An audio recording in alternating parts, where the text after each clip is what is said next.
Here we go. Final stop of Division 2 for the Bassmaster Opens takes us to one of the farthest north venues we've ever been with B.A.S.S. Leech Lake, Walker, Minnesota. We were here last year to wrap up the Opens for the most part in 2024. It showed out then and is showing out now. One big thing though, this place is not conducive for big wind and waves. We have had 2 tournaments here.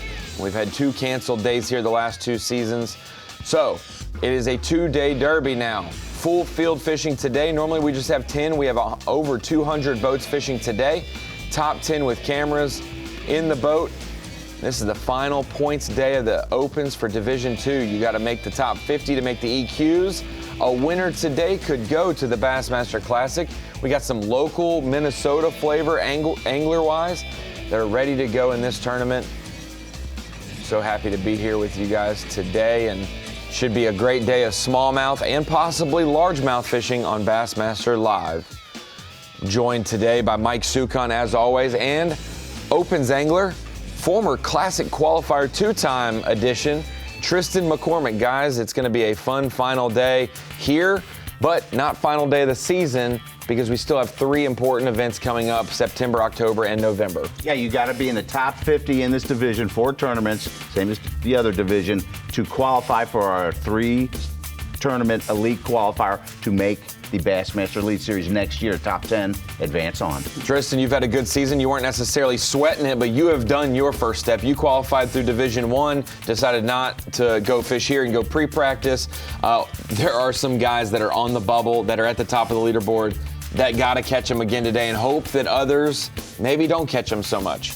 Yeah, that top 50 is, it's harder than it looks for sure. These boys are going to catch them today. We're excited to get this underway.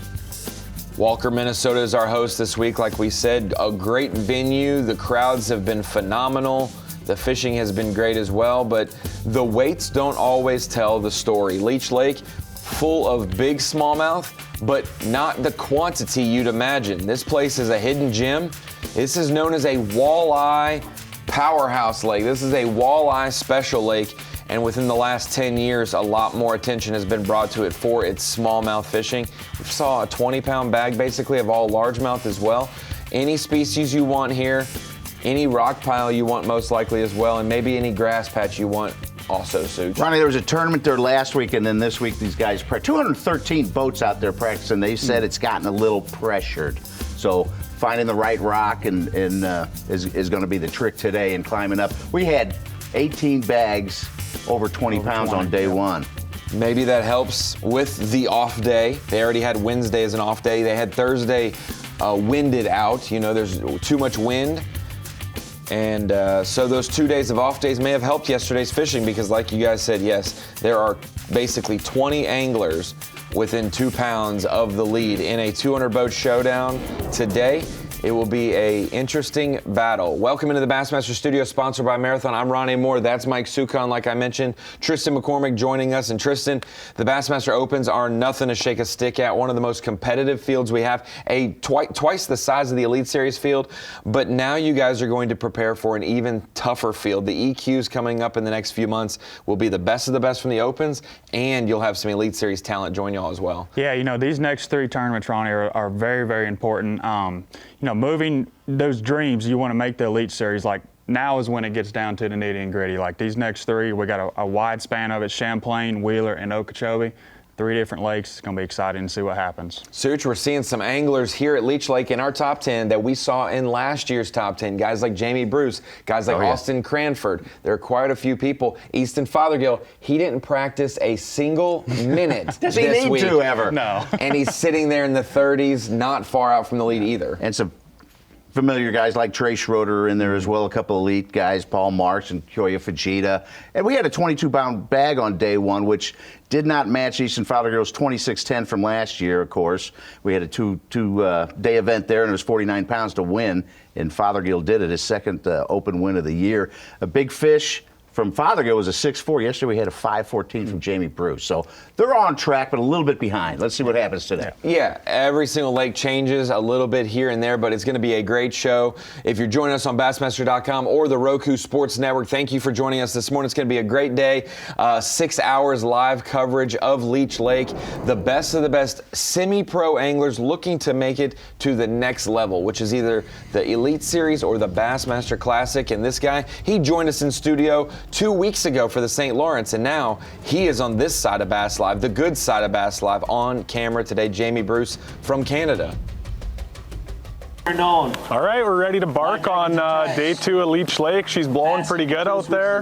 We got the big line. We're going to run all over this place again. Topped her right up with gas. I almost ran out yesterday. Day number 2, bites are hard to come by, but they're magnums when you get around them. So we're only fishing for 6 or 7 bites, and hopefully put them all on the boat today. I did do some losing yesterday and weighed in a little one, so can't have that if you want to win. It's still wide open, lots of 20-pound bags, and only 22s leading. So she's anyone's game, and we're going to hit her hard. Well, I mean, win is everything. I mean, I could care less to get any other place but first. The plan today, same program we've been on.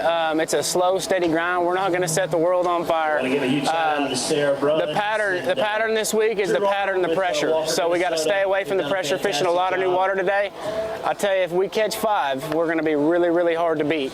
But getting 5 in the boat is not going to be an easy task. But when we set the hook, it's going to be a big one. We're fishing for the right ones. We only need 5.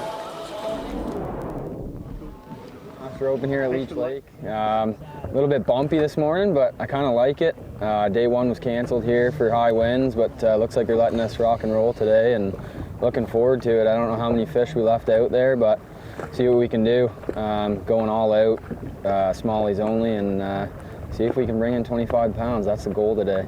5 big brown ones. So doing at 310, looking forward to getting out there and rocking and rolling in the waves.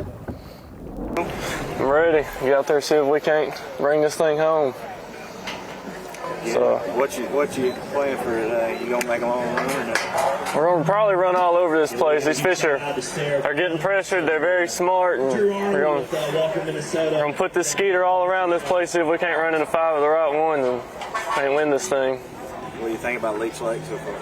You know, it's different. It's a lot different than East Texas, but kind of got a little pattern figured out. Kind of got a little thing going. We'll see if we can't go capitalize on some big ones today. But I like it. It's an interesting place, though. It's very different. It's a little windy this morning, but we're gonna see what we can do. We probably need 22 pounds, so maybe 23 or 24. So we're gonna try to catch them good this morning and see what we can do. So wind's gonna make it a little tough, but they're still out there. So. What did you do yesterday? What did you find that got you in the position that you're at today? So yesterday we kind of struggled in the morning. The start spot we wanted to get on, there's about 8 to 10 boats on it. So kind of ran around, found something a little different. Hopefully they're still there today, and we can make something happen. What kind of weight you looking at, to keep yourself in the top 10 and possibly, move yourself up to the leaderboard? What do you need to do today? I think to keep myself in the top 10, I need about 20 and a half again. But if I think to move up, I need to win. I'm maybe looking for 23, 24. So. Is that possible, you think, here? There's plenty of big ones out there. There's plenty of 5-pounders on this place, so it should be a fun day. Are you doing a far run, or what's your strategy? With the weather being different, I know the time is a little, you guys calculate. Yeah, we might have to change it up a little bit today. We'll see. I know the wind's supposed to lay down about 10 o'clock, so we'll see. We're going to try to run. We have to run about 15 miles, and then we'll go from there.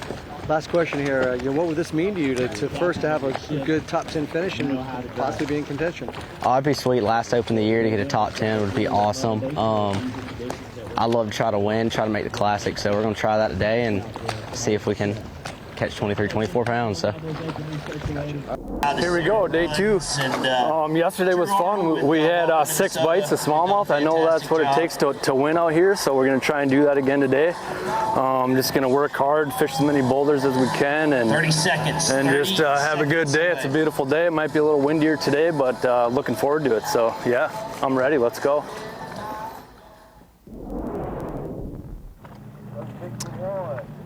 Great group of interviews from our top 10 anglers who will be on live today. The last man there, Kyle Minke, the leader, the Minnesotan, grew up fishing this lake with his dad.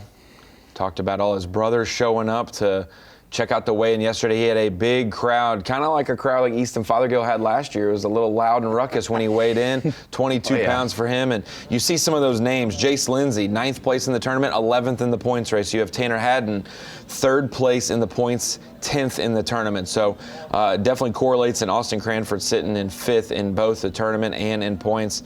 You've got to catch them everywhere, and some of these anglers have done that so far. Really, really seeing that, Tristan. We talked about that at dinner last night. The guys who are getting on a hot streak, man, they're not just carrying it from event to an event. They're doing it the whole season. Anywhere they go, they just are staying on it. Some of that might be technology, but man, when you get in a zone, especially in an opens gauntlet where it is diverse, you start to make the right decisions, and that's what a guy like Austin Cranford's doing. Yeah, absolutely. You know, this division has had a wide diversity of tournaments. You know, we got some shallow water fishing, we got some deep fishing, live scope fishing. These guys are good all around, and you look at the guys in the top 15, like you said, Ronnie, they have been very, very consistent. You know, if not in the top 10, they're definitely getting a check every event, and that's what it takes. Looking at Austin Cranford as he's waiting for takeoff. Remember, we just started takeoff when we started our live show. Kyle Minke, our day 1 leader, was one of the later anglers to weigh in, so he will have an early day today. Meanwhile, guys like Austin Cranford may be middle of the pack or have a later day today with a 200 boat field. That will matter. Having a longer day today could help some of these anglers try to make a comeback. Points race, you're looking at 50th. If you're looking at the Division II points, you're keeping an eye on 50th. Brad Leitner, last man in right now to make the EQs. You have guys like Stephen Browning, who we expected to make it, fell out last event at the St. Lawrence and fell out yesterday. Such, he's going to have a comeback. He's got a shot today, though. He's like 187th in the standings with the, I don't think he got his limit yesterday. If he can make if up he a just lot of climbs points about, yeah, he could get to 120 and do it easily. Yeah, absolutely.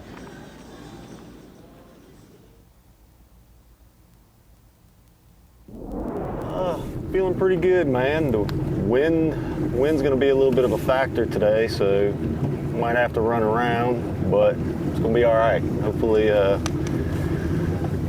we'll catch a few and see how it goes. Brennan Flick there, starting the day in 6th place. Wind, you've been here. Tristan McCormick. Everybody complains about, you know, if it looks calm or it doesn't look calm. Social media doesn't always tell the story. It's out in that big lake, the 3rd biggest lake in Minnesota. Boy, it can get rough out there, even with a 10 mile an hour, 11 mile an hour, a number that looks small. This place is no protection out in the middle, no doubt. Yeah, and I talked to a couple boys, you know, throughout practice, and I actually called it in practice. I said, we're going to have a 2-day event. I just know it. You know, with the wind blows 10 mile an hour here, it really gets up. And another thing it does is, like with Leech Lake, when those big swells get out there, it really disturbs the bottom, and it makes the water a little bit dirty, and it's going to be very interesting to see how it plays out today with some wind. Yeah, in Walker, which I'm not in the middle of the lake, the wind is only supposed to get up to 5-6 miles today. I think yesterday was 13, 14, but probably out in the lake it was up near those 20 mile an hour that really made it dangerous. Day before yesterday. Yes. Yeah, the maximum depth here at Leech is 150 feet. But that is in Walker Bay, right here where takeoff is. This is the small, skinny, slender arm of the lake. They're going to go to the northwest, then they're going to hook a right towards the east, and that is where the wind is going to be blowing from big time in their face when they make that turn. And like you said, that main lake portion of Leech Lake, it's not that deep, 20 feet deep, you know, 30 feet deep tops.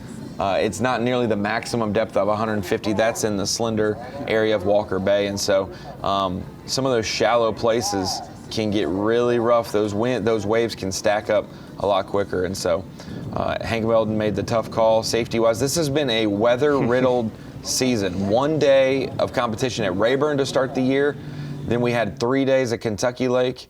We're watching Jamie Bruce head to his first spot. You had 1 day at Norfolk with the massive flooding where the lake rose 6 feet overnight, and then it was planning to rise another 6 feet that day. So for safety, only made that a 1 day event, and this is a 2 day event. But the goal is to at least get anglers full field competition days, and we will get 2 of those in this week. Anglers are headed to their first spots of the day. We're going to see some smallmouth in just a few minutes. I feel it. Some of the best anglers in the world looking to put big brown smallmouth in the boat. Maybe some guys adjusting for largemouth. Got a lot of names on the list that are familiar, and we'll go through all of them today. Have cameras in the boats with all 10 of these anglers on Bassmaster Live. We'll see them and more when we come right back.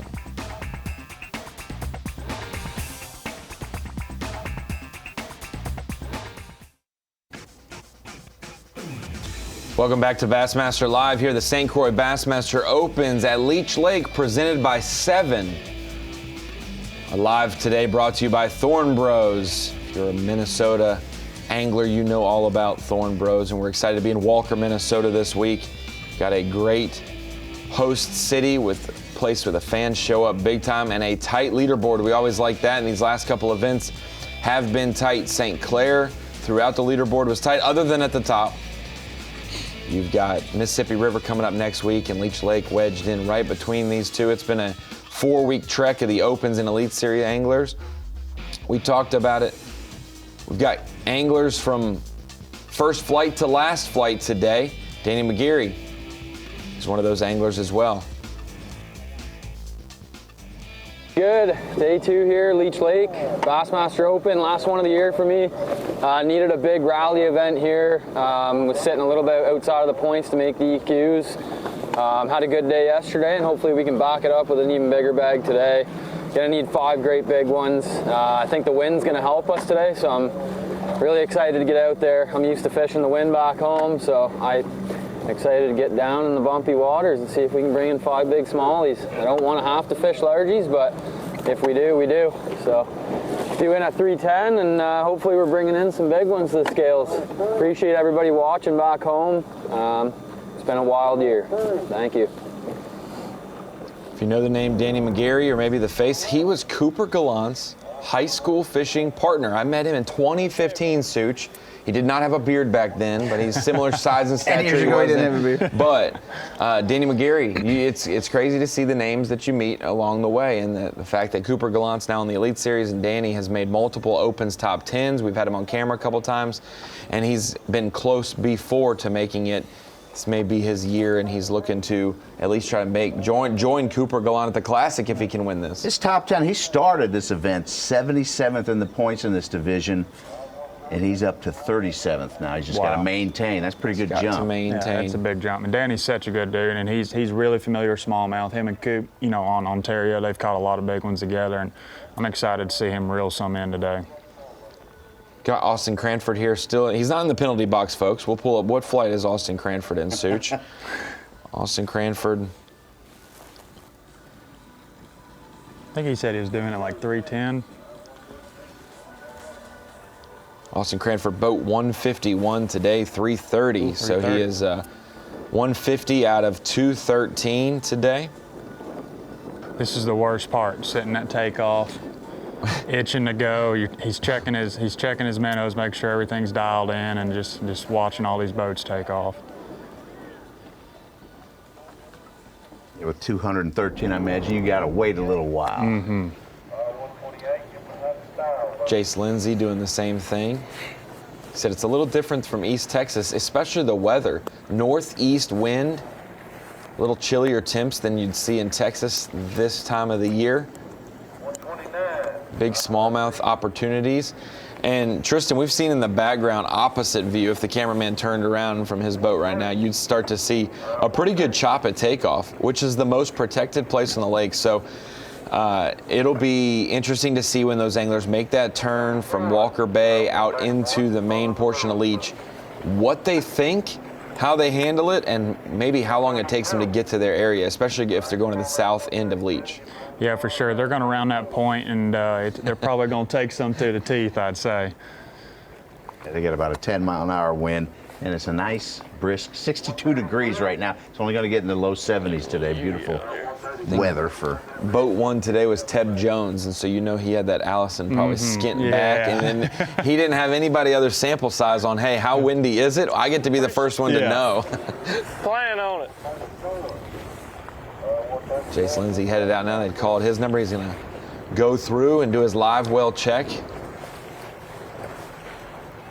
Yeah, it's a little bumpy right there at takeoff for sure.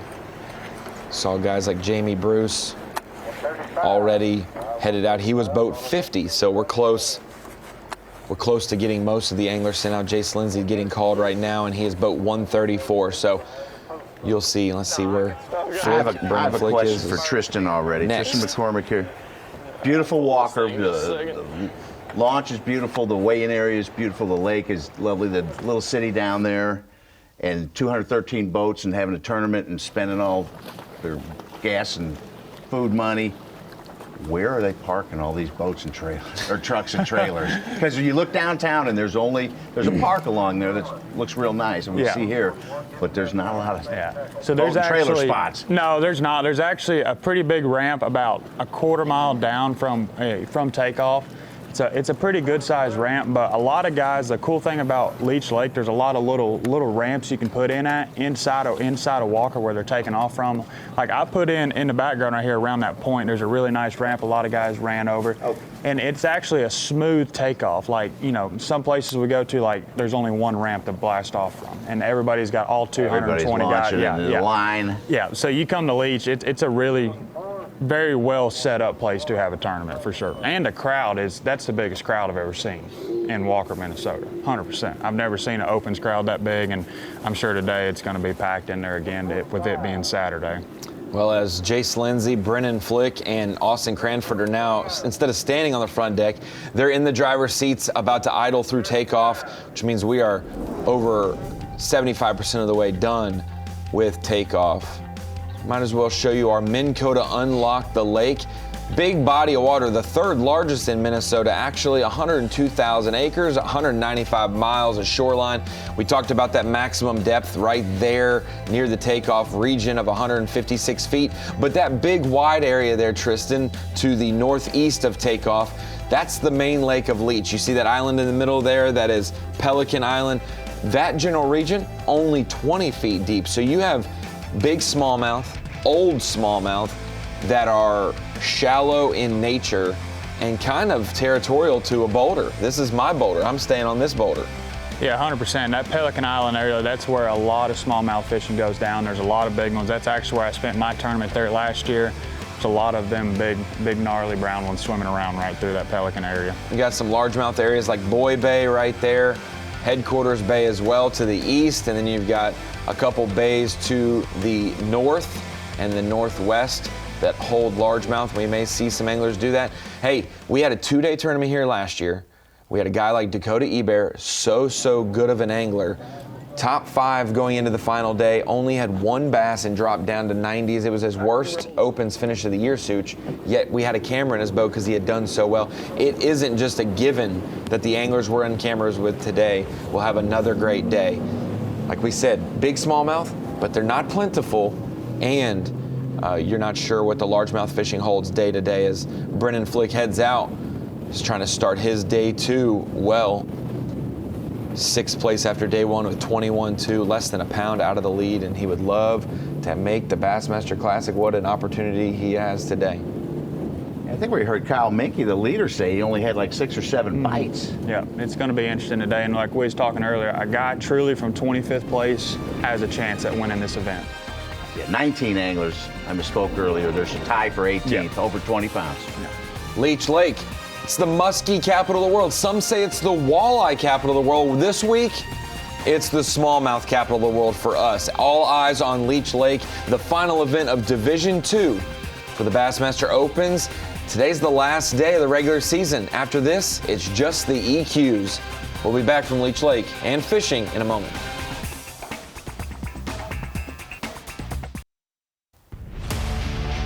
St. Croix Bassmaster Open at Leech Lake. Brought to you by Ranger Boats, by Rapala, and by Yamaha. Final day here at Leech Lake, and here's our leaderboard as we came into today. Kyle Minke, Tommy Parker, Jamie Bruce, Trey Schroeder, he's a winner already. Couple ways that the Elite Series anglers are keeping an eye on today. Before they hit the Mississippi River, Kyle Minke, if he wins, he cannot make the Bassmaster Classic. Trey Schroeder, if he wins, he's already made the Bassmaster Classic. He would be a double qualifier. Keep an eye on some of those moves throughout today. But other anglers, they're shooting for the Classic spot and solidifying their EQ points race. You can't rest today. No bad days on the opens if you want to make the EQ, so you cannot slip today. You got to catch them. So we take a look at Brennan Flick, who left the takeoff dock when we went to commercial break. And now Brennan is out fishing this morning already. He must have had a closer spot because some of our anglers still haven't made it to their areas. It's not the biggest lake travel distance-wise, but it is wide and it can get rough. Brennan is out fishing and started the day in 6th, 21-2, about 14 ounces from the lead.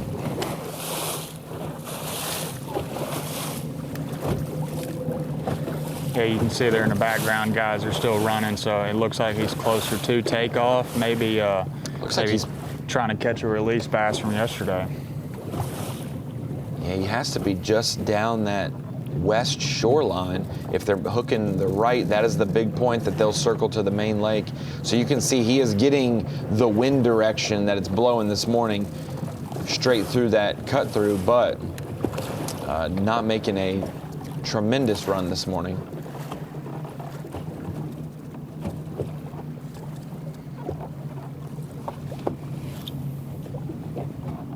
A couple anglers last time on the phone talked about the boulder fishing. It's not just pull up on every big boulder. He said the big boulders used to be the deal. He said now you have to throw at every boulder because everything is more pressured than it's been before. Those big boulders, they see a lot more baits than they used to. So the little boulders that were once ignored have now become the haven for some bass. And this lake is riddled with crawfish. Some anglers talked about the perch. And some parts of the lake have Cisco. This deeper Walker Bay area has Cisco, and a little bit more bait fish in this lake than maybe we all thought before.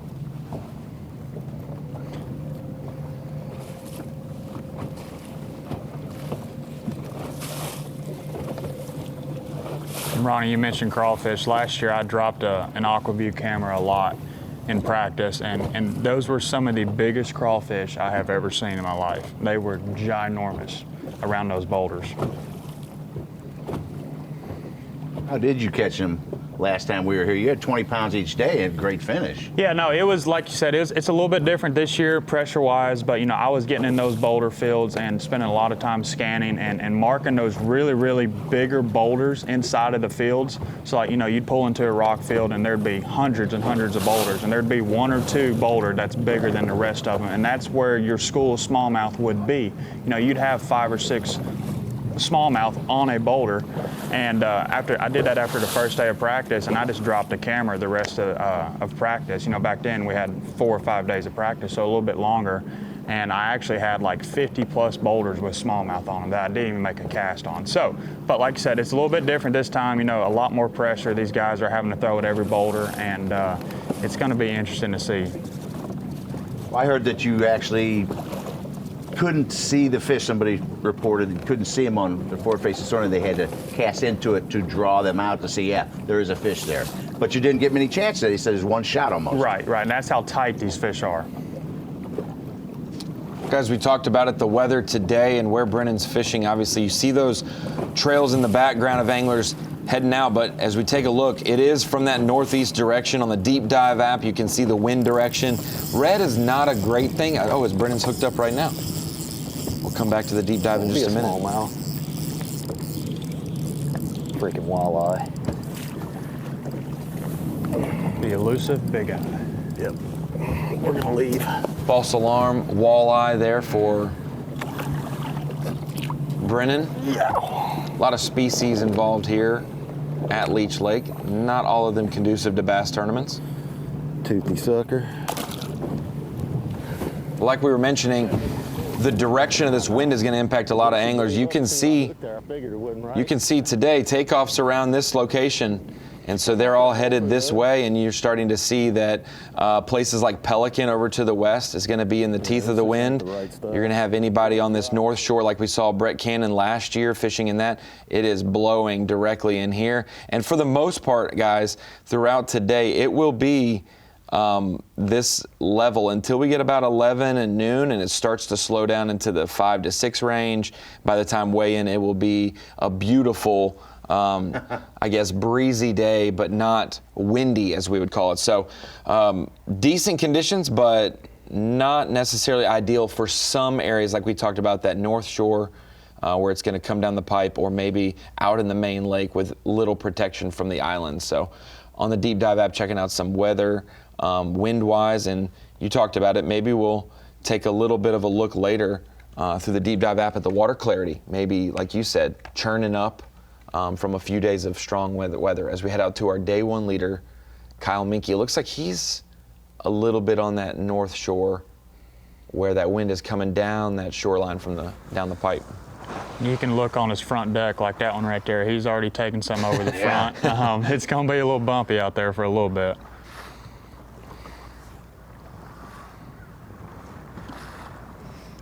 Leech Lake is a lot bigger in person than it looks on the map. Yeah, I'm just going to hop over here down the shoreline, and it's 5 miles of hopping. Mm-hmm. Could see some brief shower activity this morning, and it's supposed to clear off a little bit, and some sun could shine through later in the morning.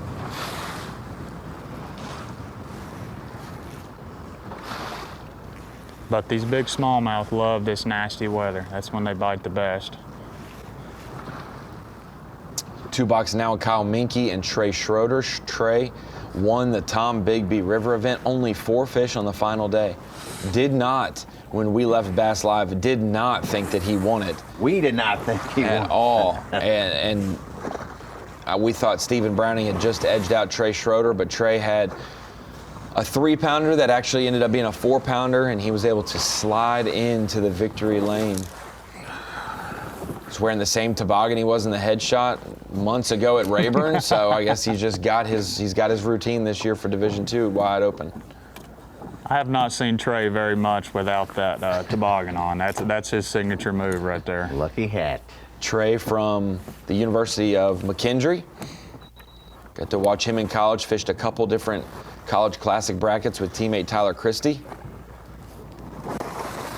Christie and his dad just won a pretty big event for them up Chicagoland area. Scott's one of the dads who just stays in the limelight. Oh, you know, yeah. some dads slink back. I'll say Scott has a way of finding the camera, no doubt about it.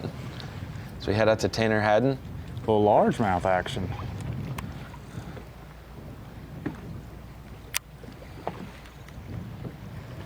Tanner talked about his first spot yesterday, 8 to 10 boats on it, so he had to kind of adjust, and he said he found something a little different. And we never know if it's different smallmouth-wise or totally different largemouth-wise, but I guess you could probably catch both species up in just off the reed line, but most people would expect you're targeting largemouth if you come up here. Don't hold me to this, but I'm pretty sure Austin Cranford had a spot last year real close to the reed line where he was doing a lot of damage on some big smallmouth. Yeah, some boulders that were just off of that reed line, those rice fields.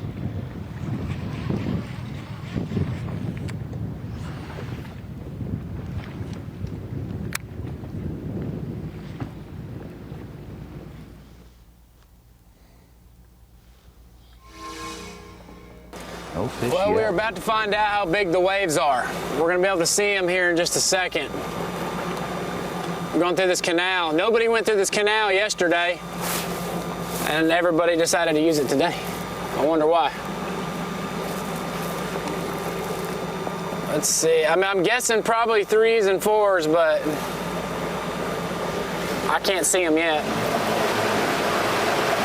So it's about to get rough, what you're saying? Yeah, it's about to get rough. We've got Stony Point that's kind of blocking, wind's blowing like this. Stony's kind of blocking it, but once we get out here in this main basin, it ought to get pretty rowdy. Which is good, it's gonna spin some guys out. Hopefully it spins the guys out that got a chance to win. Everybody but us.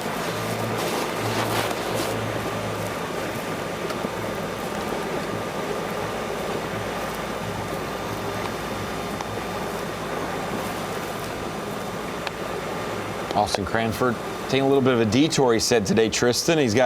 You can go through the, I guess, the town of Baker there, go through a little bay not far from takeoff, actually south of takeoff, to then get to the main lake and kind of avoid a little bit of the treacherous run, as you see Trey Schroeder.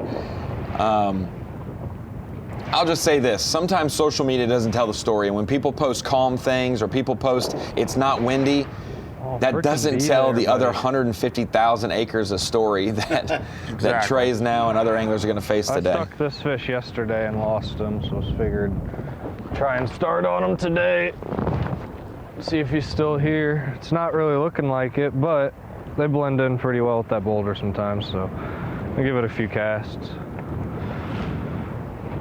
As Trey just mentioned right there, he said he's not really seeing the fish, but that's how tight these smallmouth hold to these boulders. And that's one thing last year I noticed when I was dropping a camera a lot, like these smallmouth are almost touching the boulder. Like that's how tight they are to it. And, you know, you can throw like a minnow or something above them to draw them up out of the boulder. Then you're like, okay, he's there. And then, you know, you can pitch a jig in there or a drop shot, whatever you want to throw.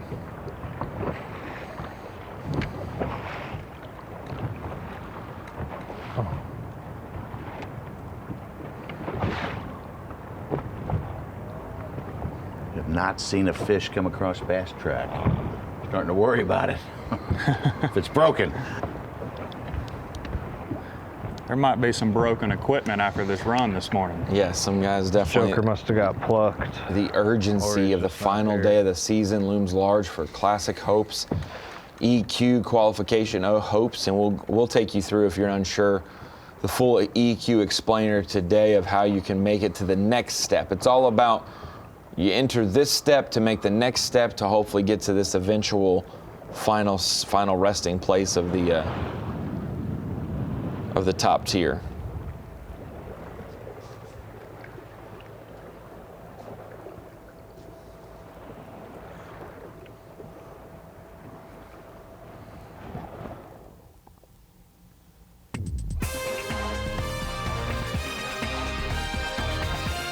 We've got some anglers looking for their first bites of the day. It's better than sitting at the dock, and that is what they're checking out.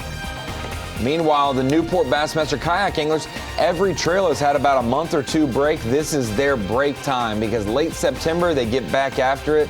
Toledo Bend, I believe, to end their season, September 27th through the 28th. Hemphill, Texas. Check out the Newport Bassmaster Kayak Series presented by Native. Scan the QR code there for more information on the new rising, trending series with Bassmaster.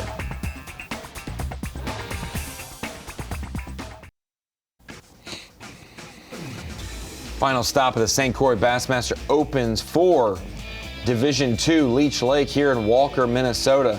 Beautiful part of the country, except when the wind blows. It can rear its ugly head. Absolutely. But it's the state of 10,000 lakes, and so if you're fun fishing and you're on a big body of water like Leech, and maybe it's a little rough, Tristan, you can just take out and go to another lake down the road that's smaller and still catch them up big time, as we see our 10 anglers now out there negotiating their first spots of the day, maybe second spots of the day. Kyle Minke, our day one leader. Tommy Parker, day one second place. Two Minnesotans leading the charge at the leaderboard just by 1 ounce separating first and second.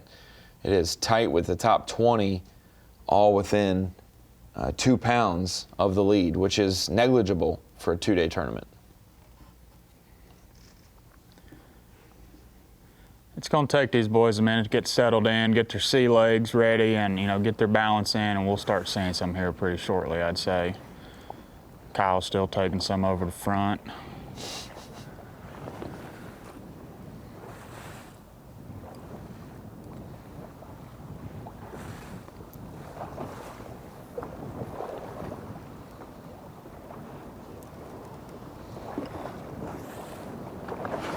One ounce of separation, that's insane.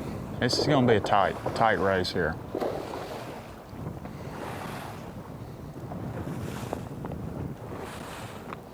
Yeah, we had a little bit of a runaway last year just out of the gate with Easton Fothergill dropping 26 pounds. A little bit more attention on Easton Fothergill than maybe in past seasons, and so he didn't even practice this week just to not be seen and known out there. I think when he was in the off season, the 2 weeks or the 2 months that we weren't on the Elite Such, I think I saw him tagged on his local lake and on Instagram like 17 times. Hard to hide. Hard to hide, no doubt. He still caught 18-3 on day one, Yes. standing 31st, so he could certainly get a check. But after 26-10 last year and backing it up with 23 and winning with 49 and showing that Walker is kind of a big smallmouth fish placed. I wouldn't put it past him to see him catch, them high 20s today.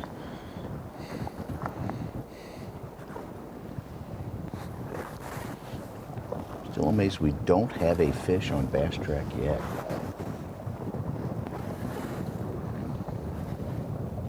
Mr. McCormick, how did your days go up there with where you had to settle in before you actually landed a fish? Yeah, so like I said, last year we had a 2-day event as well. Day one of the tournament, which was day 2, we went out. It was slick, calm.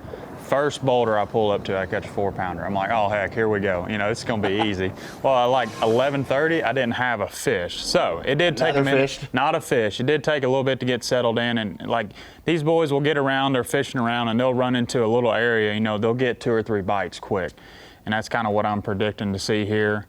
Jamie Bruce getting dialed in, throwing a bait caster. No, that's a spinning rod. We saw the guys at St. Clair having to relocate. He's picking up a me. bait caster. He heard Yeah, me. he Yep. did. He did say he's got some different techniques that we haven't seen necessarily around rock piles nowadays. You normally see jig head minnow, drop shot, Ned rig, things like that, but he's throwing a couple different sized finesse jigs and football jigs as well. Jamie's a guy, as you heard a little bit ago, he about ran out of gas, but he's going to burn a lot of spots today. He don't like to sit still long, and on a place like Leech Lake, that's what it takes, especially isolated rock piles, isolated boulders, like pull up, make you 10, 15 casts, see if there's one there. If not, roll on to the next. So I expect to see Jamie bouncing around a lot here this morning.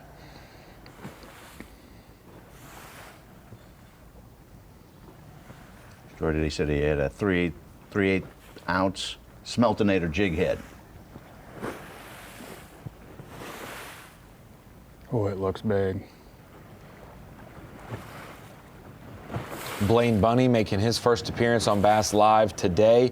We got to see him at Clark's Hill, the young angler foregoing high school fishing, college fishing, to jump into the opens because he wanted to test himself nationally. He's afforded this opportunity to do so. I guess, Tristan, 18 years ago when parents started saving for their son's college fund, and then they realized that, hey guys, I don't think I'm going to go to college. Can I just have that for an opens, entry fees, so crazy. Hey, not going into debt is not going into debt. I'm not saying that's what happened with Blaine, but that's starting to be the funny thing is plans made 18 years ago, Such, aren't always the. Would you have done that when you saved up for your kids? I don't know if your 529 plan that is a college savings could go into fishing equipment. Maybe, heck. Changed the rules recently. Just say you're going into a trade. It's got to be school related. Oh, you're getting a lesson. School of you're getting bass taught. fishing. Yeah.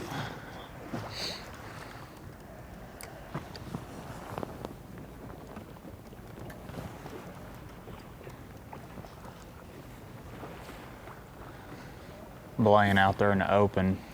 Looks a little rocky out there. I think that's the biggest gap we've seen from anybody. 3rd to 7th is 1 pound, but for the most part, it's closer to 8 or 9 spots for a pound in some cases, and so a little bit of a jump. And the 5-fish limit, that's 1 pound over 5 fish, so that's 3 ounces per fish.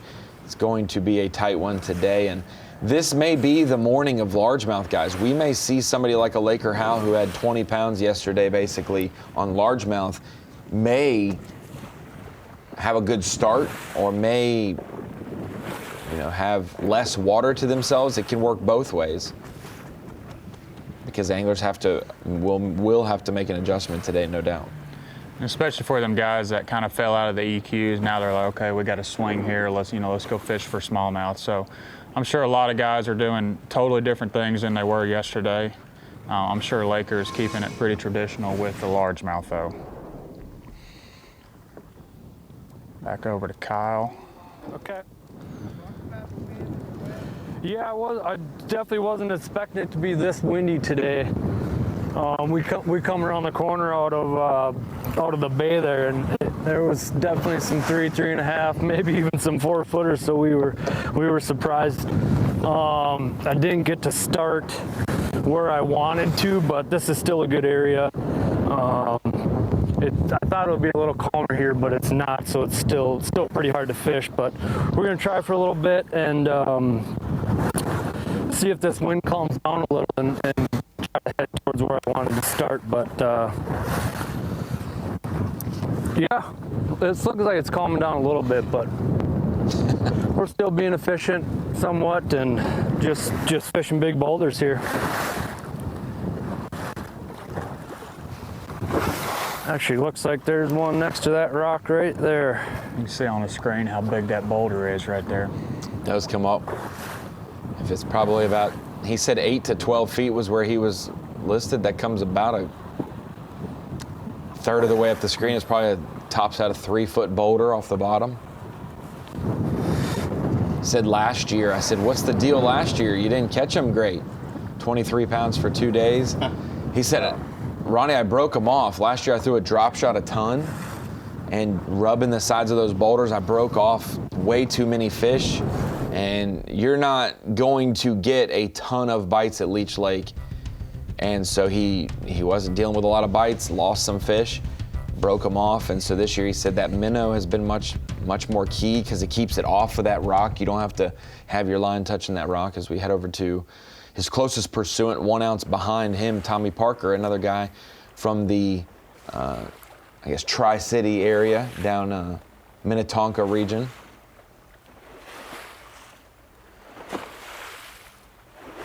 I wonder how often these guys who live 3 hours away, and the Lacs being around there, and tons of other lakes that they go up to this lake. Well, it also depends. There's been a lot of tournaments lately there. It does depend also if you are a smallmouth, largemouth guy, or if you've got roots in walleye fishing. You would have been. Some guys said I fished Leech for years before I ever made a cast for smallmouth because I was fishing walleye tournaments here.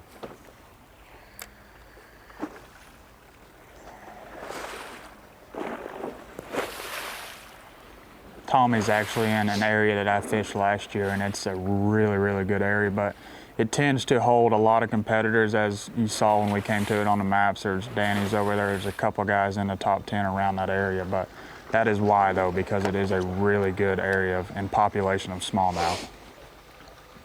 Is that pelican off in the distance there? Yes. So he is on that south end of Leech. I guess not far from maybe the Pipe Island region as well. Trying to find something a little different. Austin Cranford said that I had great success last year, but this year I've kind of had to avoid a lot of anglers and a lot of spaces that I was in last year just to get away from people to have fresh fish to fish.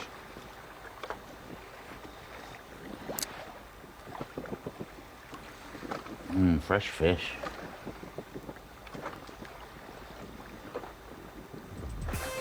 You can't say fresh fish, Such, and say, you said you didn't like sushi. That's about as fresh as it gets.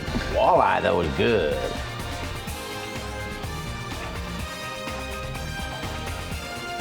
Such, I don't know if he's putting that one in Bass Track, but I got to think this Eagle's got the first keeper of the day, maybe. Going back to measure it. Hey, the world's first true professional fisherman.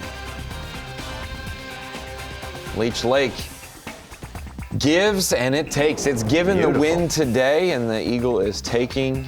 Still no keepers for our top anglers. They're just getting situated down to their areas, up to their areas. The North Shore, the South Shore, none of it's safe today. Wide open.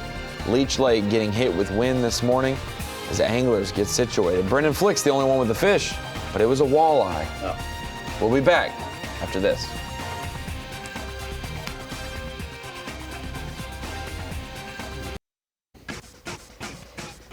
Welcome back to the St. Croix Bassmaster Open here at Leech Lake, Walker, Minnesota. We saw our first keeper of the day just a minute ago, but it was from a bald eagle, not from one of our 213 fishermen out on the water.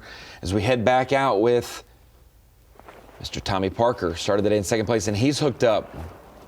Could be our first keeper of the day for one of our top 10 anglers.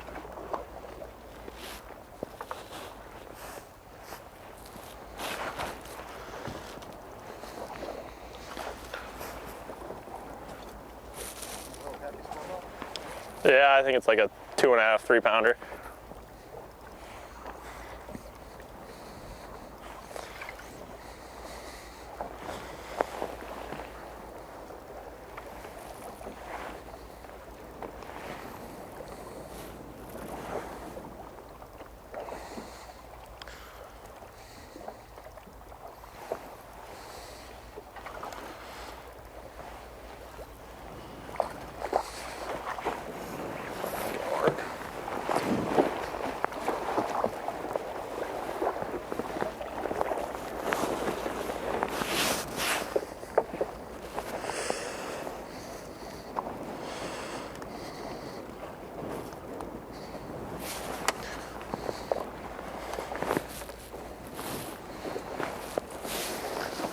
Okay, let's start.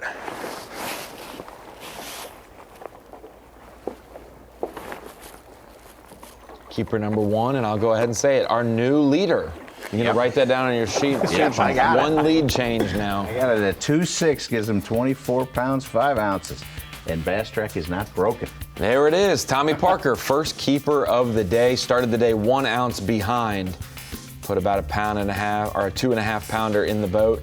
He is now your leader. Rest of the top 10 staying intact currently. Tommy Parker, first fish of the day.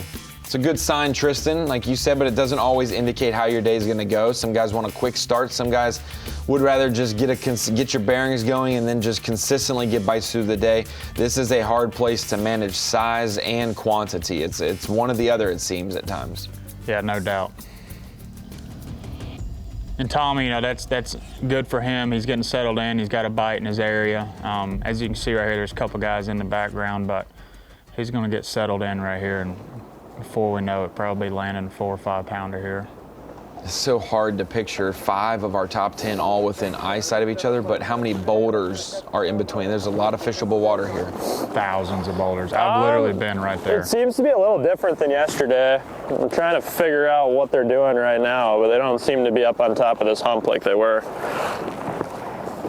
So, planning to just keep covering water until I can locate them.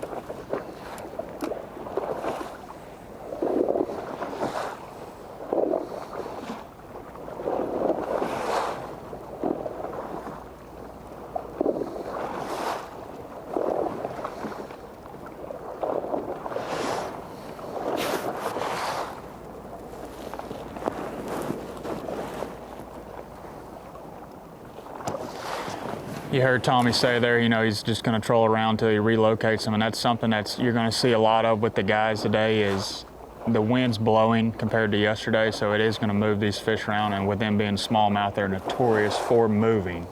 So I'm sure it's going to take these guys, you know, a little bit to get settled in and relocate them. A hop over here, like we said, maybe a couple hundred boulders away to Jace Lindsay, the East Texas angler, 11th in the points race and 9th in the tournament coming into today.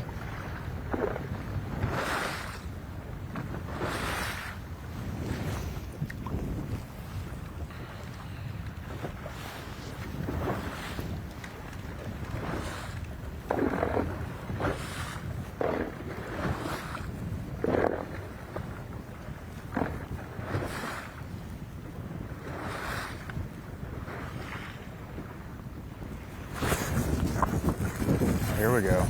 Big.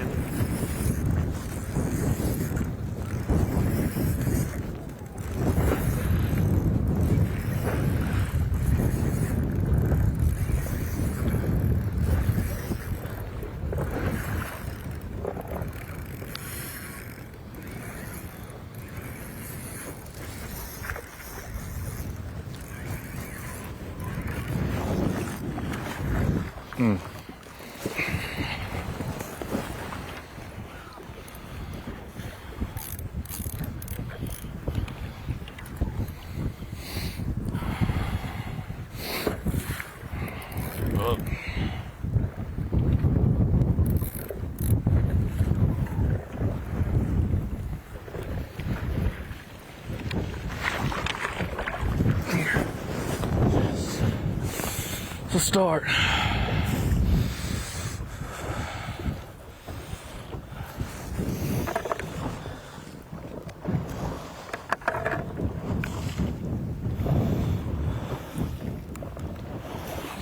Three-pounder probably. Had to throw at her 15 times before she'd bite it.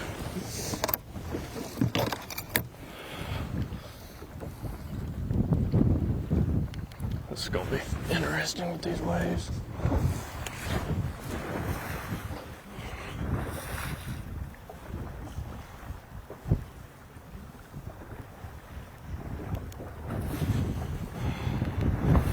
$3.12. That's a little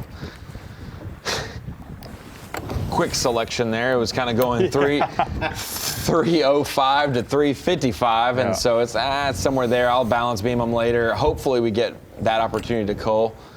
That's what Jace Lindsay is thinking, but first one in the boat for him, a 3+ pounder. The biggest fish of the day, Ronnie. Absolutely, Such, and you're bringing the heat on that too. I know you've been waiting. Every commercial break you're saying, are these guys legit? They're not catching anything. That's a scary feeling right there when them smallmouth come eye level with you.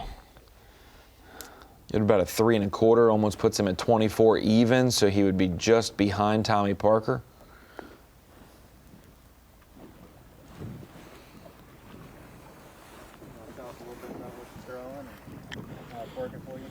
I'm just throwing pretty much either a scented jerk shad or a depth Sakamata shad, and these bass are just set up on these rocks here on these big boulders, and they're smart. You gotta hit them perfect and just make it look as natural as possible, and every now and then you'll trick one into eating, but we're gonna throw it as many of them as we can, see if we can't get 5 of the right ones, so we'll stay after it.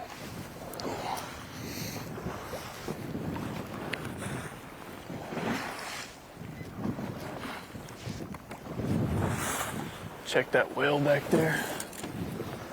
Make sure. I need to put that. Ronnie, do you think Danny and Tommy got a front row seat to that catch right there? Normally you can hear the drag peel off a rod when you're that close, but with the wind in your hood and the flapping, like I don't know if that might have been the best camouflage there is.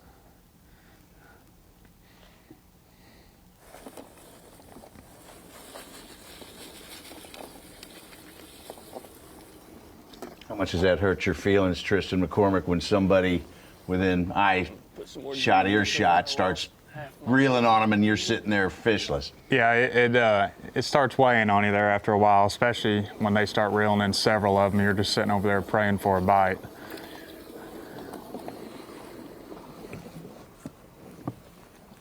Four box here with our top 4.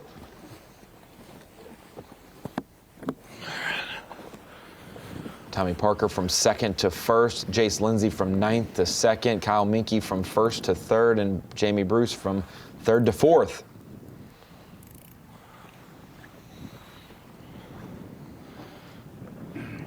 Earliest I've caught one this whole week.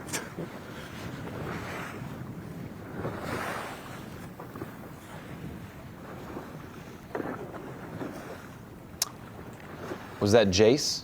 Yes. Jace talking there. It's a good sign for him. Earliest one. He's caught all week.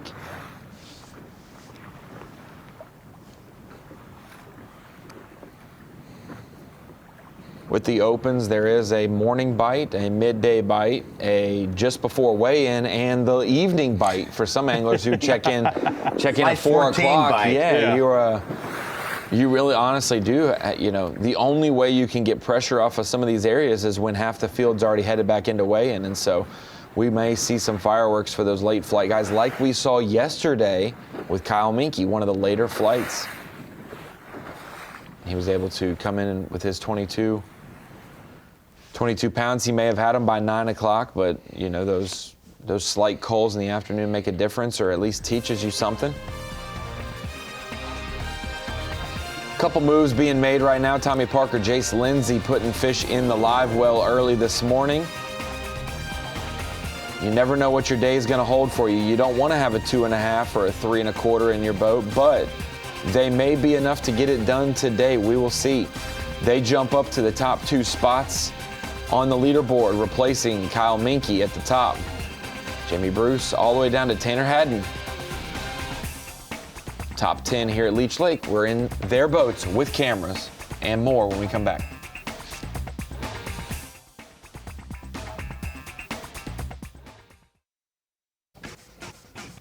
Stop number 8 of the St. Croix Bassmaster Opens takes us to Leech Lake.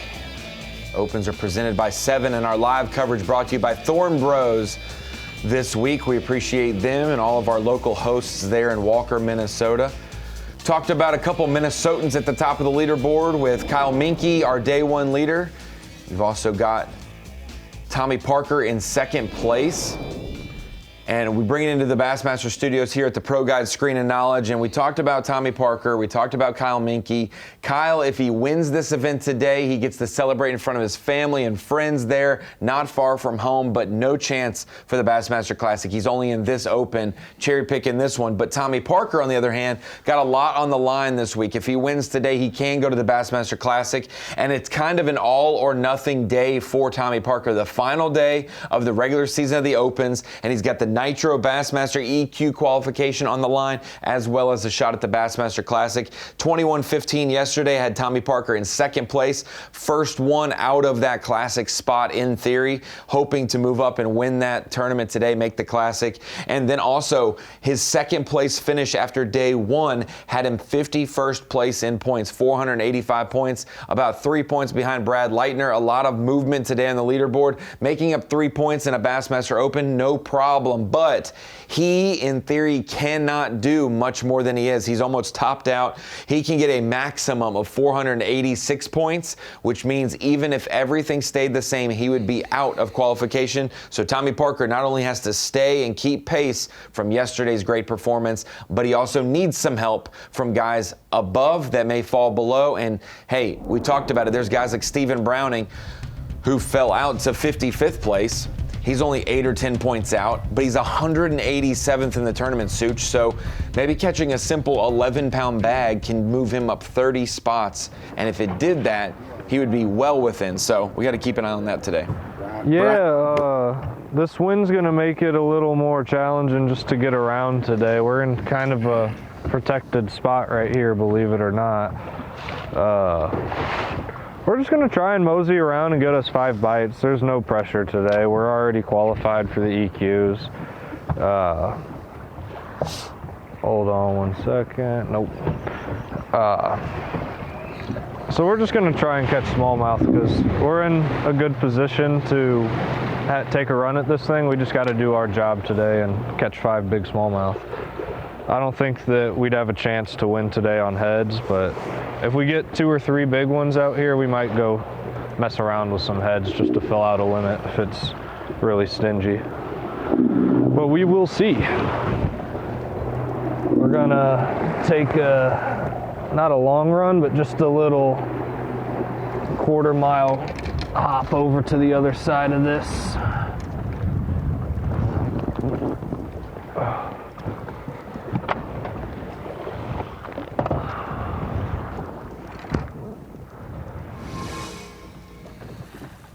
Getting a look at Austin Cranford. We saw him at takeoff, waiting. We saw him idling through a canal to get to the main lake. Now, Cranford out on the water, the Oklahoma angler looking to make it back-to-back trips to Leech Lake and back-to-back great finishes here. He honestly had the fish on last year to be in the top 3 of the tournament. I don't think anybody was catching Easton Fothergill based on what we saw in his winning margin, but Austin Cranford certainly had a great finish and knows that this year's event is much different with how tight the leaderboard was.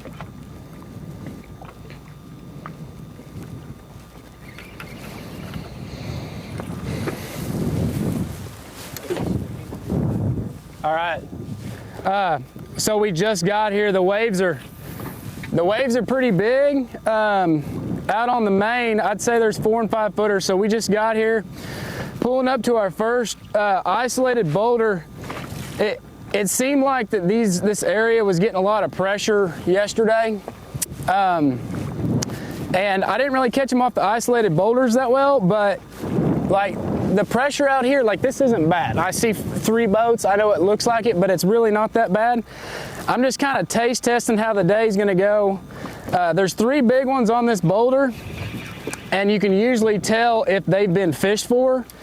And so these ones swerved my minnow the first cast, so they've been fished for, so we're not gonna hang out here very long. I just wanted to see, because I know the potential on these boulders is pretty big.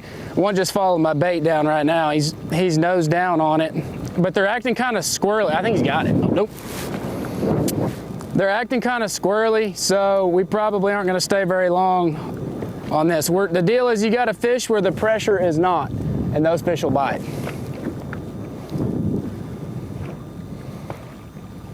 That's what he said his whole goal was, fishing where the pressure wasn't, Tristan, but that's easier said than done. It's a big body of water, a lot of shoreline, almost 200 miles of shoreline, over 100,000+ acres of fishable water, with a lot of it being in that 30-foot and shallower. That means there's a lot of places to fish, but that doesn't mean that every single inch of water has great smallmouth conducive elements to it. You know, there's still pockets of places they have to be. Oh, absolutely, Ronnie. You know, this place is massive. There's boulders everywhere, but there's a reason why there's confined areas that are better than others. There's more majority of a population of smallmouth. And Austin, like you said, he's got 3 big ones on this boulder right here. They've probably been fished for, but one time throughout the day, you could pull up to that boulder and catch one of them 3, and it'd be a 5+ pounder. So, be real curious to see how Austin does today. You know, he's going to bounce around a lot, fish a lot of new water, like he said, and it's going to be exciting to watch. You say they got to eat, you know, at a certain point in every person's day, unless you're on some 72-hour water fast. Like, everybody's eating at some point in the day, but this place is plentiful with not only big rusty craws, but juvenile. So you can, there's 6-inch crawfish, there's 3-inch crawfish. They have perch in the lake as well. And so explain that factor. You're not only just competing against pressured fish based on anglers, but they have a lot to choose from eating wise. Oh, absolutely. You know, you could pull into one area and they'd be eating on crawfish, and you run 10 miles down the lake to another area and they'd be eating on bait fish or yellow perch or whatever it may be. So you're going to see a lot of guys change it up, you know, throwing minnows, throwing jigs. Austin's throwing a drop shot right now. It looks like with a dice bait style on. And, you know, just really changing it up. And a lot of those factors are going to be what bait you're going to throw depending on what type of bait fish those fish are eating in that general area. Did you see any correlation with the bait fish eaters versus the crawfish eaters when it comes to heaviness, or if after the spawn, you know, just a month or so ago for these fish probably in some parts of the lake, if they feed up faster and get fatter based off the crawfish, or do they go off to bait fish first? I think they go to crawfish first just because it's more of a, like, okay, I just got done spawning, they're easier to, you know, they're easier to eat, easier to feed on. But I think as well, the crawfish are protein eaters. Like, they bulk up a lot faster eating crawfish than they do bait fish. But guys are catching them around me. Two of the guys in the top 10 are around me. Tommy over there is hooked up right now. We're around them. We just got to trick a few into eating. There's your answer. Yes, they can see each other catching them. Yeah, I was just about to say.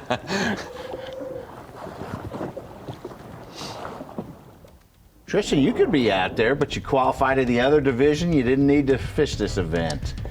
Yeah, you know, I really wanted to go to this, but I figured for my time, you know, these next 3 tournaments, the EQs, the elite qualifiers, I need to go spend time on Wheeler. And with Wheeler only being an hour and a half from my house, I decided to dedicate my time to go there and pre-practice until my phone rang and it was Ronnie Moore calling, and he said, would you like to come co-host Bass Live? And I said, well, yeah, I'll be there. So now we are here in Little Rock watching these guys reeling some big smallmouth. Tommy hooked up right here. You'll have time. Oh, yeah, we got plenty of time. Looks like a decent one, too. Yeah, it does. Be number 2 for Tommy Parker. I caught a quick glimpse of his screen right there. It looked like a big isolated boulder. Oh, that's a nice one, too. There we go. That's a little better one. Bigger than a 312.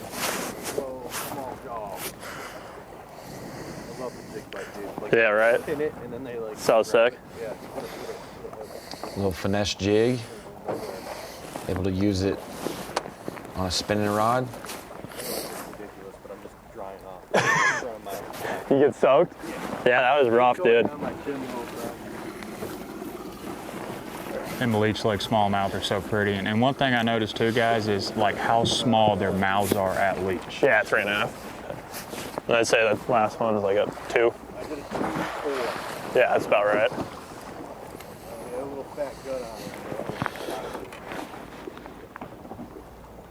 I was like 4 pound light last year.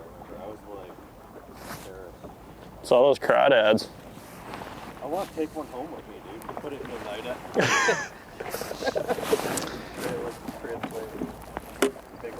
And John, cameraman John Scipione could get himself in some trouble trying to transport a crawfish from Minnesota. They are sharks on big. Clean, drain, and dry on your boat. No doubt.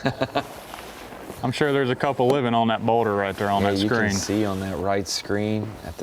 If John would just stay focused, we'd see a great visual of that boulder before he gets back out there casting. And we'll see more of that, but great start for Tommy Parker now. It took a couple minutes to get going. First keeper in the boat. Now a good one for number 2. He said, hey, don't put me on the bubble. I'm fishing for a lot today. He's got every race kind of circled on his radar today. Austin Cranford making a move from those pressured fish, headed somewhere else.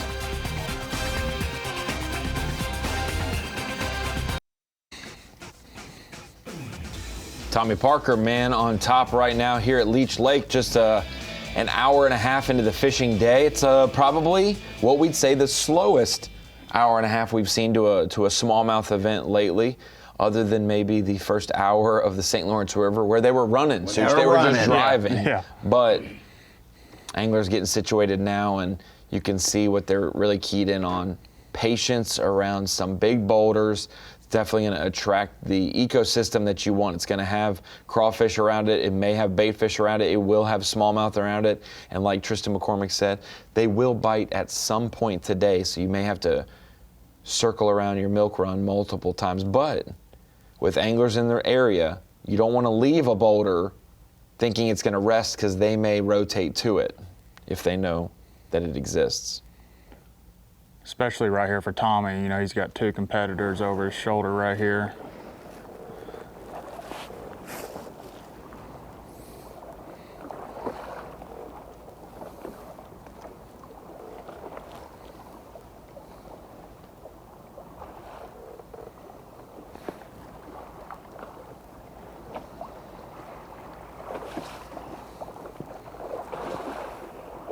Even though with the day 1 leader having 22, I would fully expect 45 pounds to win this event.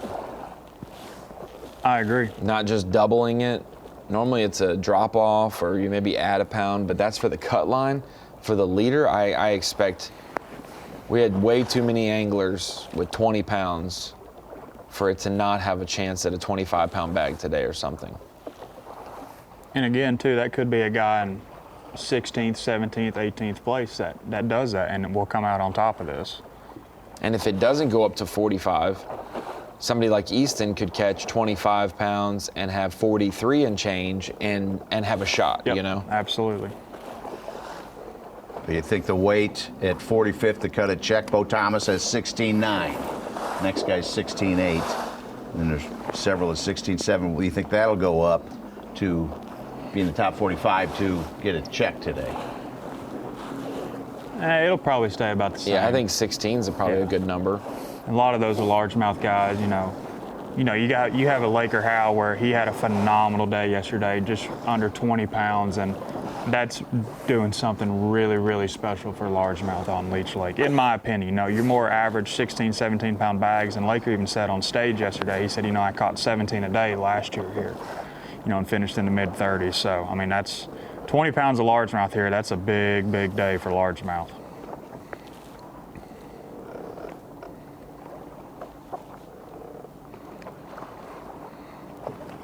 And you heard all these guys say in the top 10 that are smallmouth fishing, they're not getting many bites a day. You know, you have, you know, 6, 7, 8 bites a day.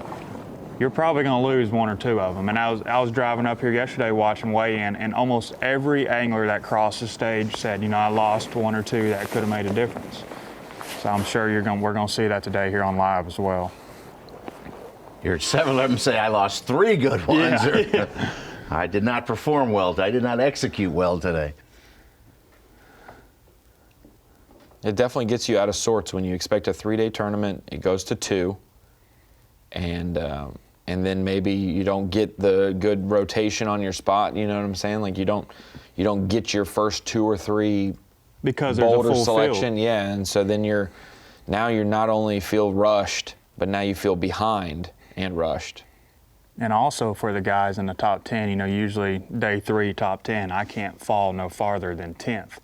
Now they have that where, well, if I don't catch them good, I could fall down to 50th, 60th place and not make the EQs as well. So it changes up your game plan a lot. And then you throw in wind here, like where Kyle's fishing, it's still pretty bumpy, and he's still grinding around right here in the same area he was this morning.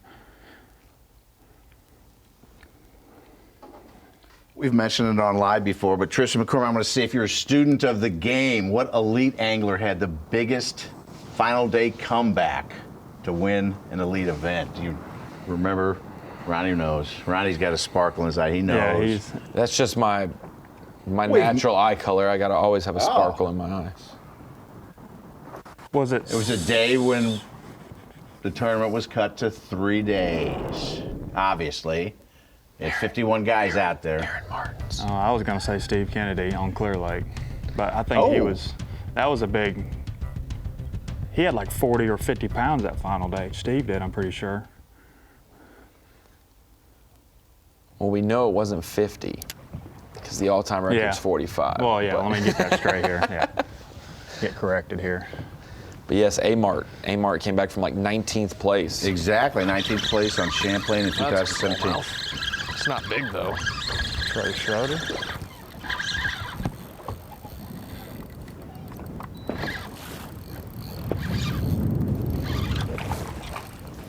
Trey fishing very stress-free today. Gotta start somewhere. Right where you want them to be. That's a good sign. Just got to get this thing in front of a big one. Oh, sorry, buddy.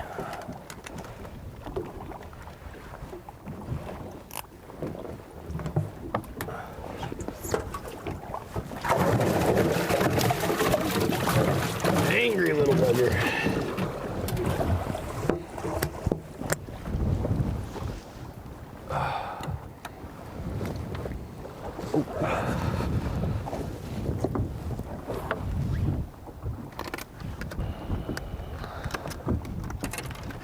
Will we ever see a 50-pound bag, Ronnie? Will it beat the all-time record? We were at one point we thought Trey McKinney was going to do it on the final day at Fork. He was up to 38. We were like, he could give him a few more hours. We might hit 50 pounds, but man, 50's asking a lot. Yeah. That's my PB 5 times. Yeah. Not only your best day of fishing, but or not only your best fish ever fishing, but you have to do that 5 times. I don't think we will. I think we'll see another 40 something like we saw Livesey the other day, or not the other day, a couple years ago at Fork. He had 42 and change. Just think how rare those days are. Oh my gosh, yeah. Over the course of Bassmaster history. But and I'm seeing a lot less fish, and the few I'm seeing are real little. So we're probably gonna have to make a move here soon, try to get something else going.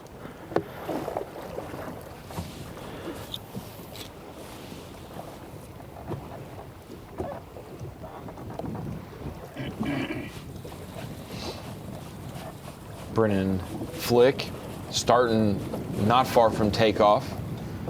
Talking about making a move now. Obviously this is a different spot. You can just tell by the wind or the wave direction he has moved, but now he's talking about, you know, possibly having to move again. That's why some guys, you think about, no, you don't run out of gas when you're at the St. Lawrence River at times. You can, you know, you do fill up at times, but you go here and there. Well, at Leech, you said you had 50 unfished boulders. You hit 50 boulders in a day, you've done something. Absolutely.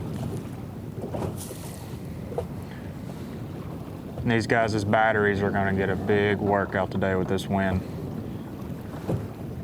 It's crazy to think when you practice for multiple days and you find as many spots as that. Let's just say you did run 50 boulders in a day. You have like 8 minutes on average to be able to fish per boulder. Yep. That's if they're close. And you catch two fish. It takes 3 minutes a piece or something at times. You're starting to, as soon as you catch some fish off a boulder, I can't go to boulder 49 and 50 because I've just spent too much time here. Right.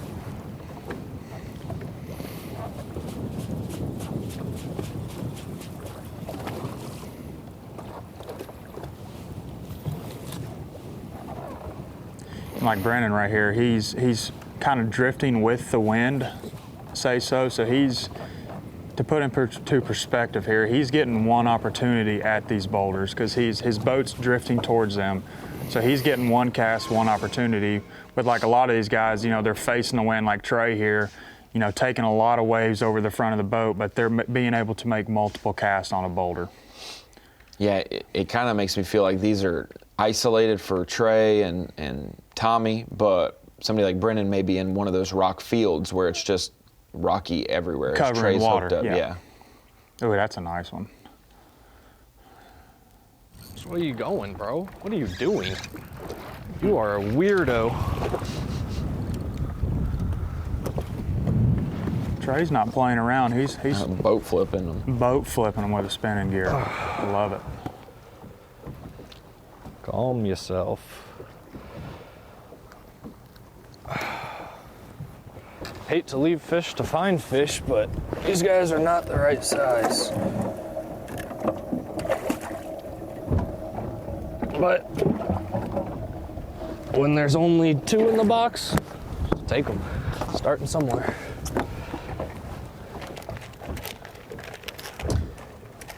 Such, it's been less than a week since a Trey from Illinois won on smallmouth, and this Trey from Illinois is trying to do the same thing. This Trey catches him everywhere. There's another one like on Missouri. there. See if we can catch him too. Or sorry, does he claim Missouri? He went to school in Illinois. I think so. So okay. Doop. Okay. Little head. Now, who did Trey fish with in McKendree? Who was his partner? Tyler Christie. Tyler Christie. Them boys were a handful in college. I competed against them, and they were very, very consistent.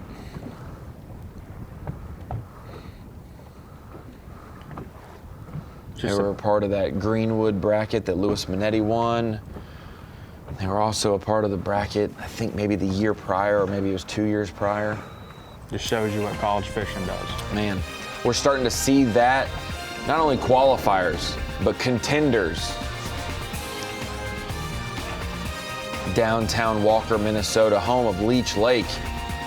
Tommy Parker's making himself at home in his home state right now. Trey Schroeder's trying to catch up and get back in the game. Jace Lindsay with one on the board. We're still waiting for our leader and third place Jamie Bruce to show some signs of life today. That's your top 5. That's your top 10.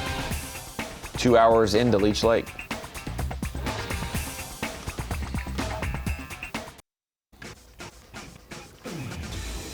That's what we'd call the slop.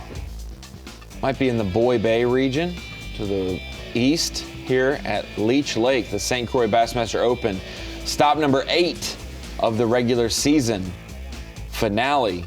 After this, the top 50 from Division 1 will now match up against the top 50 of Division 2. This is the Division 2 event. Those 100 will join maybe 15 to 30 Elite Series pros. In the EQs, about 125 boats most likely of one of the hardest fields to qualify for the Elite Series we would have seen. They will do the 3 EQ events at Champlain, Wheeler, and Okeechobee, September, October, and November to decide the 10 elite spots.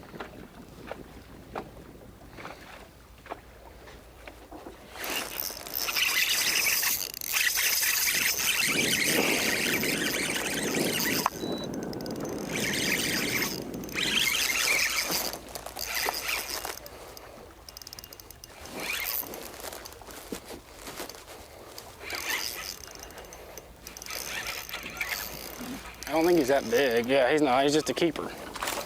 Get in the boat. Smallest one I caught all week. We'll take it.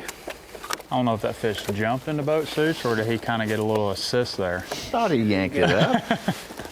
I just had a baby girl. Collins, Joe, Cranford, Baby Jesus, that one's for you. First one of the day. All right. Oh, I'm getting your bag all wet. Shit. There we go. I'm gonna weigh it.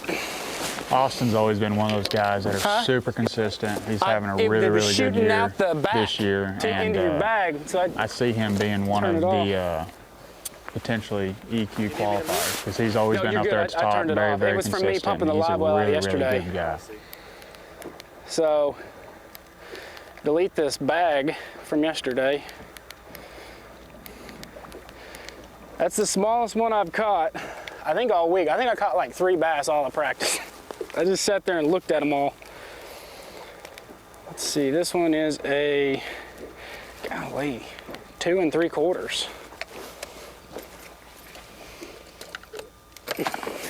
4 or 5 pounders though. Huh? He's just visiting. He's just visiting for now. Yeah. Yep. Get a fin clip on him.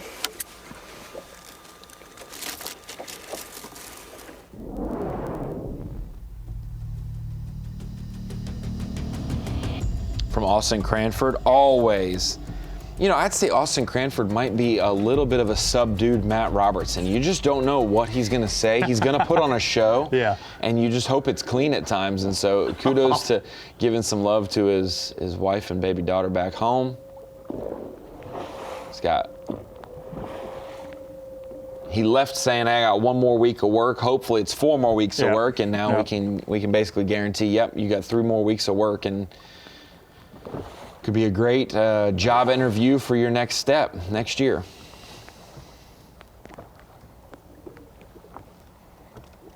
Oklahoma native. Danny hooked up here.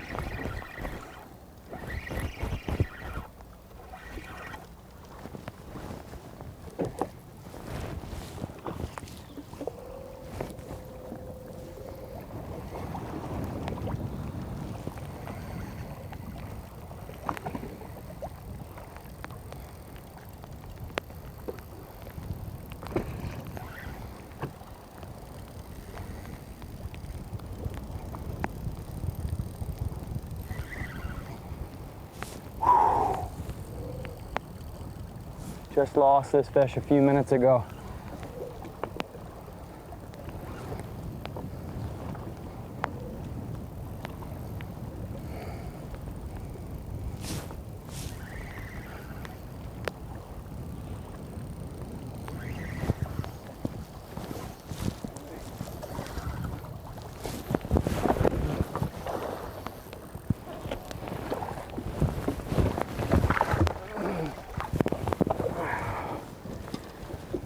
Not the giants, but fish number 1.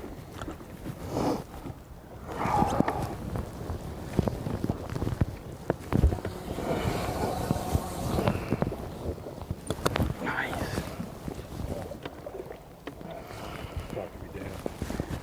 Oh, it's been a tough morning. You get like 1 cast at these things to begin with, and super hard in this wind to get a bait down exactly where they want it. They're super smart. You got to kind of get it right on top of their head, or they just miss it. So gonna keep grinding it out here. A bunch of us in the top 10 in this area, so clearly there's some big ones hanging around. So hopefully we can keep them hooked up and keep on grinding. 4 fish away.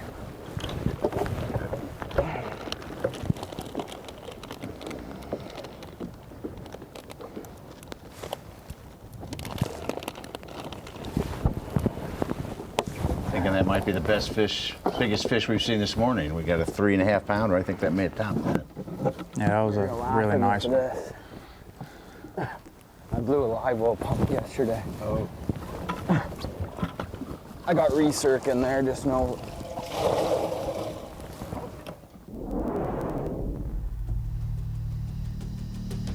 Got to balance all kinds of things. Not only your equipment, rods, reels, line, lures wise, but also boat, motor, pumps, electronics, all of that. And so we head out to Jamie Bruce from Danny McGarry, 2 Canadians. Got a lot of dots to hit in no time. Couldn't run them all yesterday. We're gonna do our best today. You get married to a spot on this lake, you are in trouble.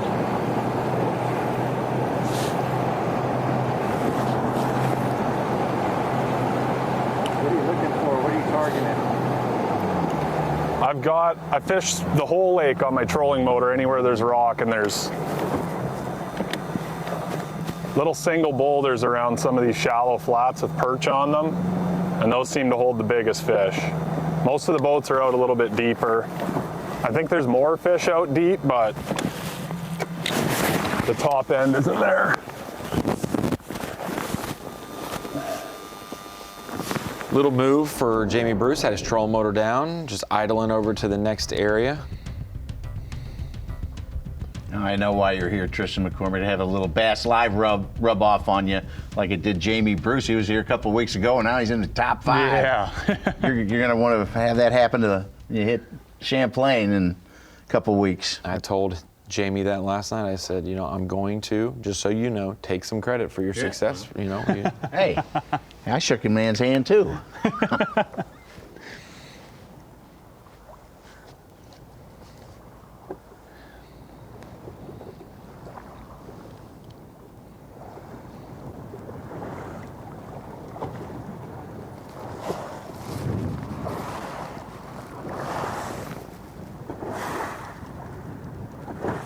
He responded to that, Ronnie. He said, thanks, man. I'll see you later. Venture on. Okay. Yeah.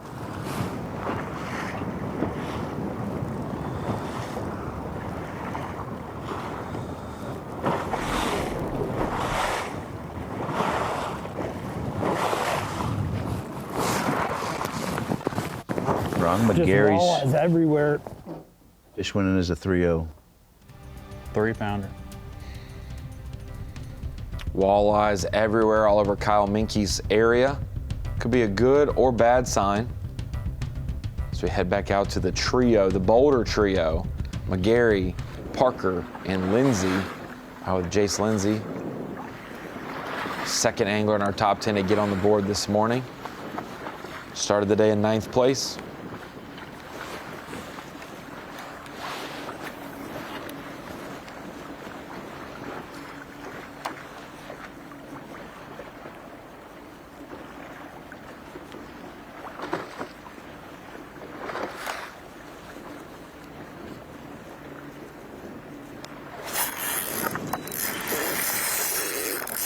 Definitely some fish being caught right here around this area.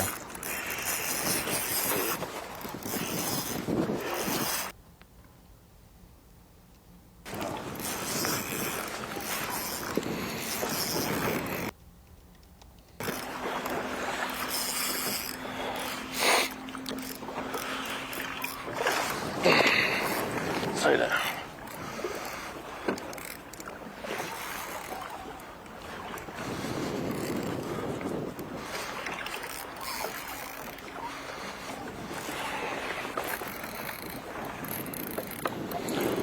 This thing just don't give up.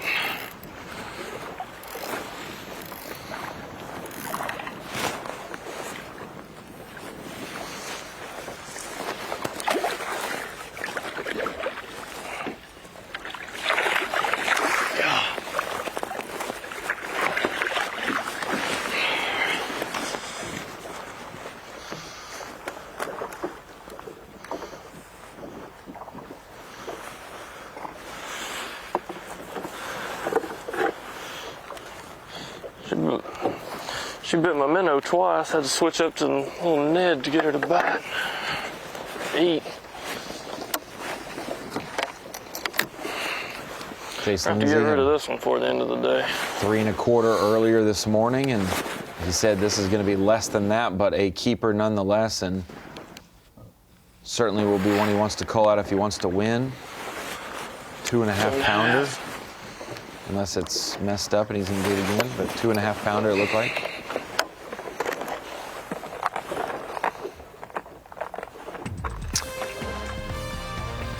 Two-and-a-half pounder will bring him within 1.5 pounds of Tommy Parker. Every time Tommy Parker extends his lead, Jace Lindsay's there to answer and close the gap.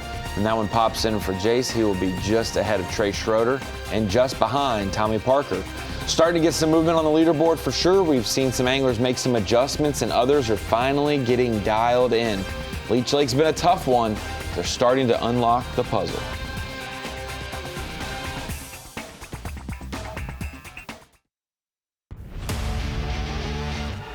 St. Croix Bassmaster Opens at Leech Lake, presented by 7, is sponsored by Minn Kota, by Bass Pro Shops, and by Skeeter Boats.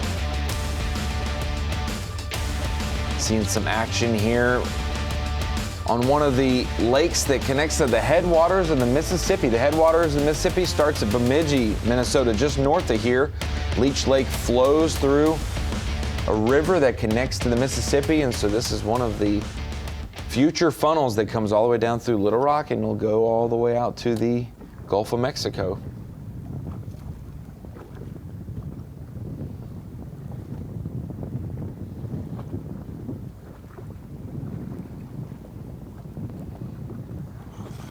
Back out with Danny McGarry.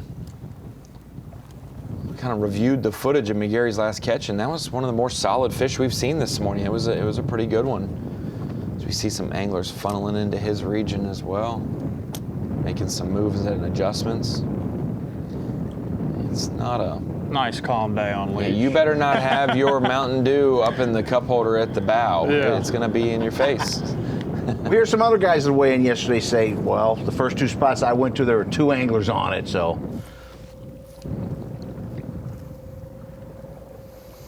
Mm. 213 boats, it can kind of fish small. We saw that last year with Chase Clark. Just came up short of winning this event, and, was in the top 5 and kind of had a conversation. Sometimes it's good to have a conversation to, hey man, we both can fish around each other.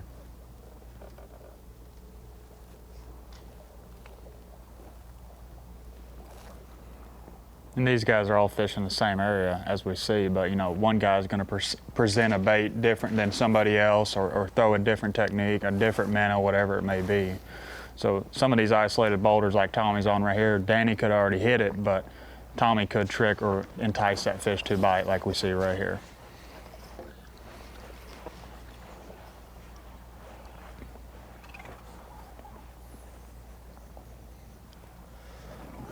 Yeah, little guy.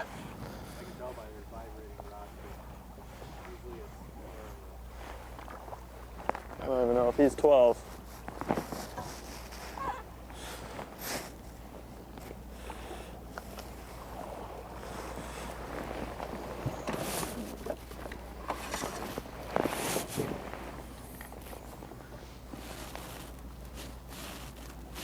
Oh, that's a 12-incher all day.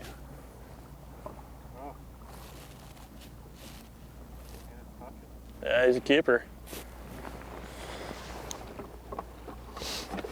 Certainly weird to be unofficially leading a tournament and putting a barely 12-inch keeper on a smallmouth fish.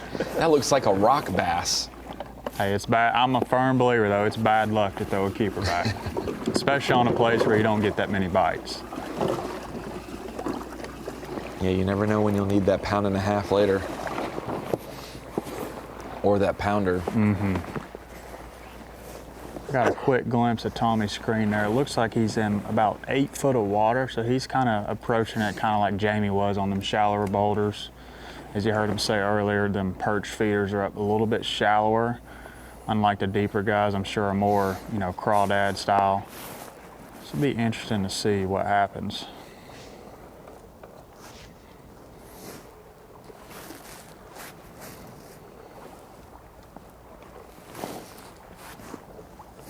We gotta get a big one in the boat soon, get the vibes going.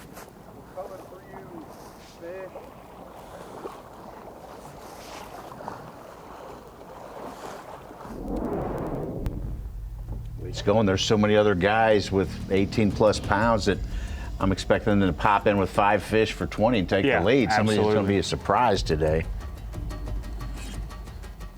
Back out to our leader, and boy, he has changed gears for sure. He was on the north shore with a lot of wind blowing in on his smallmouth areas, and he said a lot of walleye. Switched it up here for a minute. We're doing some largemouth fishing. Oh, it's a little too windy out there. It's hard to maneuver, and it seems to be a lot of walleyes on all the rocks out there. So we'll switch it up for a little bit and probably head back out there in a little bit. It actually looks like it's calming down, so hopefully we can get a few largemouth and get something going here.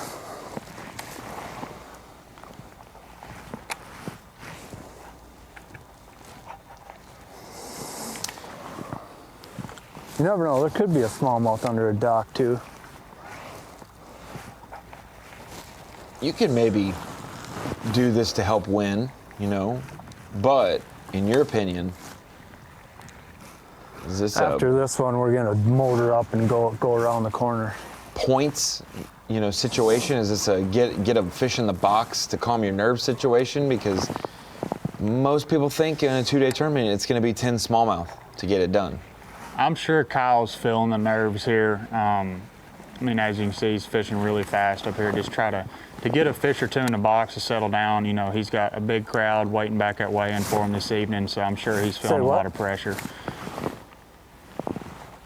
I always say it's always nice to be leading, but the pressure's twice as much when you're leading compared to if you're a guy in second or third place and you're chasing down the leader.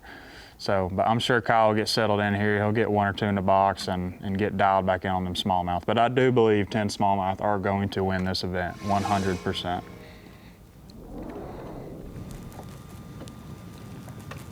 Back out to Austin Cranford. We appreciate his neon hoodie. Okay. Makes it a lot easier to tell whenever we're starting to fish new water.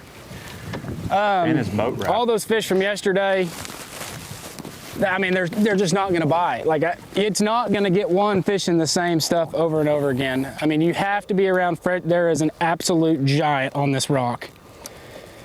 Let's see what he does. Oh, he nose down on it.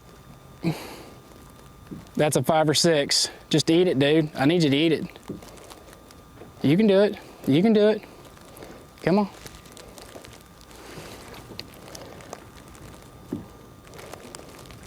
Oh my gosh. But yeah, I mean, we're gonna have to find new rocks. I mean, I'm not trying to set the world on fire bites wise. I only really need 5. And it just seems like I think that these fish move around a lot more than people think. Like they say, oh yeah, I've got this one boulder that's really good. I feel like these fish use, like one individual fish will use 6 or 7 boulders throughout a week. And I think this pressure's moving them around. And yesterday it seemed like where I thought I was gonna catch them, that's where all the boats were, and then I would just move over to where, oh, he's looking at it. See, this fish has been fished for, because he should have just swam up there and ate it. But it seems like whenever you get away from the boats where like nobody's fishing and there's just like a couple boulders and you might have not got bit there in practice, but like you seen there was rocks over there and there was nothing there, that's where those fish are now. They're just moving.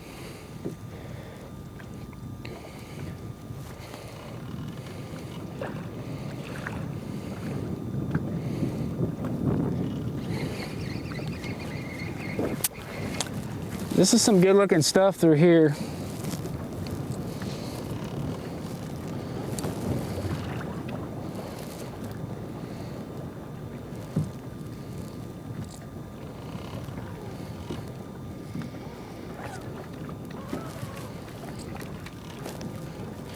If you can just get one boulder that's just bigger than the rest of them, that's where they're at.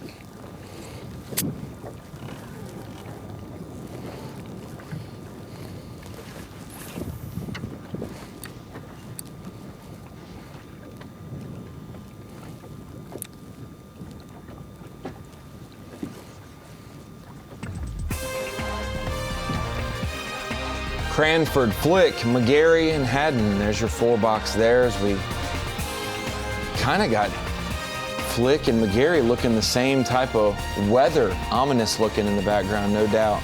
Cranford's got some big ones around, but they are skittish and shy. See if any big ones bite when we come back. There's plenty of moves to be made.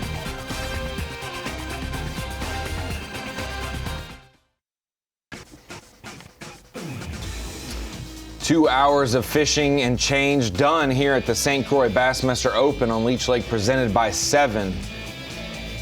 Live coverage brought to you by Thorn Bros today. Custom rod and tackle. If you're in Minnesota, you know about Thorn Bros. Our leaderboard right now, a little bit of a shake-up. Starting to add some weight to that leaderboard. It's been a slower morning as anglers have negotiated the waves and wind and the boulders, the highly pressured boulders, but Tommy Parker, couple fish in the boat, including a line burner. 28 pounds and change has him in the lead right now as we bring into the Bassmaster studio, sponsored by Marathon. I'm Ronnie Moore. I got Mike Sukon. You know him from Bassmaster Live every single week and from the Daily Limit on Bassmaster.com. And you know this guy from walking across the classic stage, Tristan McCormick. College Classic bracket winner, Opens winner. You've made a couple classics, and you're 3 events away now, Tristan. You have qualified for the EQs, and you'll do those in the next few months from maybe making the Classic or making the Elite Series. 2 huge goals in your career. Yeah, for sure. You know, the end goal, of course, for me is to make the Bassmaster Elite Series. That's always been a dream, but these next 3 tournaments, the EQs, you know, there's no room for error. It's going to take, in my opinion, probably a top 20 average. We got some diverse fisheries, Champlain, Wheeler, and Okeechobee.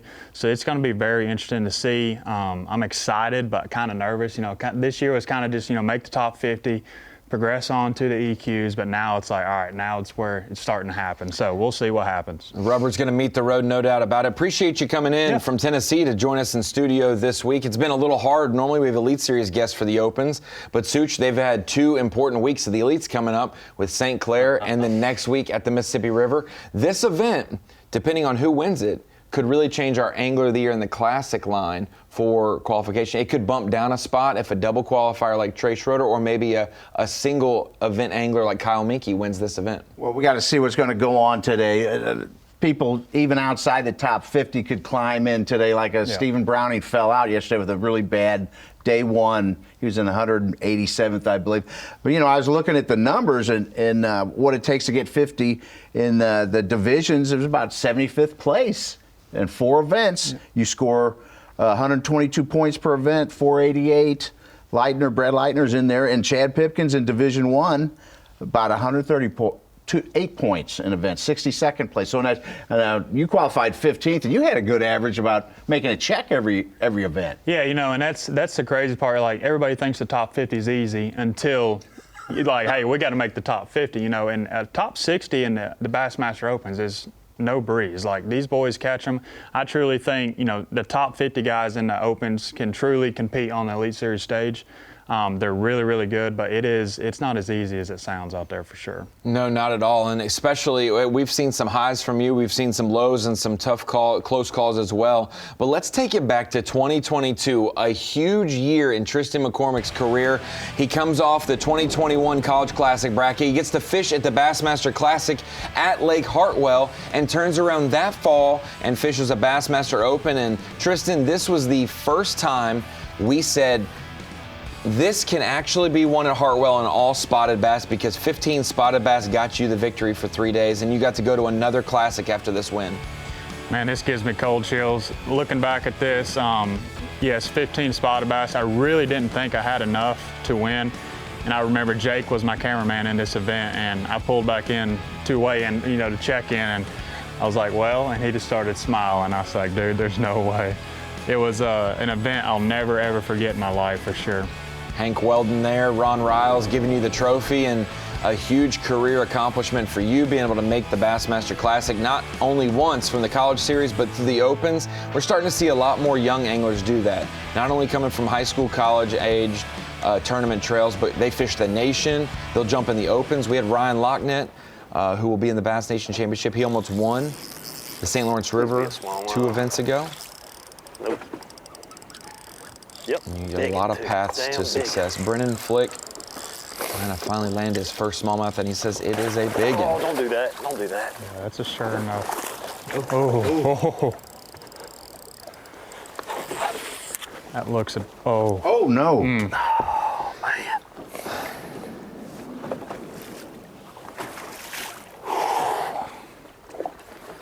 All right. I don't think they're on the boulders anymore. I think they're out here roaming. Golly, dude. Shading under the trolling motor.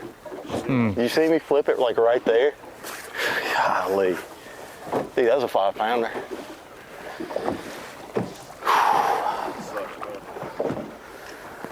It happens.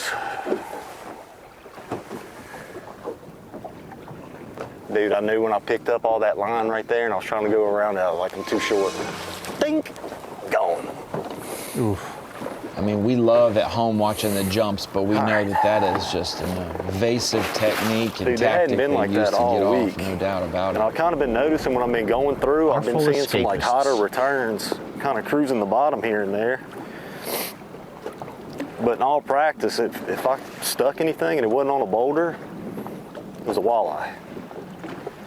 But yesterday I caught one that was off of it. Like I said, all I noticed was the return was just a little bit hotter. Oh, dude. Golly, man.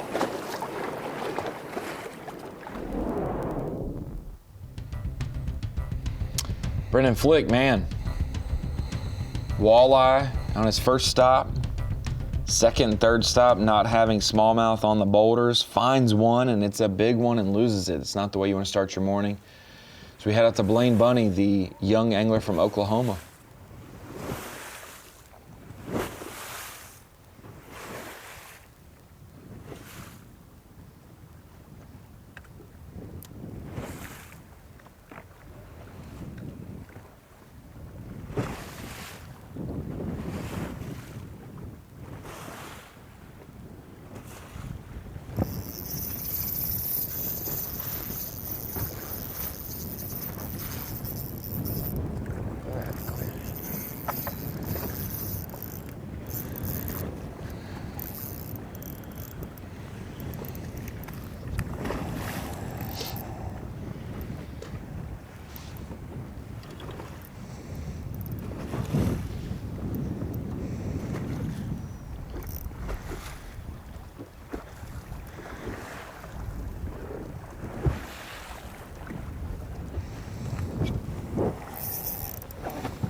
I know, you're not even that big.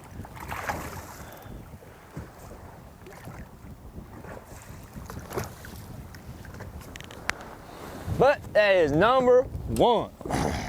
Yes, sir.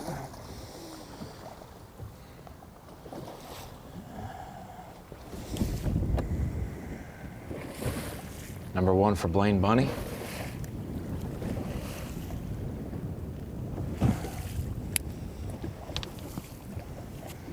She wouldn't come and unpin. Can I get in here real quick? Try to get a rough weight on her. I don't know how accurate it'll be in these waves.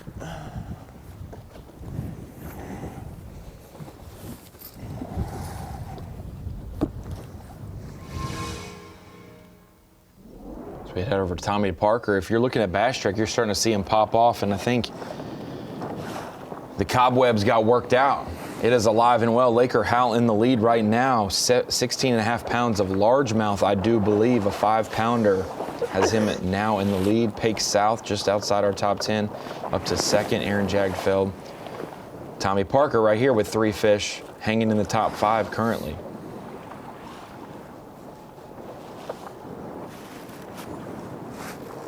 Five-pound largemouth. It's got to be largemouth if it's Laker Howell. Yeah. He put in 5 1/4. Oh. He's having a really good year. I was about to say, Laker's having a phenomenal year. Phenomenal year. He does really well when he spends most of his time fishing. You know, the only time I've seen him struggle is when he drove to 3 states away at Kentucky Lake and still had a top 5 there. He told me before the tournament started, he said, "How far is it to the dam?" I said, "Why?" He said, "I'm going." I was like, "Well, you just better buckle down, Bubba, because it's far." Tommy Parker to catch you up, started the day in second place, 1 ounce off the pace. Caught a 2.5 pounder, caught a 3.5 pounder, and just a 12-inch keeper for his third keeper. He is 3 fish on the board and 5th place overall right now on Bass Track. If you're watching on Bassmaster.com or the Roku Sports channel with us, make sure you have that Bass Track tab open. You can see the moves of the other 190 or 200 boats outside of our top 10. Laker Howell, the new leader, unofficially. Could it be one on largemouth? We will see. Pake South. Texas angler said, "I wish I was in the Lake Fork event for the elites earlier this year." Aaron Jagdfeld's been on such a heater lately. All the rest in the top 10, we'll get our introductions in with them later.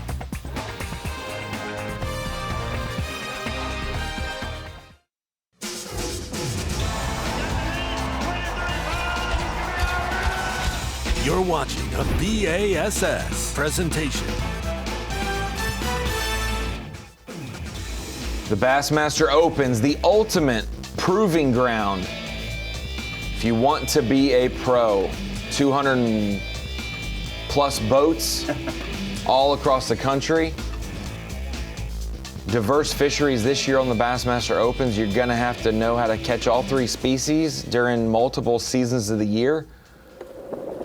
And anglers are gonna be put to the test with conditions that are not ideal, as we see Daniel Geary out in the teeth of the wind right now, hooked up with another one.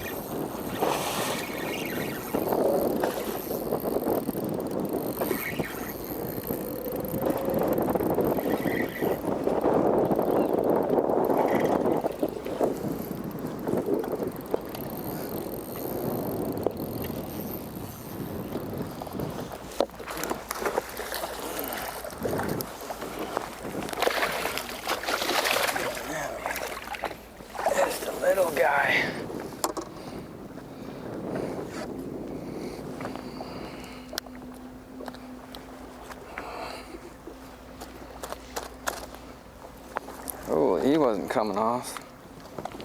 2-pounder. Fish number 2.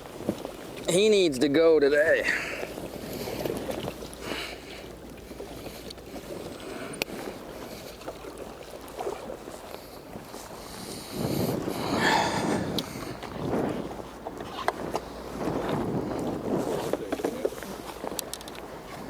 Well, fish number 2, both small ones. A little bit of a rougher start than yesterday. I'm happy to have anything at this point though. The wind's been a battle this morning. Gonna keep grinding this zone out for another half an hour and then start moving around a bit. Try and locate some new fish. Yesterday I kind of worked these areas pretty good. There's still some fish around. Might pop back in here this afternoon when the wind lays down, but yeah, 2 fish to start. I wouldn't mind 3 5-pounders to go with those. That would be glorious.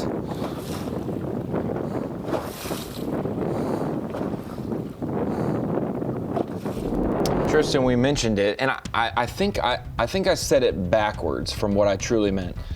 With this being a shortened 2-day event, people may think 10 smallmouth can win, but these are the types of events where you could adjust and win with largemouth because it is just such a short turnaround compared to a 3 or 4 day event where smallmouth will rule. Somebody like Lake or Howe, who is largemouth, this is the window of opportunity here. Is I might not be able to beat them 3 days on smallmouth versus We're largemouth, struggling but so far. 2 days maybe. Trying some new stuff. The wind's kind of got our stuff messed up right now, so we're going to keep trying some stuff, and hopefully this wind lays down a little bit and we can go catch some fish. But we just saw a big one back there, so maybe that's a good sign on this stretch of bank right here. So. Yeah, Ronnie, you just heard it right there. Back to what you were saying, you know, Tanner just said my stuff's kind of screwed up right now.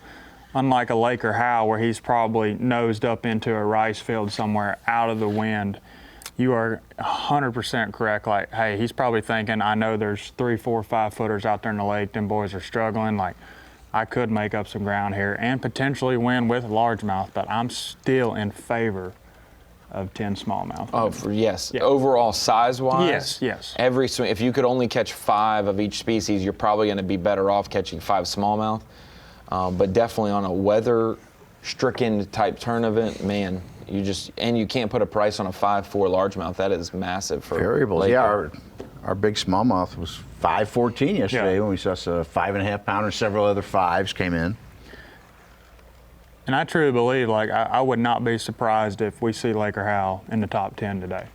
I mean, he's already off to a really, really good start with a 5 1/4. You know, he's got room to grow, and he knows that as well. So, just the way he's fishing this year, like, he's grooving. He's moving and grooving, and he's doing what he loves here, grass fishing. He started with 1910, 21st place. That's a good base to build off of. Here we go.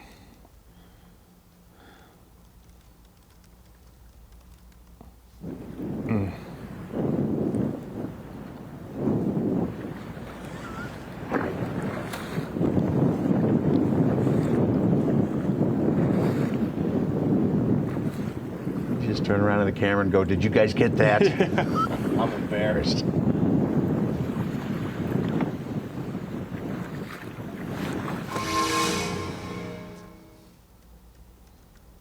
A little bit different scene than we have been seeing. Yeah.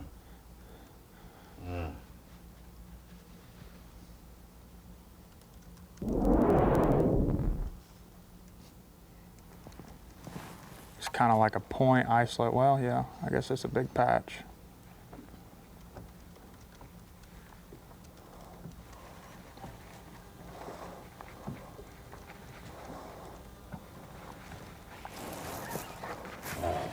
Six, will we see it blow up on a frog? That's where we exactly what we want to see. Good little primer for the Mississippi River. Thanks, Jake.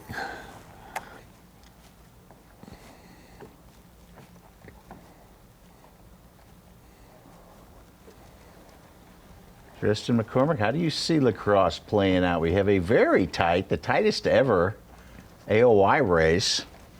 We have a lot of guys who are really good at grass, and then some pretty good smallmouth anglers up there.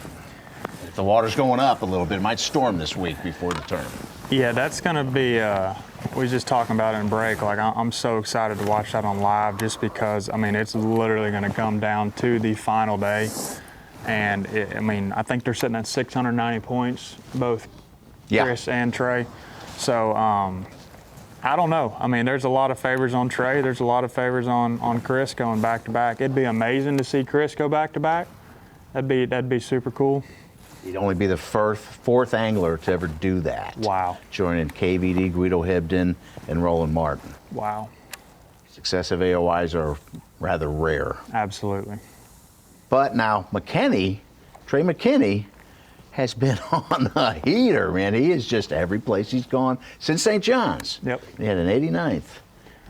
Yeah, you know he's going to catch him. You know Chris is going to catch him. I mean, it's literally probably going to come down to a fish that decides it, in my opinion. No, it's stuck. She come up and ate it. She's not very big. Need a beady one.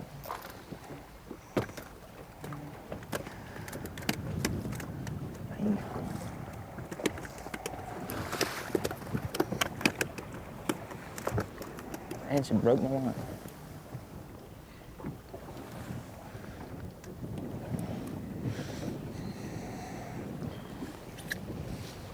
You can get a glimpse of them boulders right there on a screen. 2 big boulders right there. It's probably where that smallmouth come from.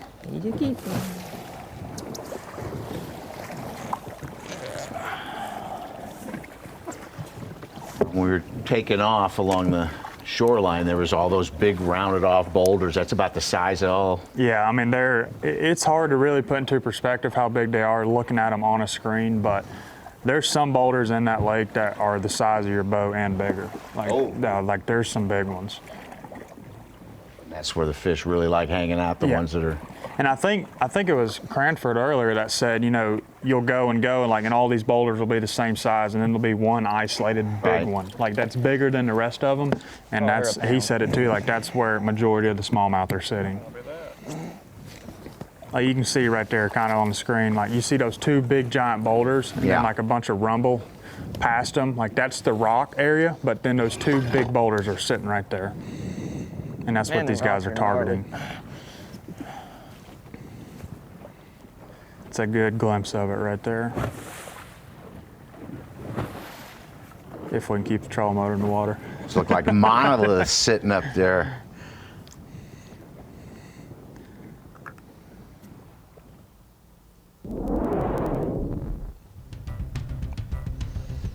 It's crazy. Where'd you choose? Right in the middle of the lake. You know, you would look at Leech on the map without contours, Tristan, and be like, that's got to be like 100 feet deep. But it is such a shallow, northern, natural lake type deal that it's actually a lot of fishable water.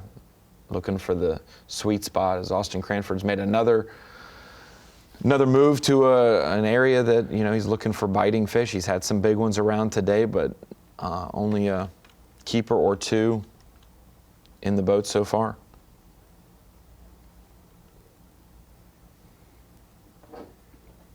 What were your go-to baits here last year, Tristan McCormick?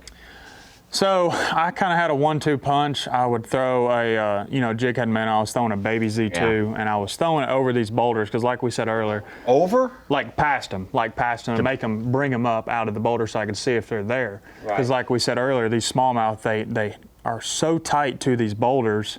So I would, if they didn't bite the minnow, the baby Z2, I would follow it up with a drop shot, and that was kind of a 1-2 punch. There's a muskie following my boat. I caught one of them in practice that was doing that, and I just dropped down and caught him just to make sure it was a muskie. And I've seen him 2 or 3 times. That might be part of our problem, or they just might not be using this area, but it's the right ingredients. I mean, you've got sand with rock transition and then big occasional isolated boulders. That's the deal. I mean, you're just trying to make 5 good casts a day. I mean, half the time you don't even see the fish. It looks right. You stroll your minnow over there, they come up and eat it. And that's how you catch the big giant ones. A lot of times you don't even see them. I'm kind of just getting this stubble right now, stubble rock, which is not what you want. You need the isolated boulders. We're probably about to pick up and move. Look, there's a high spot over there I haven't fished. I graphed it last year in practice. It's got the same stuff I'm looking for. The stuff last year's no good. There's like 950 boats over there, and I don't even think I even seen a fish when I went over there and looked. I mean, Austin said it right there perfectly. Throw the minnow over the boulder. But for me, like, if I saw one come up and he didn't bite it, I'd follow it up with a drop shot. But then again, you run into the zebra mussels cutting your line. So that's why a lot of these guys are going to the jig head minnow, just so to keep their line up above the boulder, so the higher chance of landing it without it breaking off. If there was ever a time to mix in a nice largemouth catch, I'm just saying, like, I agree. We could do it. We could do it now, Kyle. It's up to you, big dog. Had a pretty good bite, it looked like, 10 minutes ago.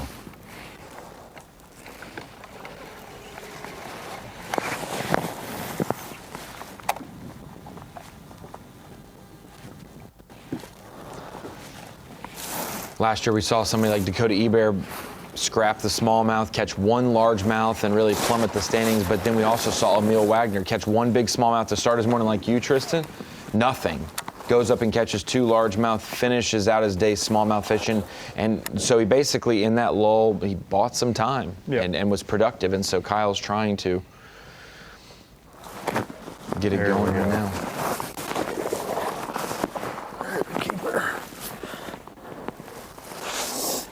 That fish might not be big, but that's a lot for Kyle just to settle him down.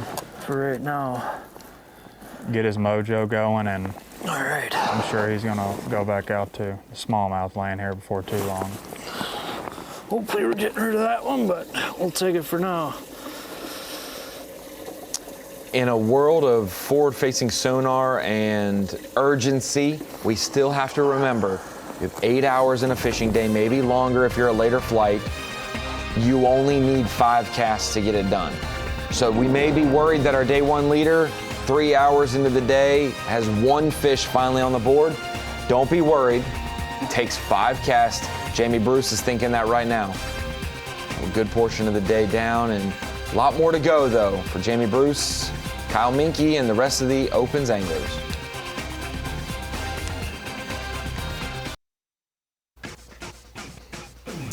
Here we go, closing in on 3 hours of fishing here at the St. Croix Bassmaster Open at Leech Lake, Walker, Minnesota.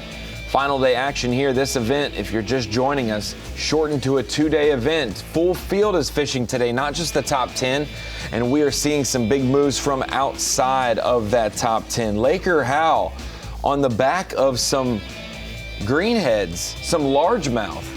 Yesterday, 19 pounds, 10 ounces. Today, another strong start, just under 18 pounds currently. That has him in our top spot right now by almost 5 pounds. Phoenix Boats Big Bass leader of the day at 5 1/4, and really everything else is 3 1/2 and up almost for him, and so he's off to a great start. And you know Laker Howell really well. Tristan McCormick's joining us here in studio, and we talked about how we expect smallmouth to dominate this, but the door is open with the wind on the main lake and how slow it's been for some of these smallmouth anglers, the pressure. That door for largemouth might be open now. If only Laker knew. If only he knew. Hey, it might be better that he doesn't. Yeah, exactly. Yeah. Exactly. He might go lock through to the Mississippi River if he knew he was in contention. He just called up with another 3. He's got our big fish today, a 5-4 he put in Bass Track. 17 pounds, 12 ounces, the best bag of the day so far. And he had that, I was looking at Bass Track yesterday morning pretty early, and he had, he was leading there for a while yesterday morning as well. Before the 17-pounder was caught. Before, yeah. And 31-pound bag. Oh, we love Bass Track. There's just some situations that happen. I believe it too much. I start thinking, hey, this is the way. You go. Chris Johnson's 3 pounds under. I thought he had fallen down off the AOY race. You go negative with it, though. You take it personal, like these guys are deceitful, terrible humans, and you just put it against their character. I've seen the things you put on Facebook. To say what? Nah. Sandbaggers. I just don't see the point behind it, how it benefits them at all. Mystery. The mystery of it. Patrick Walters has 20 pounds instead of his actual 30-pound weight. Oh, We've mentioned him 20 more times on live. Probably not that he cares or anything, but we'd be saying Patrick Walters got a 30-pound bag. You'll be able to ask him that today, Such. Yep. I've asked him before. He said he does it on purpose, Ronnie. I know. Well, you got your answer then. You're just going to have to be okay with that answer. But the reasoning of, I don't want to get anybody's hopes up, or I just want to shock people. Mercer's paying him off is what it is. Oh, 100%. To get a surprise. Yeah, for the weigh-in, yeah.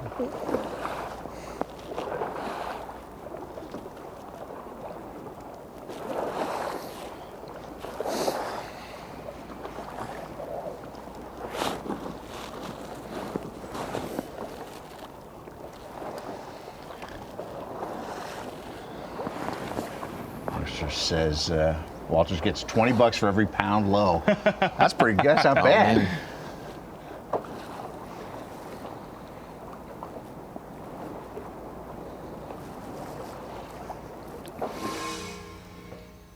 It's so funny watching him on live. He'll catch a 6-pounder. That's a nice 2.5. Close.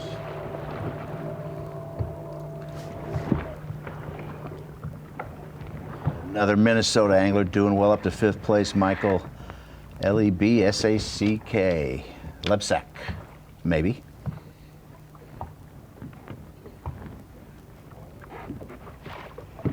Trey Schroeder in a little bit calmer area of the lake. Just moving and grooving. He said earlier, I have no pressure. Just doing his thing. Already classic bound. Yeah, that too. He's already EQ. 3 fall tournament events. He's already in that. That is so perfect. If he wins this, an Elite Series angler might be buying him a steak dinner like Carl did last year for Easton at the same place, Leech Lake.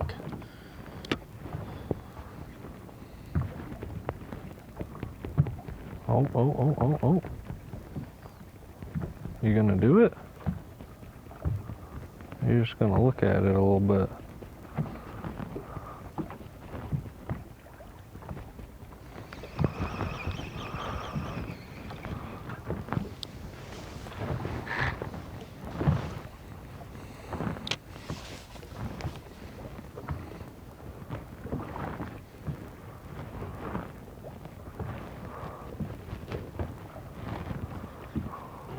That's ridiculous.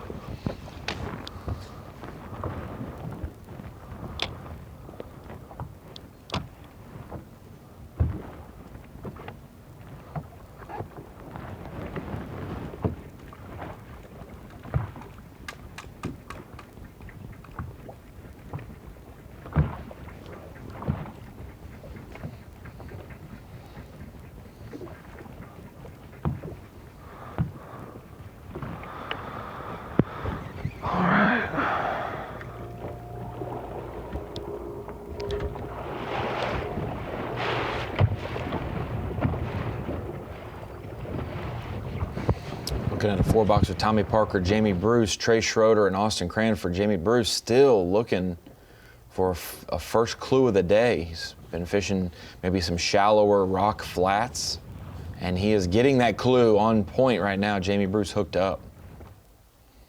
Eekies.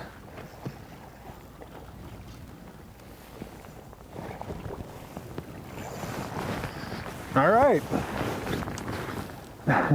A bass. They do exist. Had to catch one so I can at least give a shout out to my wife Ashley and baby boy Bowen and Joey and Noah and Kayla all watching at home, and my parents and family. We're doing our best, but she's a grind. It's not really a disappointing start, it's just how it is out here. So we're gonna keep our nose down, keep on grinding.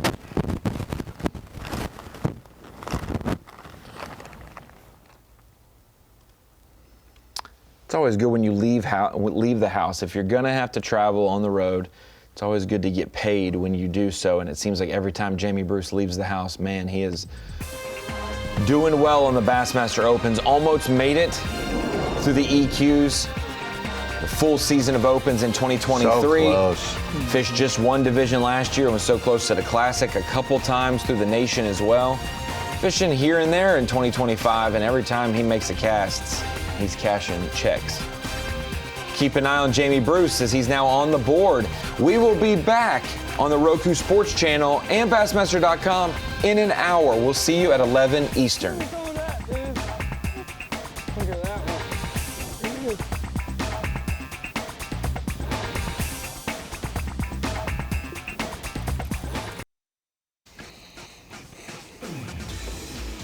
Bassmaster Live rolling on here for the St. Croix Bassmaster Opens, presented by 7 Leech Lake, Walker, Minnesota, with our live coverage brought to you by Thorn Bros.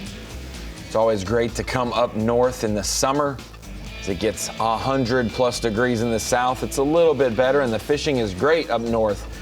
But Laker Howe, coming from the south, bringing a little largemouth flavor to the show and having a 5-pound lead unofficially right now, following his 19-pound+ day yesterday with another great day so far. Has him atop of our leaderboard. Everyone else still getting situated. The smallmouth bite, no matter what you say, with the lack of data maybe we have for Bass Track, it is no doubt tougher than yesterday. Nobody really with a big bag so far as we head back out for a couple more hours of coverage at Leech Lake. We're going to go visit our day one leader, Kyle Minke, who brought in 22 pounds of smallmouth, audibled early this morning to largemouth, and we see he's still with the largemouth program as well. We do have one angler just popped in, probably near a 5-pounder. Sam Hangy with 19.7 up to second place from, I think, about 60th.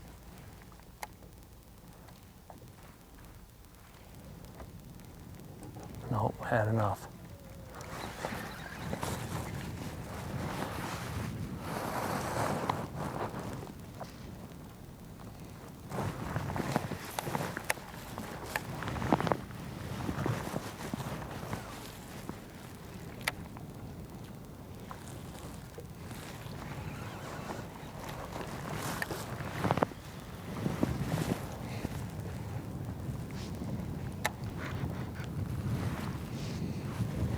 Right before we went to our 1 hour midday break. It's kind of weird to have a midday break at around 9 a.m. Central Time, but that is, they started so early this morning. We've been going since 6 a.m. takeoff. Kyle Minke switched to largemouth and caught one right before we went to break, and this was during our break. Come on out of there, come on out of there. Adding another stuck on the reed bite to his category. Let's see if he gets it in the boat. Still on. Little guy. No, it ain't too bad. Chunky one.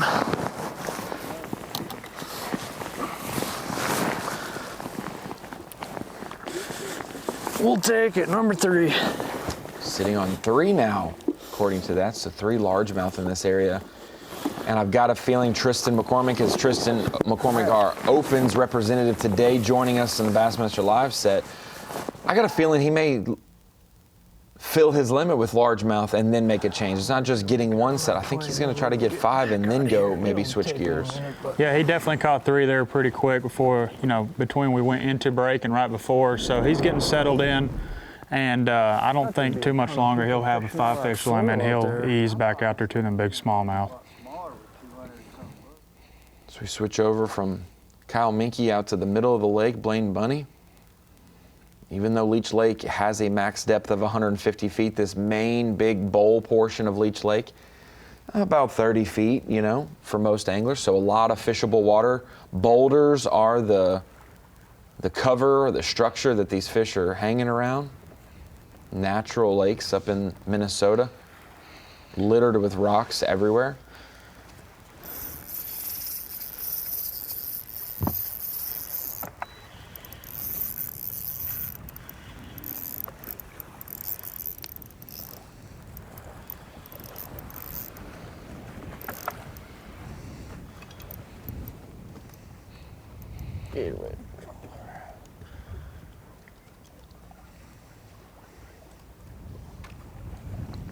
There's 2 small ones for Blaine Bunny this morning, 2 for 310. So every fish right now is very vital for him.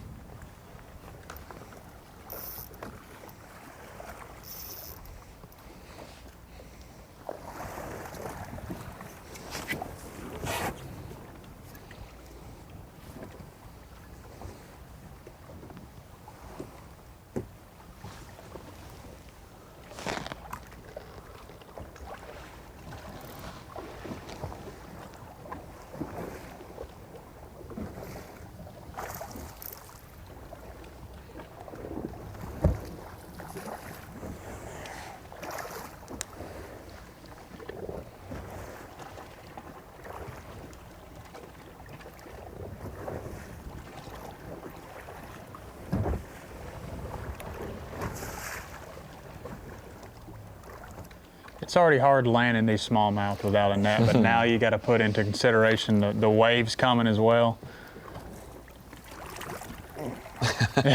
Just out of reach. And about the time you get on them, they start going crazy. There you go. Number 3 for Blaine Bunny.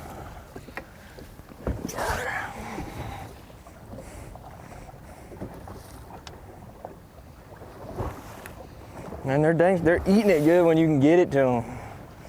just it's hard to get to them.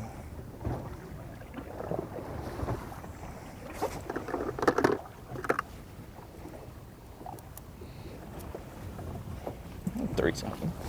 That one ain't missed a crawdad.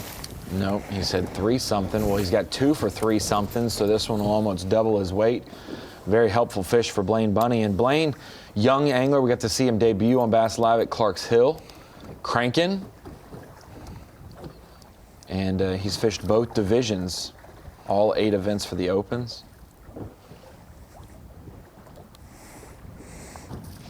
3-2. 3-2 for his number 3.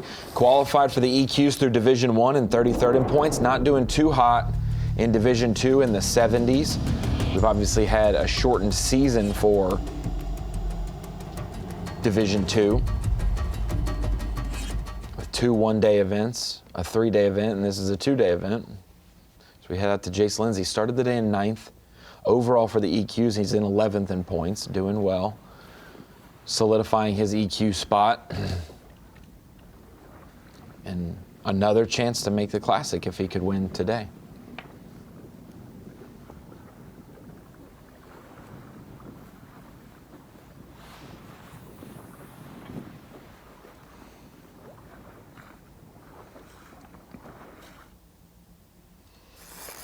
And before we came back live, this was just a few minutes before we rejoined you. Jace Lindsay, who one of our best starters today. A couple fish earlier this morning, hanging in our top 5 for some of the morning. Adding to his total with this one from just a few minutes ago.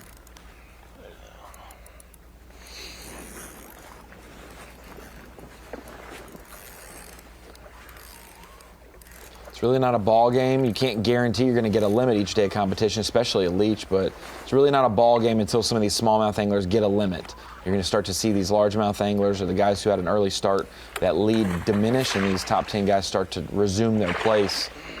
This being keeper number 3 for Jace Lindsay. And these guys are getting settled in. You know, this, like you said, Ronnie, this ain't a go out there like a St. Clair. Everybody catches 20 pounds in an hour. You know, this is a 6-7 bite tournament, and you know, he may get 2 or 3 bites in the last hour of the tournament to really get him up there to around that 20 pounds. So definitely do not count these smallmouth guys out of it. Best fish of the day for Jace Lindsay. He had a 3-3 and a 2-8. Now you add a 3-7 in the mix. And the wind projection is supposed to start diminishing around this time till noon, so the next hour and a half or so. It's going to stay cloudy the rest of the day, though, till after weigh-in. 3.5. The 213 anglers, we had 168 limits. I think the average fish size was just a touch over 3 pounds. Pretty good. Yeah. Really good. You can assume there, if you get a limit, you'll probably have 15 pounds. Yep. We get 19 bags over 20 pounds. Top end not as good as Easton Fothergill last year with 26.10. Just amazing. Yeah, with no previous tournaments with B.A.S.S here, not much history on Leech, not much stuff to study, really lended itself for a blowout opportunity and someone who knew what they were doing to operate well. And he kind of exposed a little bit of that, and then you get a little bit more people on some boulder rotations, and that average bag weight goes down. But you think the weights go up the more we go to a place if the fish are about the same, that the more anglers know how to attack it? I would say for a fisher like this, maybe no, because you're hitting the ceiling. You're not. It's so confined. Conditions don't change. Yeah, and there's not. That's crazy. There's not an ecosystem of crazy amounts of spawn. Like, you're not just having tons of quantity to mix in with qualities. We're showing you some Trey Schroeder from during our break, the already classic qualified angler. Managed a few fish during our break to stay in the mix. But no, I would say that, I mean, you're not going to get more boulders. It's not like St. Clair where the grass grows there. It's not going to get more boulders on this lake. They already have plentiful bait. it might take a couple years for like the bass population to get big enough to sustain big tournaments. But yeah. Work if that's our When you look at Easton Fothergill, we came here last year for the first time. He knows where every isolated boulder is on this lake. And now with a lot of these guys like Trey Schroeder that have been here twice now, I'm sure a lot of their practice was spent behind the graph, scanning and really dialing in these isolated boulders, just like Austin Cranford, you know, and Jamie Bruce, like, hey, we got 50, 60 spots to hit. We can't even hit them all.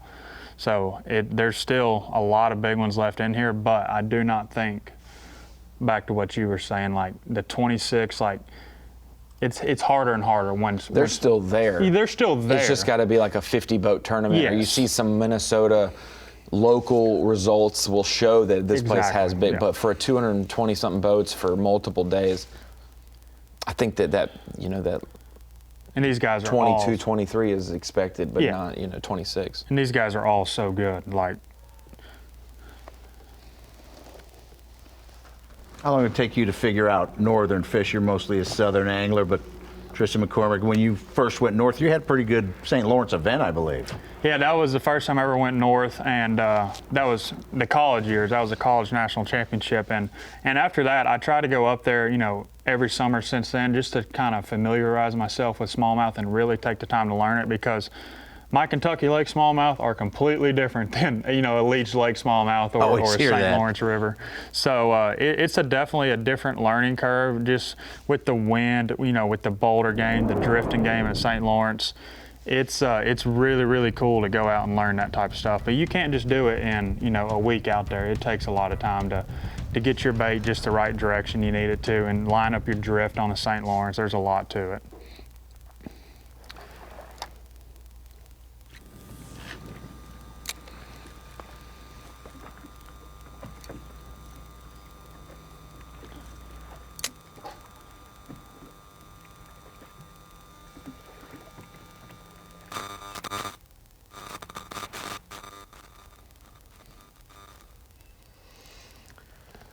We know this young man, Tanner Haddon, from University of South Carolina Union, fished in the college series, was a part of our college classic bracket last year. Got to actually have his partner from college on Bassmaster Live last Open at the St. Lawrence, and now Tanner's getting his shot at a possible Opens victory today. Started the day in 10th place.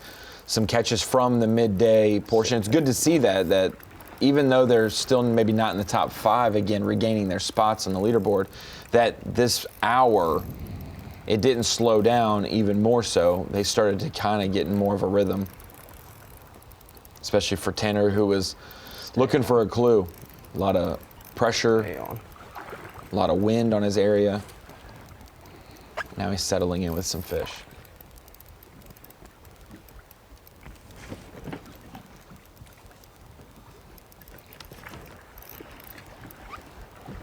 Don't do that.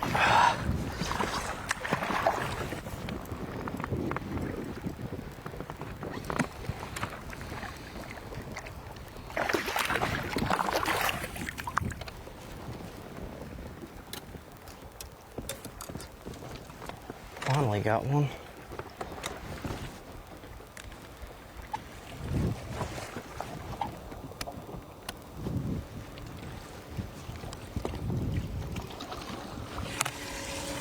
Earlier keeper for Tanner, who has 2 in the box now. 2.5 and a 2-pounder. Here's the second of those 2.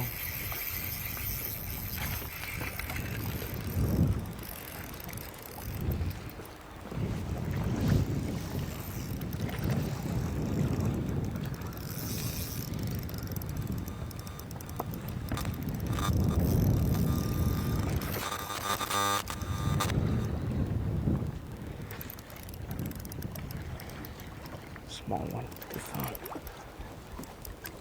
Don't do that.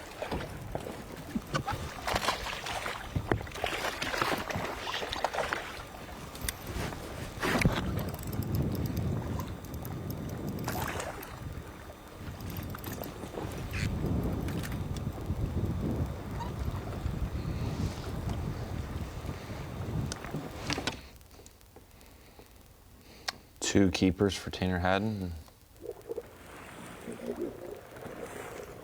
Still on the search for more pieces to the puzzle. So we head out to Tommy Parker. Started the day in second place, 1 ounce out of the lead. By far our best angler this morning until Jace Lindsay's 3.5 pounder. He was our best angler so far. 3 fish in the boat so far this morning.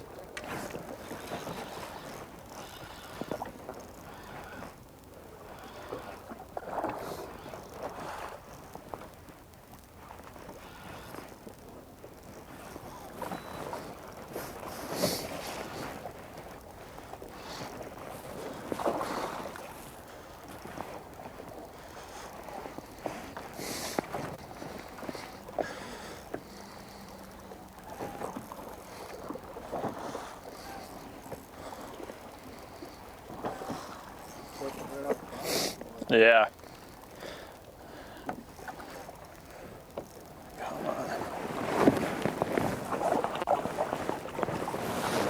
Finally. 3 pounder.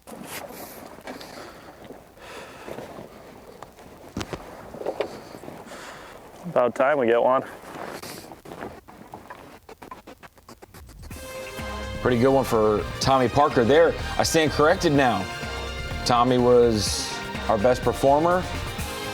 And then Jace Lindsay and Trey Schroeder, and now Tommy is back on top for the guys we have on camera. In 4th place now, 32 pounds basically. 4 fish for 10 pounds. It's our highest non-limit angler in the field so far. Still finds himself about 6 pounds and change behind Laker Howell. We'll see if Tommy can fill his limit and begin to cull to try to catch Laker Howell, Sam Hangy, and Pake South when we come back.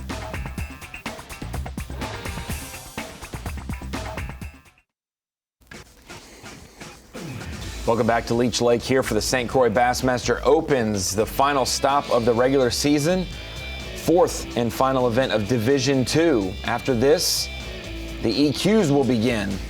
You want to be inside the top 50 of the points race in each division to fish the EQs. Those 3 events in September, October, and November will determine who makes the Elite Series. And right now, Laker Howell trying to do more than that. Last year came close to making the Classic.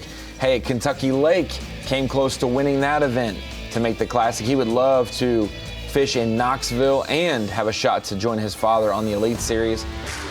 And we will give it to him. Yesterday, started strong, one of the fast guys out of the gate, 19 pounds, 10 ounces yesterday, had him sitting 21st, not too bad.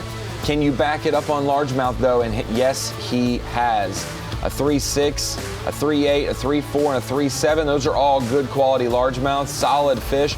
But Tristan McCormick, that 5.4 is what helps him be the Mercury move of the day, putting him up almost at 19 pounds. That is about as consistent as you can be with largemouth, and he still has half the day to go.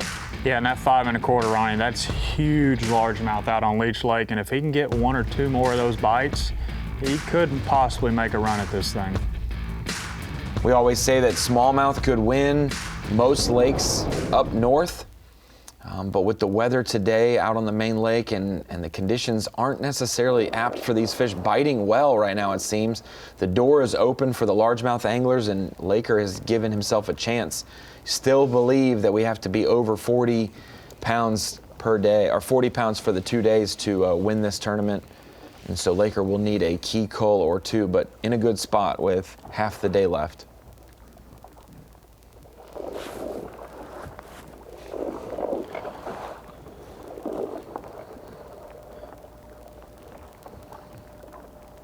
Looks like we got a little rain coming in on Tommy, either that or the waves.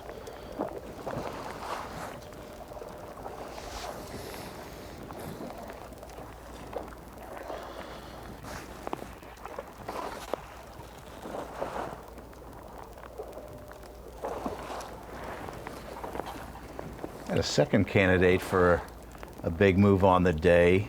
Stephen Browning started with 4 fish, 187th. He fell outside our top 50 in EQ points. Right now he's 58th with 12.5 pounds. He's got a small 1+ or something in there. He needs to get rid of that probably. Oh, he needs to get rid of, I mean, in theory, Such, it's a big move, but yeah, when you, I mean. Yeah, when you're so low, to gain points, he'll have to do some serious work, but 12.5 is a good start. Yes. I mean, if he catches 17, 18 pounds, he's going to move way up from yesterday. He only needs like 10, 15, 20-point improvement. Yeah. Yes. To get in the top 50. And 12 might do it. It'll put him probably in the 160-something, 170 spot range. Might be enough, but that's why I say like 12. You don't come to Leech Lake thinking 12 will help you. So you better get in that 15 range today and be surprised that you moved up so much. I promise you, he's not thinking that. Yeah. Well, it kind of seems like a little tougher overall day. Bass Track was way lit up heavy yesterday with bigger bags yesterday than today. Now we still may have guys who haven't reported their fish yet at all. And I will say, a lot less likely for an angler. We don't have marshals in these boats. It's just the angler or a camera guy with them. And so with the wind and the waves, maybe the slower fishing, some of the anglers won't report till they have all 5, or it's hard enough to negotiate out there rather than pull your phone out and input them. Right now, just because there's so many zebra mussels.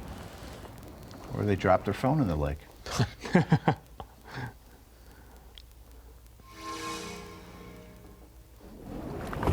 You see Fothergill do that?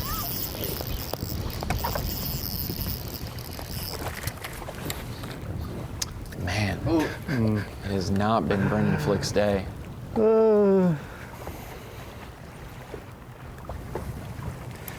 gonna be like that, huh? Golly. It's all right, dude. My theory on all this, especially with smallmouth, is kind of like baseball. You're down 1-0. You gotta score 1 to win anyway. So again, if I was only gonna get 2 bites, I was about to get my ass kicked anyhow.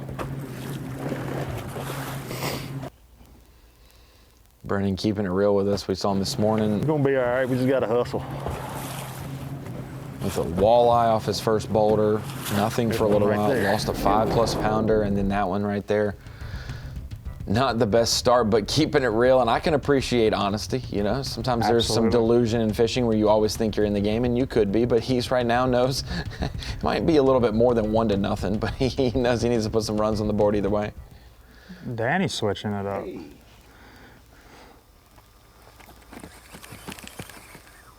Danny McGeary from Canada, the Ontario region. It's a big region you can mention, but over there by the St. Lawrence in Ontario.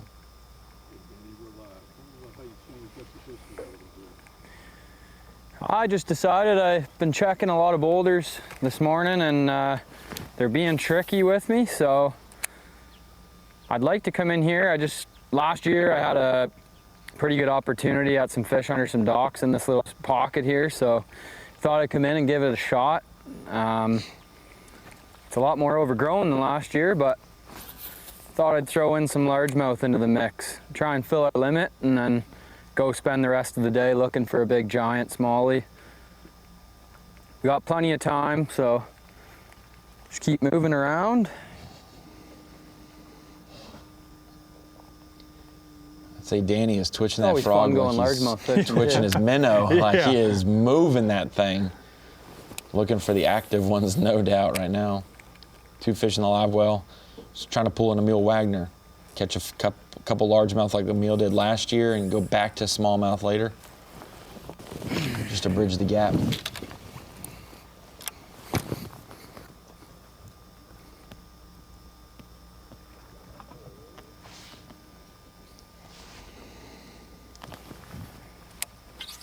Sure is a good looking place for a couple bucket heads to be swimming around.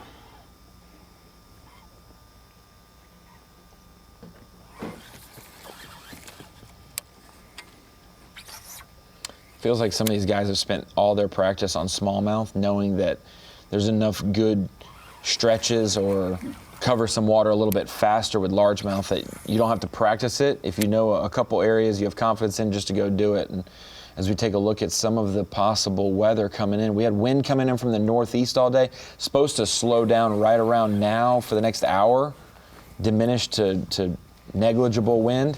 And then it looks like from the northwest, we're going to have some cells come through that might push some rain on the north part of the lake, maybe not even hit Pelican Island and Pipe Island down south, but more so the northernmost part of Leech Lake.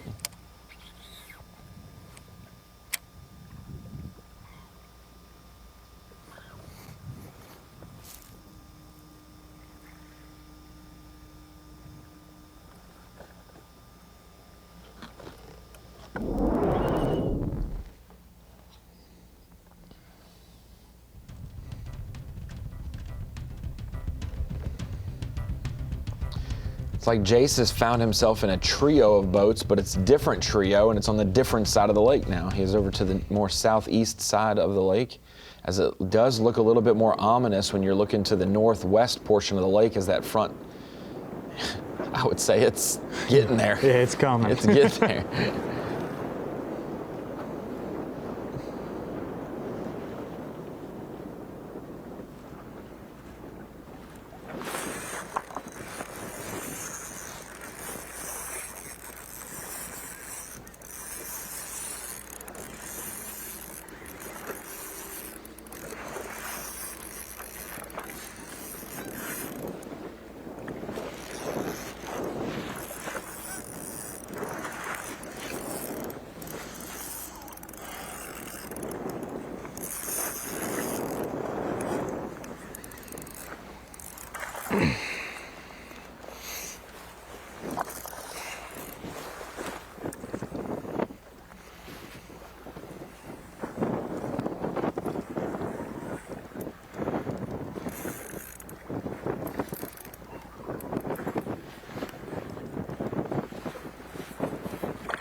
Yeah, there you go.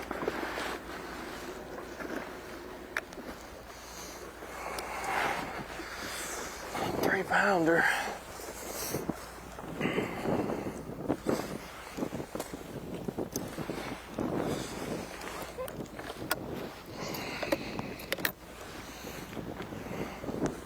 $15 pounds won't get it done for Jace Lindsay, but another 3-pounder, he's saying right here, could push him up to 12 and change. 3.5-pounder for Jace, put him at 12.5, and that'll get him up into the top 3. He should be right behind Laker Howell and Sam Hangy with one more to go for a limit. Jace Lindsay's on the move up the leaderboard, and by far our best angler so far, managing the pressure and the crowds. We'll be right back with Jace and more.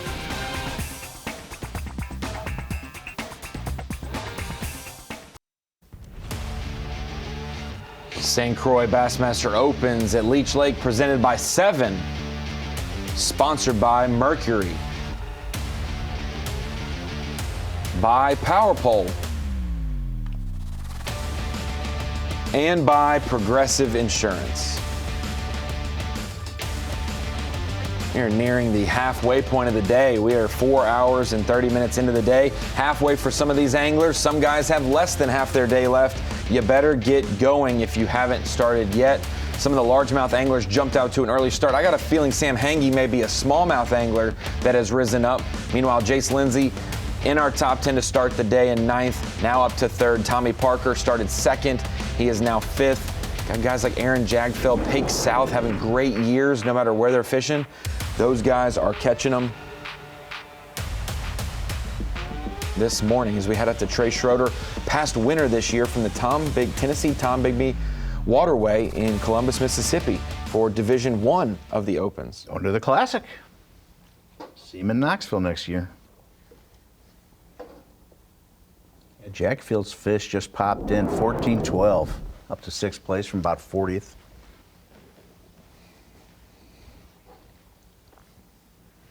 We go over from one college angler to another. Trey Schroeder from McKendree University over to Tanner Hedden from University of South Carolina Union. Made an appearance in our College Classic bracket last year for having a great and successful college season and career. Now him and his partner jumping out to the Bassmaster Opens. as individuals and both having good seasons qualifying for the EQs that we'll see them at Champlain, Wheeler, and Okeechobee coming up soon. And while we're on the topic of college standouts like Trey Schroeder and Tanner Haddon, I'll bring it into the Bassmaster studios. I'm at the Pro Guide Battery Screen of Knowledge, and we have something new this year. It's called the Hook College All-American Program. And so it really is the best of the best. We've had the high school All-American program for years. Guys like Easton Fothergill represented very well. Not only took it from the high school level to the college level, and then now to the Opens and Elite Series and Classic Champ. He's made an exponential jump. But our college All-American, we talked about it. We had the likes of UNA and Montevallo represented with the first duos in our college All-American team. Now we've got Stephen F. Austin and Carson Newman University represented with the last two teams of our All-American lineup for this year. Grant Percival, Ben Burns from Stephen F. Austin, Blake Wheat and Zachary Helton from Carson Newman. Both of these teams absolutely standout anglers, standout seasons. And you know how it goes. There may be guys who have had great careers that are not a part of this All-American, but it's what have you done for me lately? And these two teams have done it across the country. You can see excelling in spotted bass fisheries or down at Okeechobee to start the year. Both teams have had a great season overall, and they are joining UNA and Montevallo as the College All-Americans for the Hook College All-American program in our first year doing it.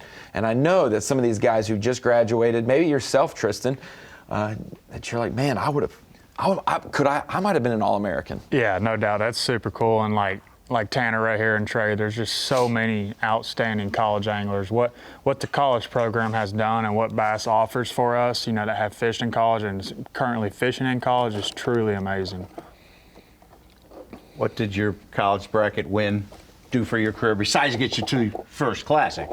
That bracket, it really, I am where I am today because of, with where I am with Strike King and Lou's, like I would have never been there if I wouldn't have won the bracket because it was automatic sponsor with Strike King and Lou's. Like just super amazing, and get to fish the Classic and get a brand new Nitro bass boat and a Toyota Tundra for a full year in use of the Bassmaster Opens, and then winning the Bassmaster Open. It's like, what more could you ask for? It literally is a trickle down. Every fish of your college season mattered to get you to the bracket, and then every single successive win to advance, you go and you have like an 11-pound deficit, and your closest person, the guy you're fishing against on the final day is 10 feet away, and you're watching it. You had a crazy comeback to beat Tucker Smith in that bracket, and then all of a sudden you get to go to the Classic. It's crazy. And then you win that year. Like you can literally trace it back to a key catch probably in the second college event of the previous year that helped get you there. So no doubt. Very cool how your career has gone on that, and now I remember the stare down. I love that part of it during the break. Oh. Intense. Those college brackets are intense. Yeah, I knew when I hit what Tucker had, I was like, well, at least I caught up to him. But I know I'm still behind, because I figured he was going to go on a run. And it was insane. I mean, we were here, and we were like, he needs a 3.5 to take the lead, and John Stewart's like 3.7, and you're like, oh my gosh, there's 15 minutes left. Some great finals in the college brackets. This year at Watauga Lake in Tennessee, it should be a great new venue to try out for our college bracket. We couldn't have gotten much closer, Such. We had a tie for the national championship. Yeah. Lander and Carson Newman at Cherokee. They had a fish-off. That was insane. And then the defending champs did it again, 2 times in a row. So Watauga, Andrew Bland and Garrett Smith. I've actually been to Watauga, and it is.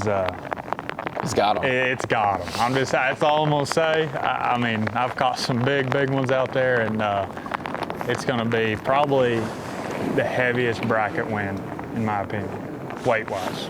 And that'll be just about September 29th is the final day, right? A month and a half from now. Yeah. We'll be live for that Saturday, Sunday, and Monday of the bracket. And somebody's life will change. Yeah, great opportunity. And then they're going to be able to go down the street in a few months to Knoxville and be a part of that Classic. So Tommy Parker and Jace Lindsay would both like to join them with an Opens win today. Jace is up to 3rd place, like we said, going to commercial break. That 4th keeper keeps him in the mix, and Tommy Parker with 4 keepers is right there behind him. Laker Hal just called up 3 ounces. Got rid of the 3.4 for 370. He's 19 pounds even today. 38.10. Either way, kudos for catching dual 19-pound bags of largemouth. 100%. Something we didn't see someone do last year. Sure, he's sticking to that plan today, right? I would assume. There's no way you catch 19-pound largemouth largemouth then switch and not do it in the first hour the next day. And I mean, he jumped out to a quick start after that. Okay. You know, especially with this weather they got rolling in, like straight up largemouth beat down. And Such, I'll just tell you this: if I didn't catch him, and I was fishing largemouth, and I look out at the main lake, I'm just not going to catch him again. I'm going to make it work today. We're going to make the largemouth work today. Yeah, there's a line going straight across, should be hitting almost every portion of Leech Lake. Jason sounds like he has one dialed in that's right near his bait. So I'm gonna hit on that for a minute here, Ronnie. Jason, you know, he just had one come off. I'm sure it's on a boulder. And what they'll do, these smallmouth, they'll swim, 20, 30 feet following your jig head minnow. And then once they get off of it, they'll swim straight back to the boulder. So that's why you're going to probably see Jay sit here for a minute and make several more casts, because he watched that fish swim back. And it's something about Leech Lake, even when they follow it off, they go straight back to the boulder. And that's the same boulder. The same boulder. And you'll see a lot of guys reach down, pick up a drop shot, pitch it out there, don't get a bite, reach down, pick another minnow up, and he'll see him come up again, and then he won't bite it, and he'll swim straight back to the boulder. So you'll see a lot of smallmouth guys do that, like he's reaching down to pick up another rod. Did you pay him to do that? Yeah, I did. He's paid out. But it does feel like sight fishing almost, because that's their home. And almost if they swim off the bed or swim off the boulder, if you can get your bait to the boulder before they get there, they're like, wait, this is something different, not the same, not the same guy. When Danny this morning, you heard him that first one he caught. He said, I just hooked this fish a minute ago. And the fish went straight back to the same boulder. So yes, it almost is like bed fishing, but it's something about Leech, like wherever they're at, them smallmouth are at that particular day on that boulder, that's their home. That fish could be 200-300 yards up tomorrow, but like as of right now, that's where he's at, and that's what he's protecting. Mille Lacs would be a great place to pre-practice for Leech if it was off limits. The same types of boulder type territorial fish. Depth range about the same. Yeah. And what's interesting is Kyle Minke talking about the walleye stacked up on places. Used to go to Mille Lacs every single August and September, and all of a sudden one year, nothing but walleye on this depth range. And then next year, smallmouth on it. So we will see if Danny McGarry sticks with this largemouth plan, or if Jace Lindsay can get his limit on smallmouth in just a second. We'll be back on Bassmaster Live from Leech Lake momentarily.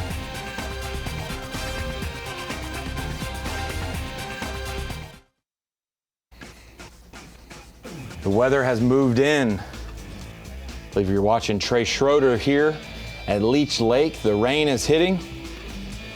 Some of the skies are maybe breaking up in the distance, but it had got dark there for a minute.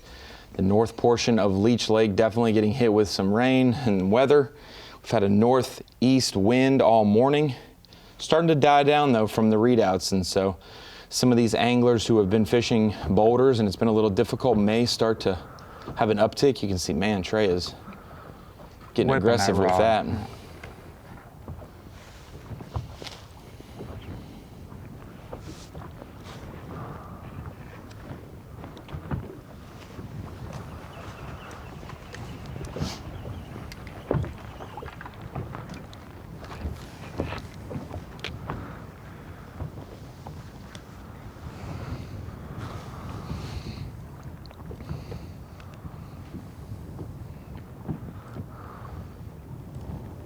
I don't think Trey started with that many spinning rods on the deck. No. I think he's added. And he wasn't just hiding other options either. It's out of desperation now. These fish are just not. They've been well informed. They're now well-conditioned fish.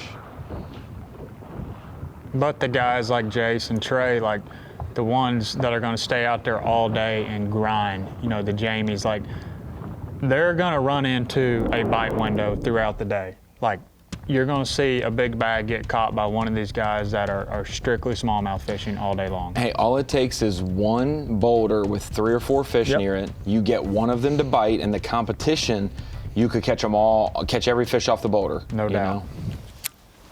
Out to Danny McGeary. Still trying to make this largemouth deal work. Midday, 2 fish in the boat for him, both smallmouth. Switching gears, and he needs a sign before he decides to go back out.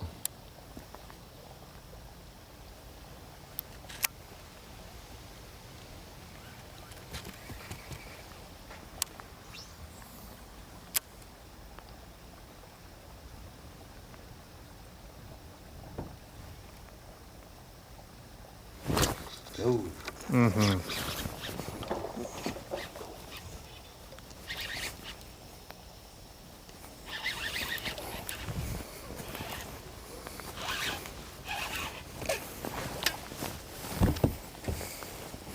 It ain't a 4-pounder, but keeper number 3. You hit it like a 4.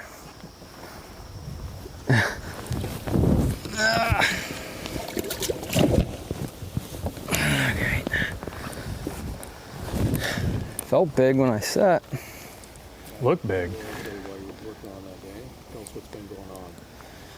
It's been a slow go for me today. I'm not gonna lie, but decided to switch things up for about an hour just to give out there a break. Been bumping around in the waves all day, so came in here to see if we could just grind out a limit of largemouth.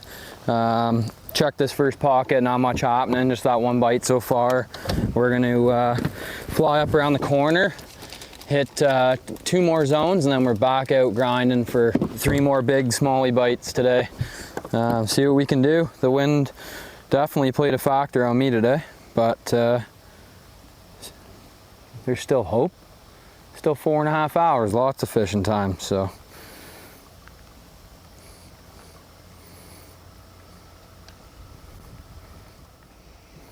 I think there might be another one under this dock.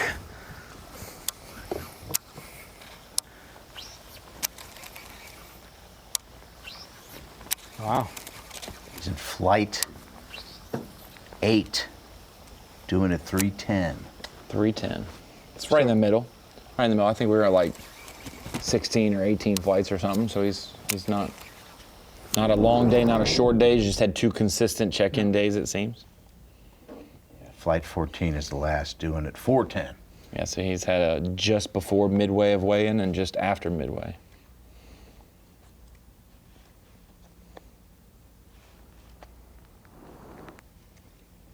The rain that's just kind of making a little pop up here, a little pop up rain here, really poured some water down around the La Crosse, Mississippi River region for the next week's elite.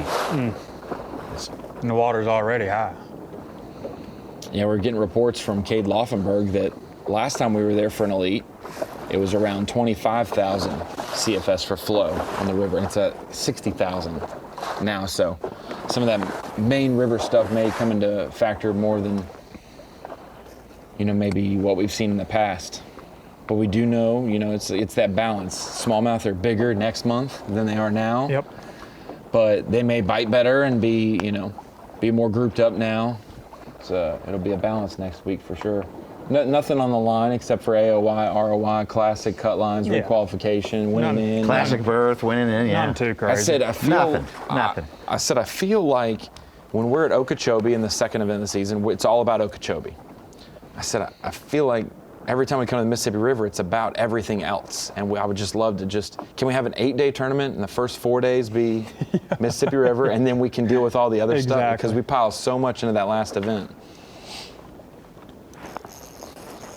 Tommy hooked up. Could be keeper number 5 for him.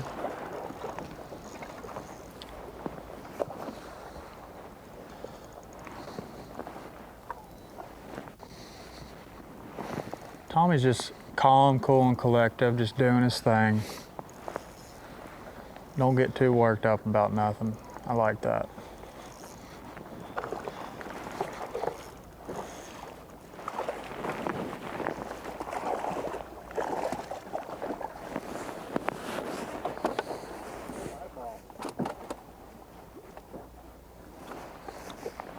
Oh, it's a 5th fish. He smiled. Yeah, first time today.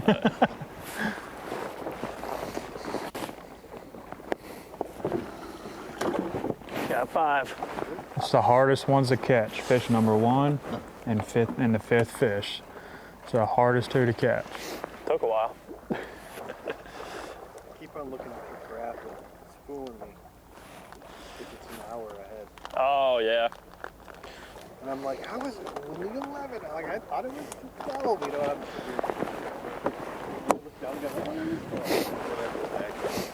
Yeah, I had a marshal look at it. He's like, dude, you're an hour late. Never been that scared in my life.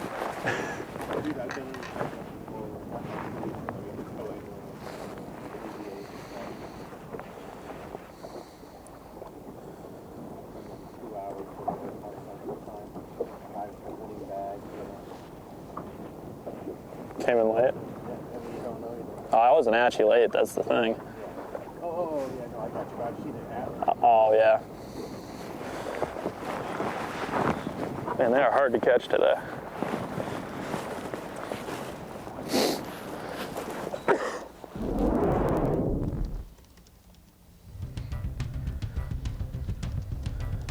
Parker started the day 51st in points. First man out of EQ qualification. Which means he started probably in the 70s, you know, or maybe After the, yeah, before the tournament. Maybe he might have been in the 80s.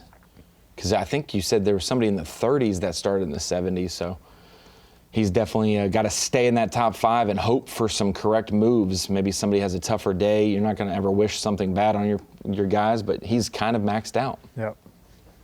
He started 97th. 97th. Wow. And he was up to 51st after day 1. I think he had a top 10 at Rayburn and 2 bottom 10s, basically.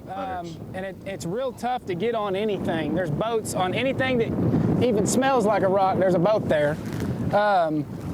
And so, I mean, we're on the same program.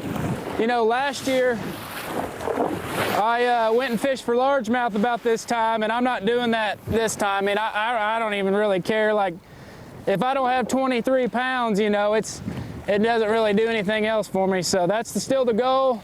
It can happen quick. So we're just gonna try and stay in productive water. We're fishing in about, I don't know, these are 3 and 4 footers. But yeah, it just makes it real tough, especially whenever they're hiding in the little bitty cracks and you gotta get your bait in there. So we're just gonna keep grinding. We'll find them.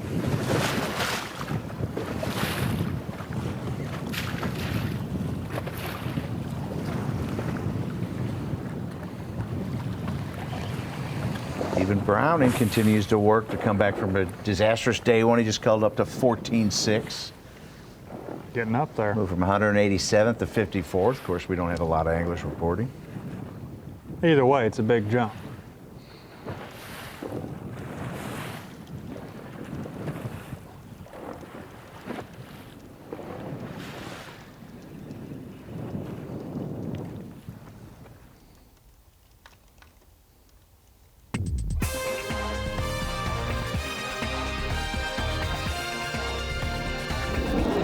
Also, Cranford said, I'm going for it. It's dangerous when you see some of these consistent anglers say, heck with consistency. I'm trying to win this tournament, go to the Bassmaster Classic. I've done my job. I've made the EQs. Guys like Laker Howler going for it today. Sam Hangy as well. He comes from that great Auburn bass fishing team of the last few years. Tommy Parker back into 3rd place. Jace Lindsay hanging tough. Pake South, youngster from Texas. We've got a whole group of top 10 anglers that are looking for the win.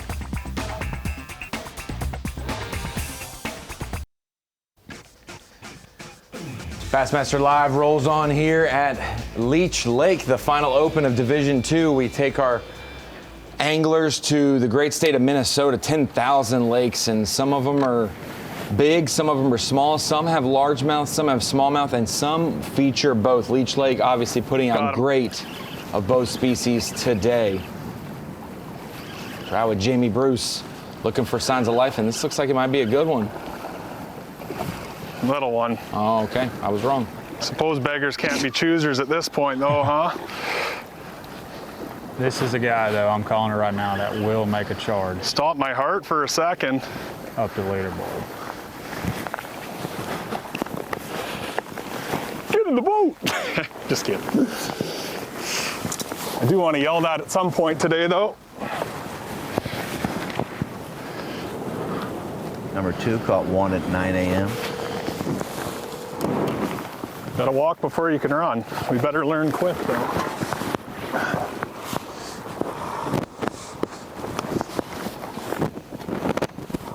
Lots of room left on the big side, I promise you that.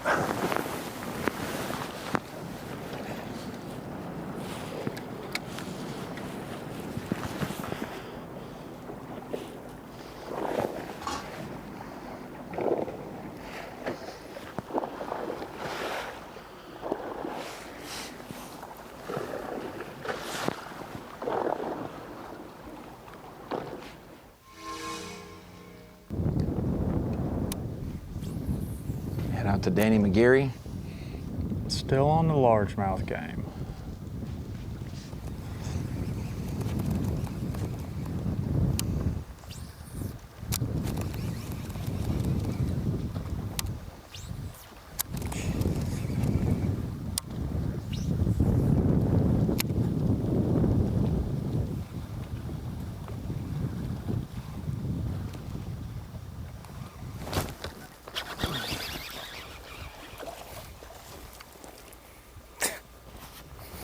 Keeper number 4, I do believe.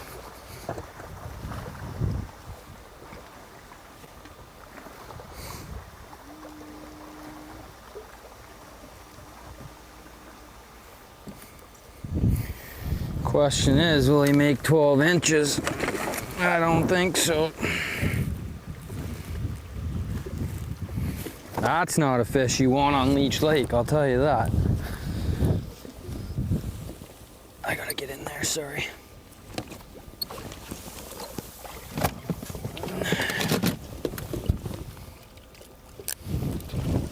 Fish number 4.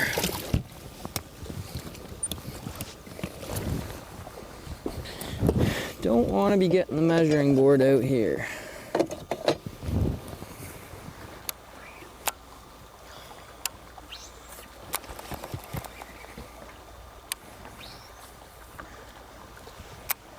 But that 12-incher could put him in the EQs at the end of this tournament. You never know. Absolutely. No, it's not what he wants, but a keeper is a keeper.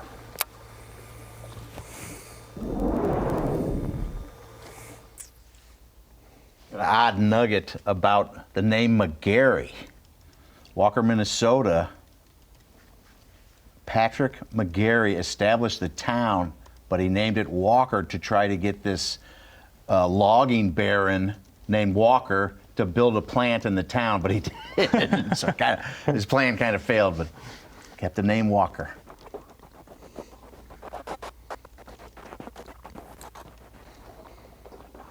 Same spelling of McGarry, but since he's a Canadian, I don't know if it's relative or not. We got Kyle back out on smallmouth. He's left the largemouth. Yeah, and I think he's doing that with 3. It looks just as rough when he left. Yeah, 3 for less than 6 pounds. Not ideal when you're going to go largemouth fishing, but something better than 0.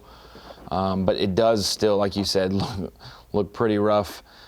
Obviously, the wind totals may be lower, but man, you get a front of rain coming through, it will get fired back up for just a minute, and that north end of Leech did get hit with that rain system.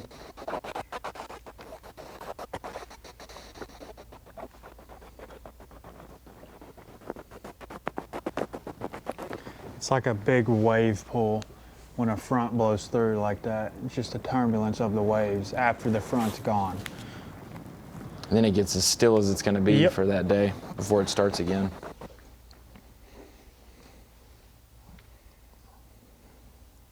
Out with Tommy Parker.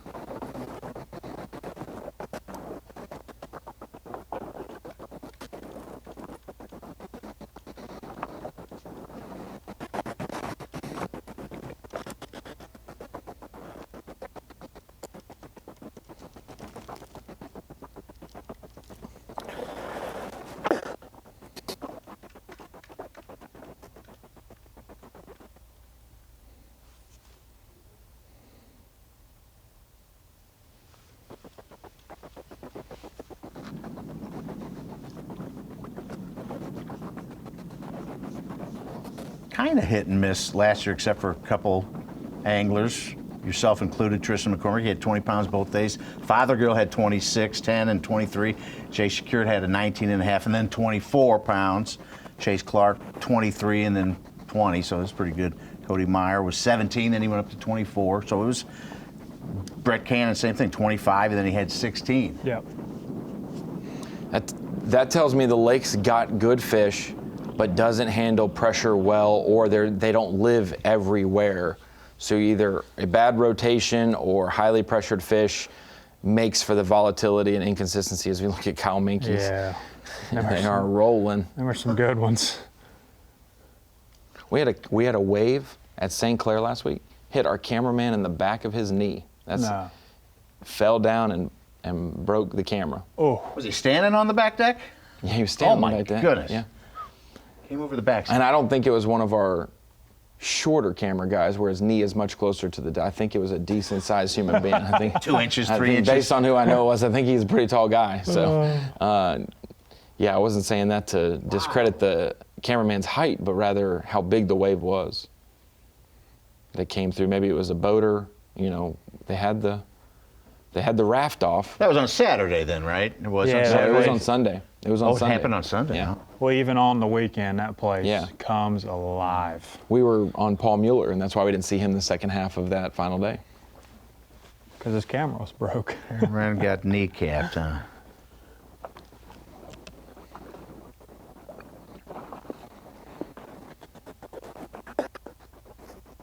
That's a pretty big wave. Mm-hmm. About as tall as you are. Yeah. So it might have got your hair wet. Covered in waves.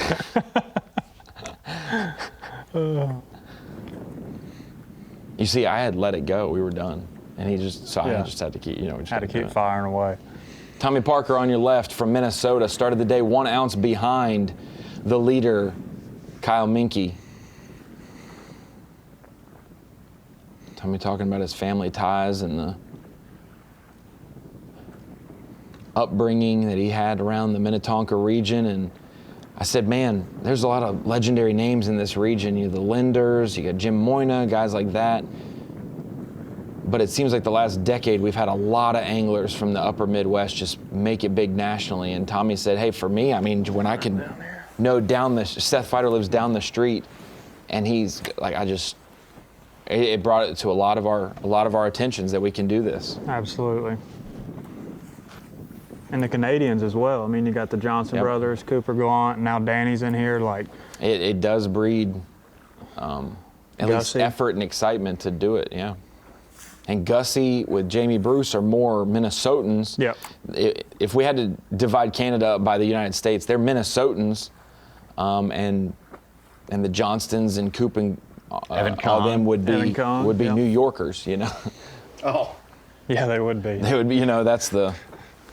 Well, think of I don't style of Canadian we can call them. Ronnie, I did an article on that. I think I tallied up a number of upper Midwest guys who have followed Seth Feider, and they said yes, there's kind of inspiration. The Schlappers, Kufals, Downies, you want to see where they Felix. are? Who else we got? They're all in bucket B of fantasy fishing from Mississippi River. They're all in the top 40 in points, and you could literally make your entire 8-person drain the lake from bucket B. It is the who's who of the Mississippi River next week. We have Fothergill now too, from up that way, absolutely. a little further.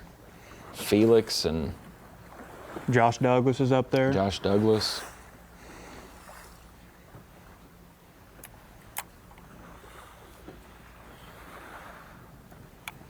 Yeah, that's not a fun club derby when you have Austin Felix, Seth Feider, and Josh Douglas roll up, and you're like, I thought y'all were out of town. Don't we have a classic somewhere that y'all can go fish?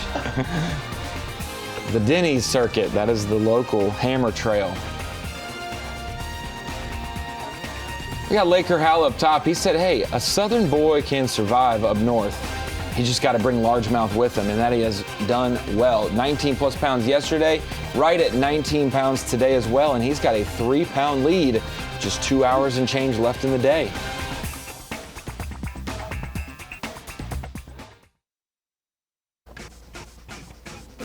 Welcome back to Leech Lake. This is the last stop of the Opens, and next week is the last stop of the Bassmaster Elite Series, and it's going to be a tight one. Our Progressive Elite Series Angler of the Year race tied at the top, Trey McKinney and Chris Johnston. We might say, hey, I wish it was tied next week. Can't be, because they'll have a tournament tiebreaker, and someone may win AOI by 1 point this year. You look down, Kiyoya Fujita third. Jay Shakurit, our past leader, has fallen to fourth. Patrick Walters, when is he ever outside the top 10? He is fifth. Taku Ito, Will Davis Jr., a big 50-point gap to the next guy, Tyler Williams. You've got Logan Parks and our Rookie of the Year leader, Paul Marks, in 10th place there. So our Progressive Elite Series Angler of the Year race is getting winded down, but it is tight as it has been all season long. It's actually tighter going into the last event of the season as it was after the first one. And Such, it's got to be only a 1 point deficit after the first one, because you got a winner in a second place. But welcome into the Bassmaster Studios, sponsored by Marathon. I'm Ronnie Moore. I've got Mike Sukon. You know him from Bassmaster Live and from the Daily Limit. And we've got Opens angler and former College Classic bracket champion Tristan McCormick with us. And Tristan, it's a tight in the Opens, but also in the Elite Series. Give me your thoughts on Elite Series Angler of the Year going in the last event. Who you got? I'm going to make you make a pick. Oh, man, this is going to be a tough one. You know, with Trey and Chris tied, Mississippi River, Chris growing up north, he's got them largemouth in his back pocket. Him and Corey have always grew up on. My prediction's Chris is going to pull this off. Okay. I've been sticking with Trey. Such, your prediction before we bring our guest on?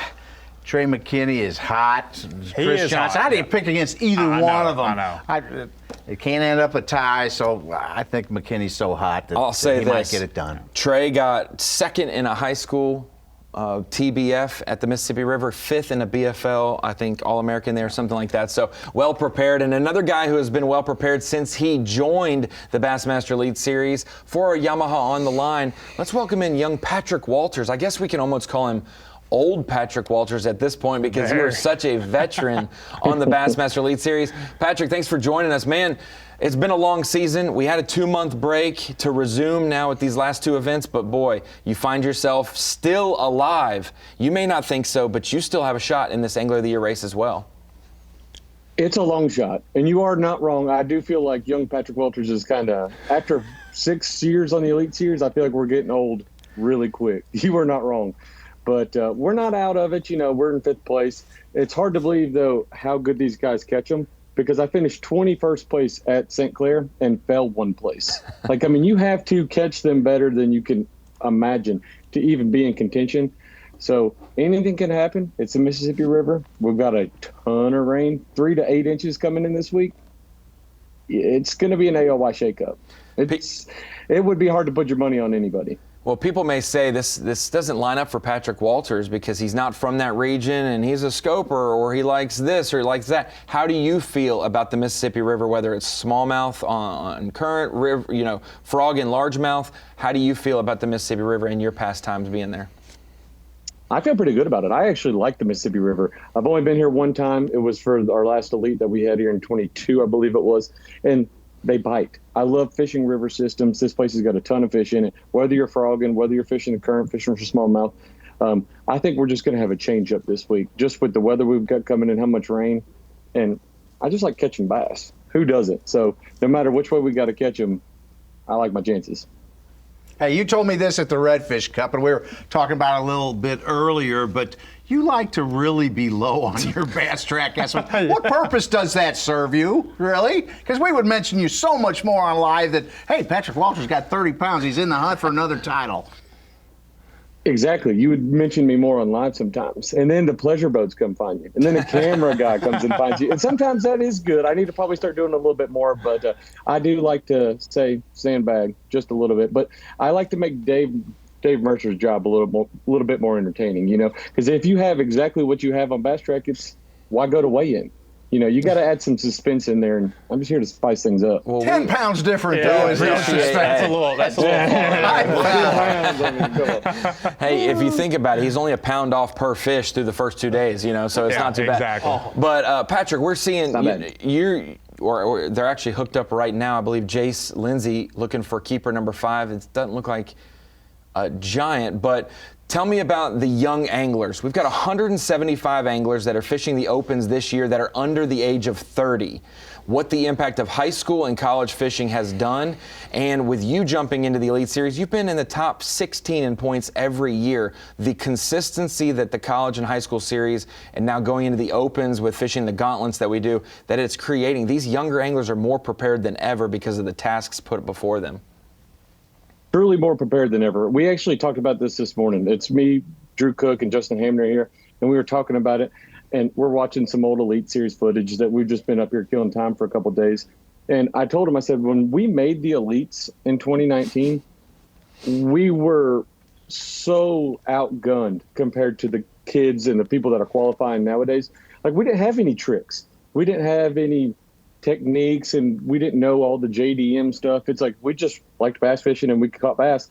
It's like now we've fished on the Elite Series for a couple of years. You've learned some stuff like techniques and stuff, but the kids coming in nowadays and the younger generation, they are way more prepared than we ever were. And Tristan knows this. The people on every open, every trail, it's like you're beating the best of the best. And so when those 9 anglers get to the Elites, they're already at par. They're already as good as the Elite Series guys. And that's why when you see the rookies come in, they compete.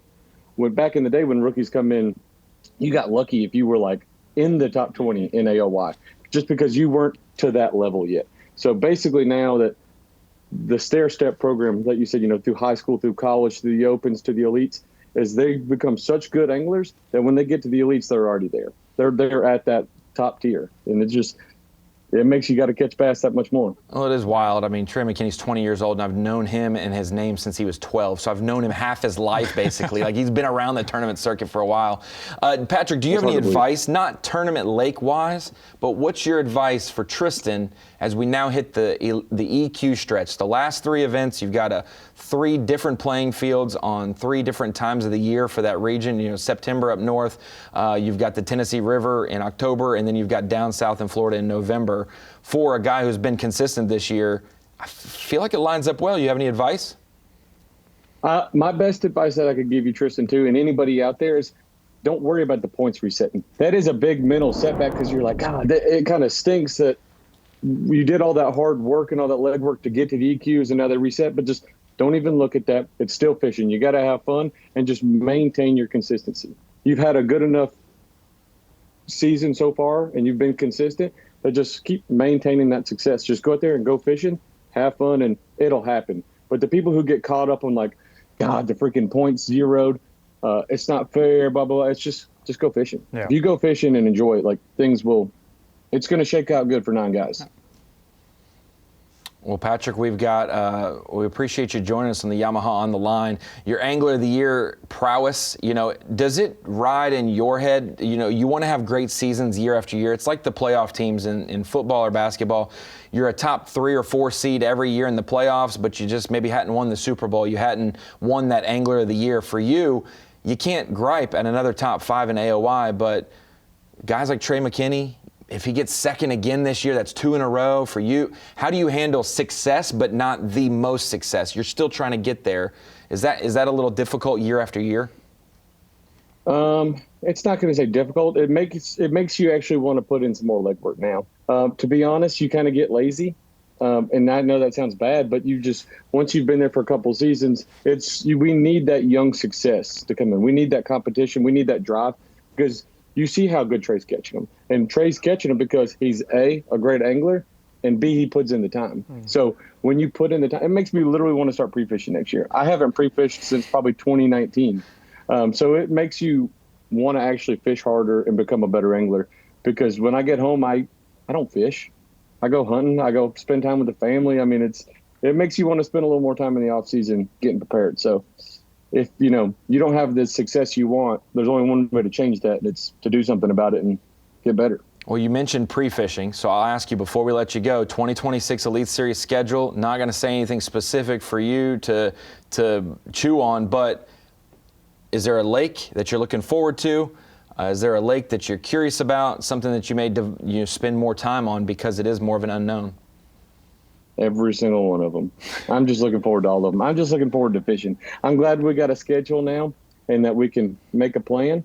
But no, I don't circle a single one of them anymore. I used to do that. Like, I'll look forward to this one. Oh my gosh, they're coming to the home lake, or I don't know anything about that one. I treat every single one of them the same. We focus one day at a time, because when you circle that one, that's when you put too much pressure on yourself. You think about it too much, and you end up not doing as good as you wanted to do. So each one's going to get the same amount of work, and we're just going to take them one day at a time. You don't want to get revenge on the Pasca tank. That was your worst tournament this year. Might be a little bit closer in the mix if not for that one. I actually feel pretty good about it. I actually had some serious mechanical issues. Did not get to fish that tournament like I wanted to. Didn't get to. I lost 2 hours of fishing on day 2. Couldn't go back to my fish or anything. So, hey, that's what makes seasons. And looking back on it, yeah, I get a little upset about that sometimes. But hey, that's fishing. Things are going to happen. You got to be prepared for that. But I'm going to get some redemption on it. I ain't worried about it. We're going to go to break in just a second. So I got a yes or no question. Will Santee in May break 100 pounds? Guaranteed, without a doubt. Guaranteed, without a doubt. 100%. Six. Writing it down. Say that again? Write it down. 6 guys over 100. 6 guys over 100. Wow. What an exciting prediction there. Patrick, thank you for joining us. Yamaha on the line. Good luck next week. 5th place in Angler of the Year, and obviously always in contention. I think this is the only year I didn't project him as Angler of the Year, so I guess we'll get back on that train next year, Patrick. Come on now. But Patrick Walters. I would have had a chance then. Dang. Hey, you know, I thought pick me next year. I was going to not pick you to see if you win it, and then all of a sudden I know that it was my fault. But you didn't win this year, not yet at least, so I know that I can go back to picking you. So, Patrick Walters. Patrick. Thanks. Absolutely phenomenal angler from the University of South Carolina. Made it to the Opens a few years ago, and boy, he has been a stalwart in the Elite Series points. Never a year worse than 16th in the points race. That brings us to next week, the Pro Guide Batteries Bassmaster Elite at the Mississippi River, the 21st through the 24th. It all comes down to this: Angler of the Year, Rookie of the Year, Classic Cut Lines, requalification. So many things going on for the Progressive Bassmaster Elite Series, and it all comes to a head next week in La Crosse.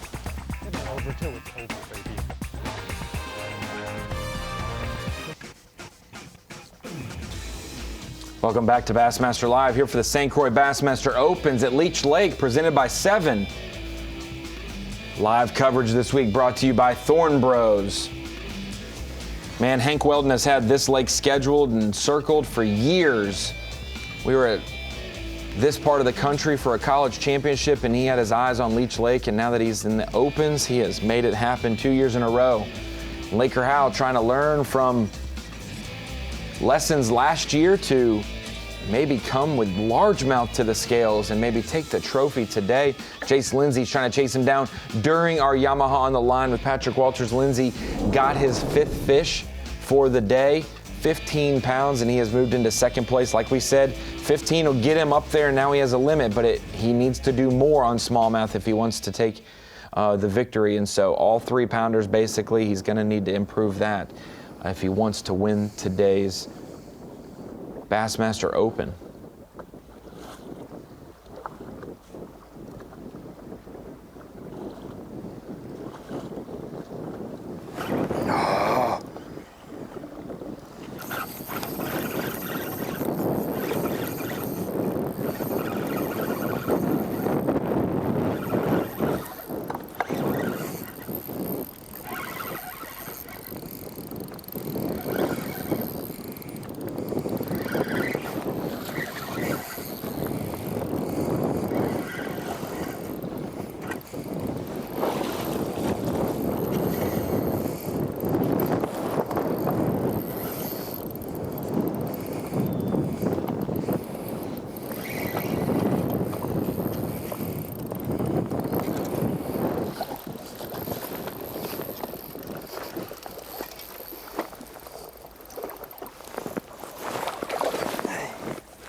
A good one.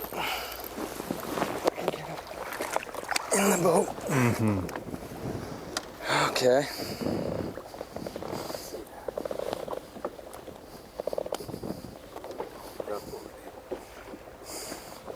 Three and a half pounder. Fish number 5. What did he say? On to call 3.5 Oh, pounder. I thought you said 2.5 pounder. I was like, okay, now, okay. That's a now, relief. Patrick, we just got him off the line now. Danny McWalters over here.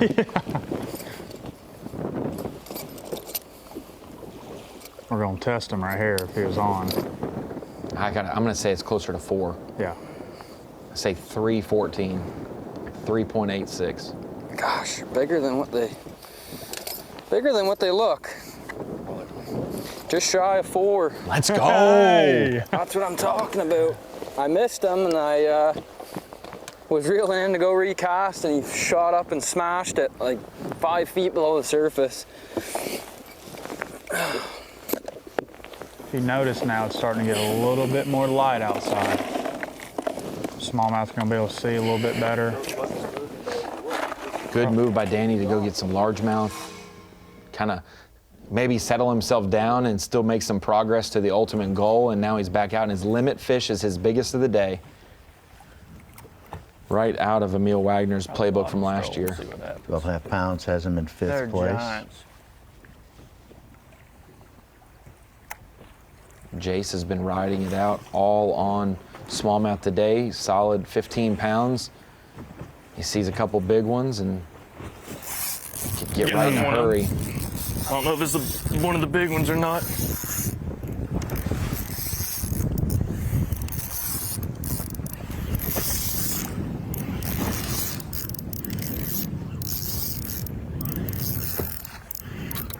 I feel like a big one. No. Come on now, I need the big ones.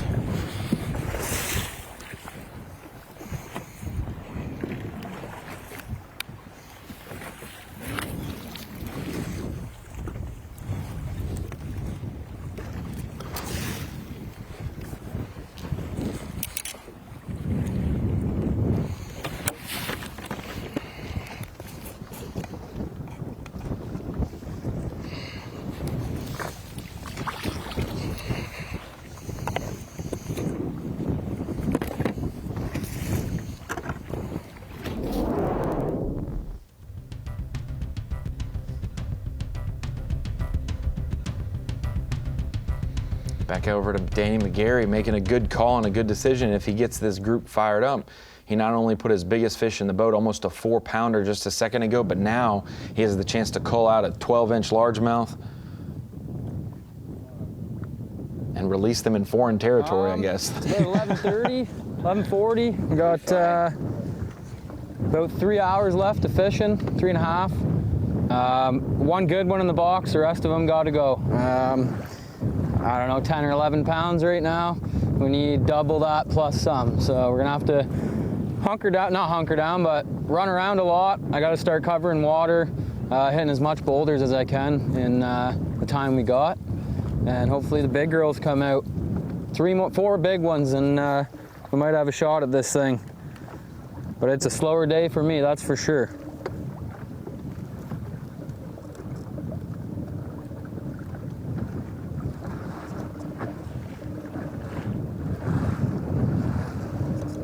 Australian Tommy Wood into our top 10, 7th place with 13.5. Had 18 and almost 19 yesterday. Had a little bit of adversity this morning too, it looked like on socials. Slung an ear on a prop. Slung an ear on a prop. Had to was stop having, and change it. Yeah, having trolling motor problems, but hey, that ain't gonna phase him. Yeah, and it wasn't trolling motor problems because it was more so because of the waves breaking the trolling motor almost off the boat.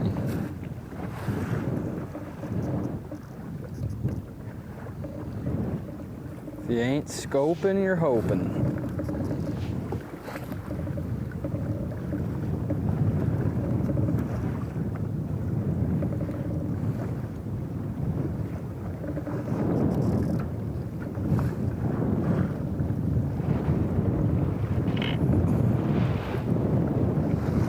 Chase Lindsay, top of your screen, 2nd place right now. Danny McGarry, 5th place,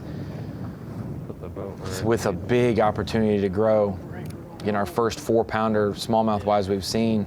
Trey Schroeder in 12th, hanging tight.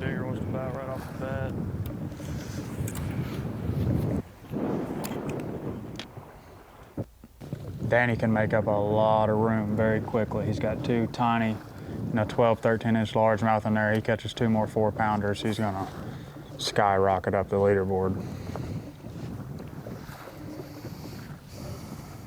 Yeah, the ideal world, Danny McGarry's fishing some boulders, leaves, and goes fish largemouth, and those boulders don't get hit. He can return in arrested, but boulder. It's not always the case. But if that happened, fireworks can light up for sure. I don't see any fish on it, but just a big old boulder.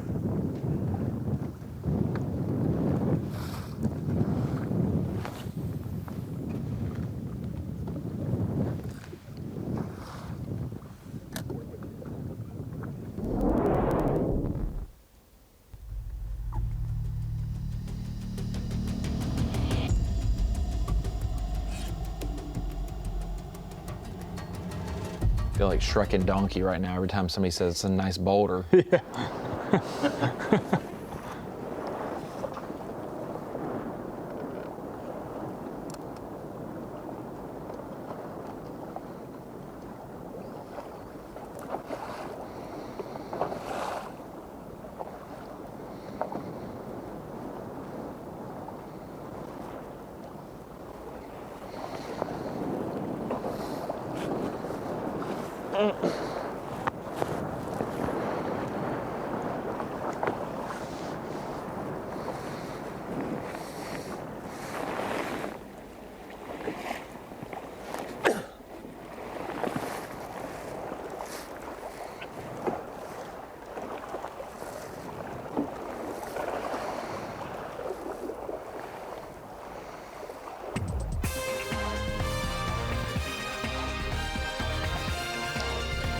Still a bumpy ride out on Leech Lake. Nearing the end of the day, a little bit longer to go for some of these anglers, and those in the later flights definitely have more time at their disposal. We've seen some anglers go largemouth fishing and are back out smallie fishing. See who makes the upgrades, and we still have some anglers in contention that need to get their limit. We'll be back from Leech Lake soon.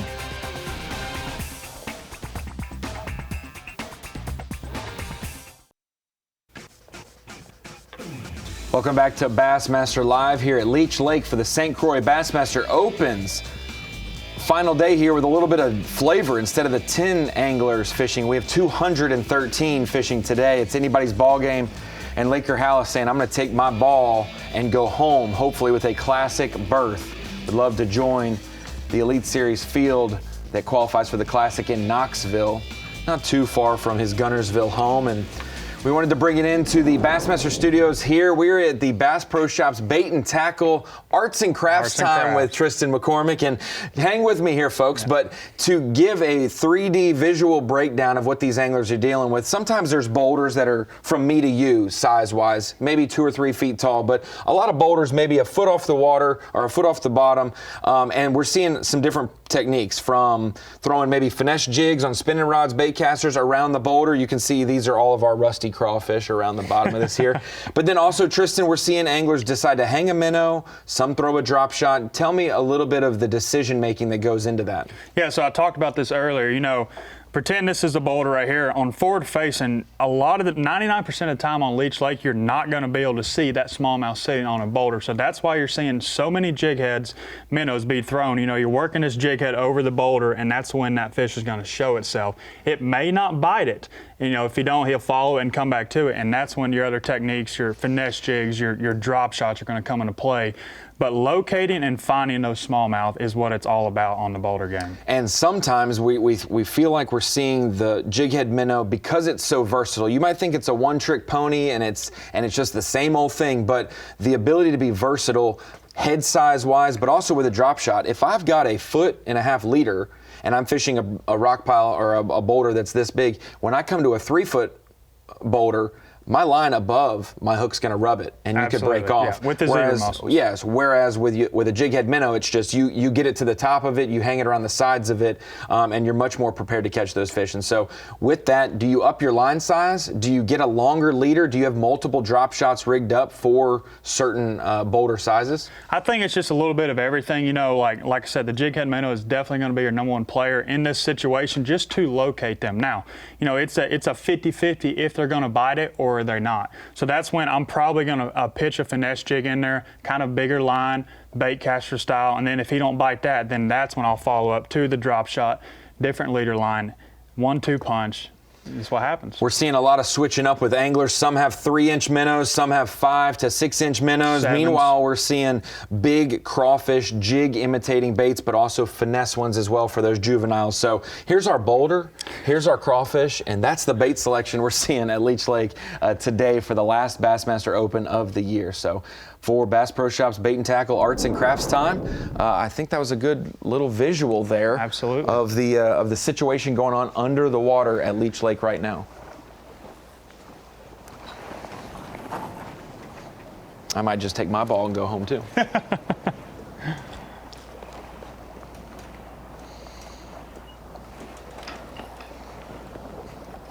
Tristan, how far are you staying away from these boulders when you're casting usually? You know, typically the farther you can stay away, the higher percentage is for you to get that bite. So like when I was there, I'd like to hit them like 80, 90 feet. Oh. And you know, try to stay way off them, especially with it being windy. The trolling motor's coming out of the water. They're feeling that transducer. Like the farther you can get away from your target, the higher chance you have to catch that fish. Get a 3-pounder. Get fouled, you get a 4.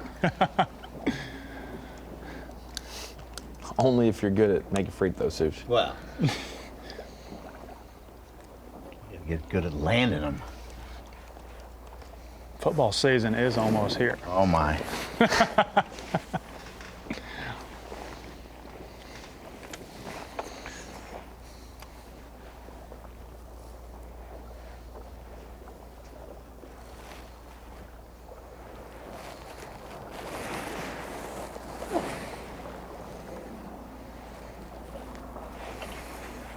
Laker Howe with our second best limit on Bass Track of 19 pounds.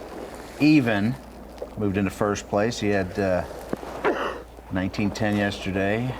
Jason Lindsay with 15.4 has moved into second. Sam Hange has climbed with 19.7. Our biggest limit on Bass Track today to third place. And I'm here to bet those are probably smallmouth, knowing Sam. Yes. And I think Sam's, he went to Auburn, but I think he's a Knoxville person. Yes, his bio says he's from Knoxville. Yeah, so he, man, what an opportunity to jump up and steal a classic berth on his home fishery. Mm-hmm. That would be huge for Sam Hange.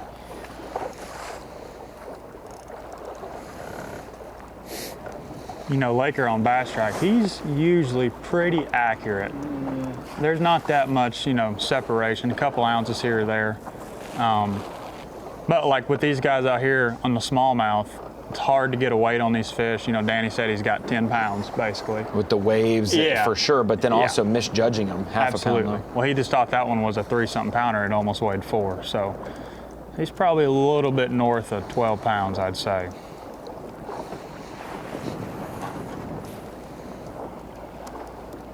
Oh, McGarry, yeah, it says he's got 12.5 with a 1.5 pounder and two that go 2 even. Yeah, yeah. And those largemouth are little butter balls too. It continues to get brighter out there. We got shadows now. That's what these smallmouth guys want. It allows those smallmouth to visually see a lot better. Smallmouth are very visual feeders. So I imagine here we're going to start seeing some smallmouth hit the deck. The waves have not calmed down though, Such, at all. It's remained kind of cool. Everybody's got their hoodies or jackets on still. There's the rain.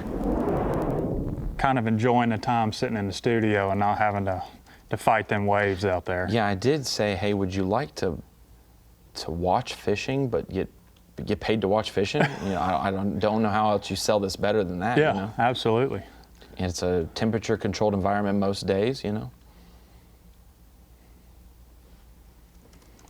Where's it cooler, in here or out there in Walker? It's a different kind of cool. This is a comfortable cool. That is like I don't want to run 25 minutes back in this weather.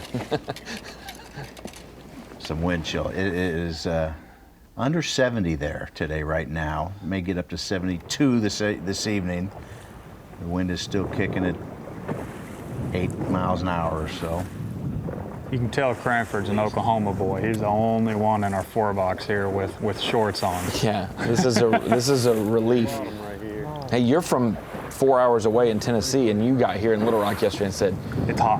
Whew, it's way hotter, and it's just, I'm telling you, Suits, you've lived around here way too long. Yeah, I've lived in a lot steamy. of places, and I'm like, dude, this is Little Rock heats. It's just hot. Where are you, about an hour west of Knoxville? Yeah. Is it any altitude at all? No, Nashville, not Knoxville.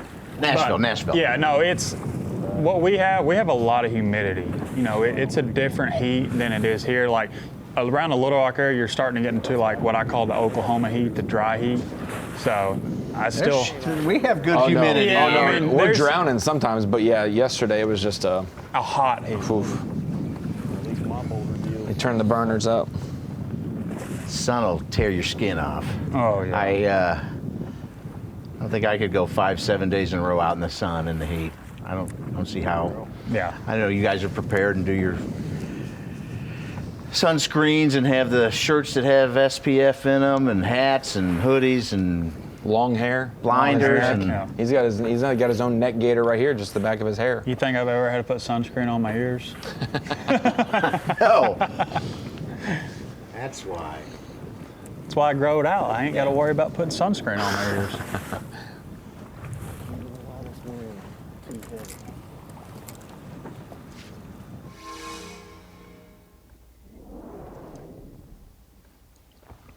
Out to Tanner Haddon. You know, about everywhere he's been today, it's been calmer than the rest. And I think he's seeking it out because those first 2 stops of the day were rougher, and he mentioned it. I think he's now looking for new water elsewhere. Yeah, we're just not seeing the fish we seemed to see yesterday on some of our spots, so we're just kind of moving around and just trying to find some new ones. I see one right here, finally.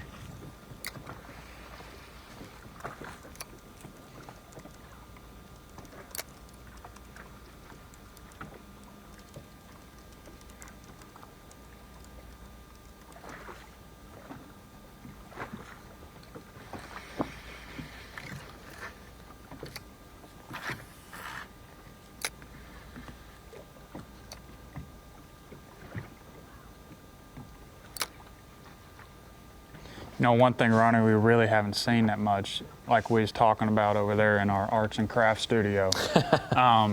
We haven't seen smaller minnows. Everything's been, from what I can see watching, everything's been, you know, that 6-7 inch range. And last year when we was there, I think, like Chase Clark was one of the only guys that was throwing a bigger profile minnow. Yeah. Which kind of shocks me because if they're getting this pressure, you're either going to go down or you're going to go up size-wise. I think that maybe those guys who downsize are downsizing on a drop shot. You know, they're going from a bigger minnow to now I'm drop shotting a smaller bait. As Tanner's trying to switch it up, something to get some positive results. You don't want to end your season on a low note. He's A-OK, 3rd in the points race, but boy, you don't want the last casts of your open season before the EQs start to be poor. So Tanner's going to look to get the train back on the tracks when we come back.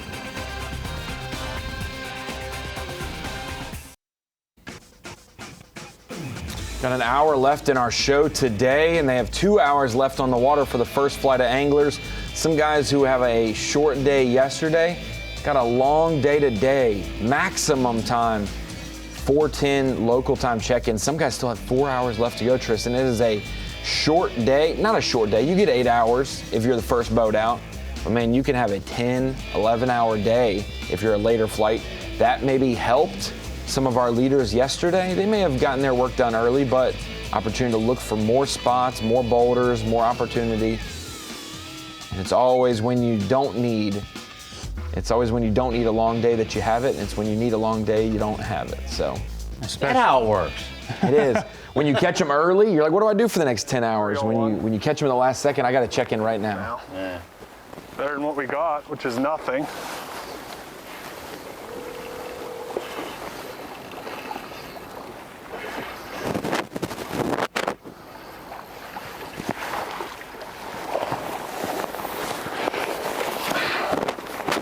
Another decoy bass, boss.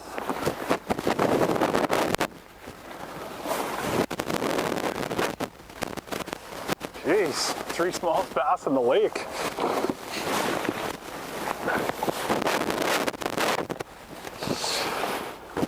And them guys with that later check-in The way flight. I'm looking at it now, it's just, I got about as much time as you get in a Tuesday nighter, and had some pretty good Tuesday nighters, so we're not freaking out yet. Tuesday nighter derbs are the best. But with, them guys checking in early, it's going to open up a lot more water on the lake with less boats out there, less pressure. So those later flights could really catch them too.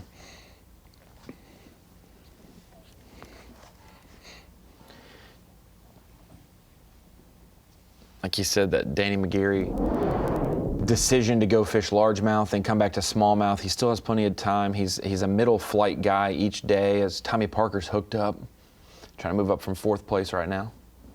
Kind of got a little bit more bow in that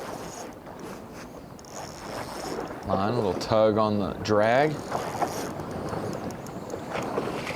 He's got a 1-pounder to get rid of.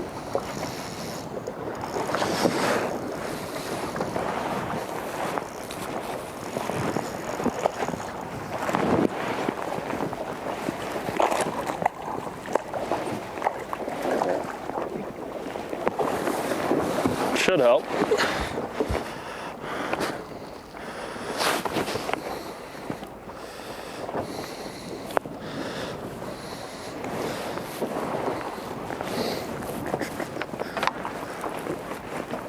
I really don't think Tommy's moved a lot. He's been kind of anchored down in that one little area right there. I'm looking at his graph, looking at a lot of trails there, and he's just picking each individual boulder apart.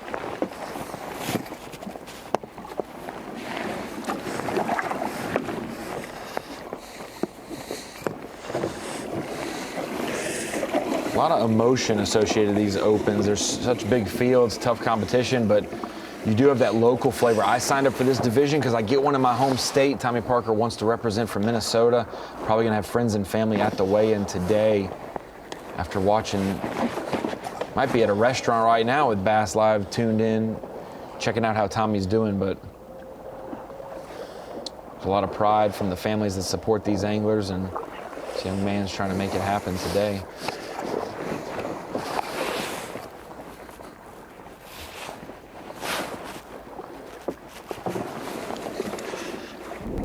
Pretty ones.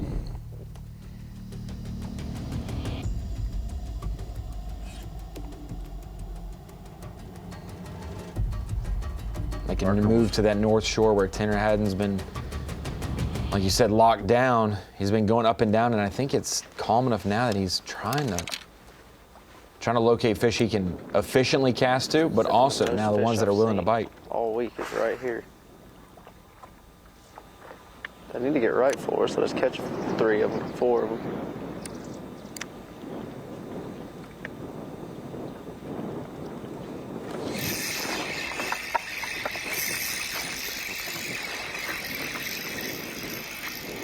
What is it? Rock bass. Not all those are rock bass. The elusive rock bass. Have not seen one all day, Ronnie. Rock bass. We've seen a walleye, now a rock bass. And we saw that one smallmouth that was 12 inches long and 10 inches wide. He was kind of like a rock bass shape-wise. We don't have individual fish weights for Sam Hangy, but he just got over 20 pounds. 20 pounds, 4 ounces, up to 2nd place from, I think, his 18th.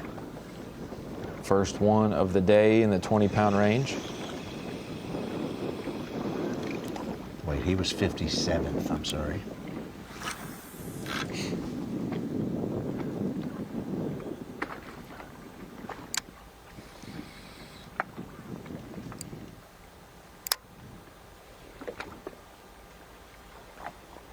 talking about Tuesday nighters, Tristan McCormick, about how many tournaments you fish a year. You going to a local derby once or twice, 3 or 4 times a month?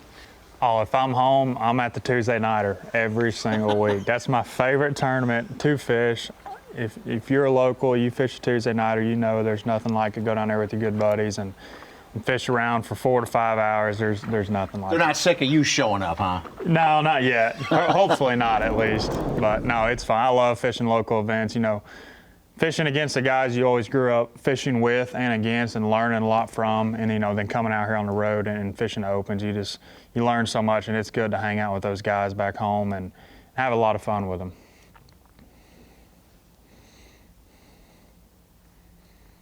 Kyle taking some big ones over the front. Kyle, who also changed gears and went to largemouth, didn't have necessarily, I'd say, a little less success largemouth fishing than Danny McGarry did, to opposite sides of the lake, but Kyle back out to smallmouth and needing them to finally show up and play nice with him.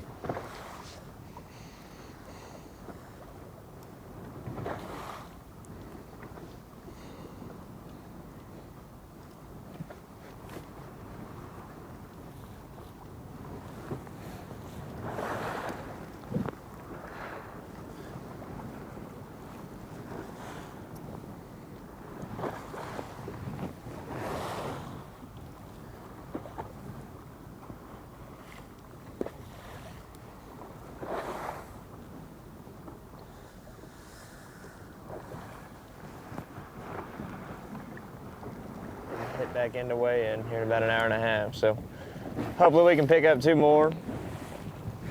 Give us a little bit more. I think we can do it. Just gotta keep our heads down, keep fishing.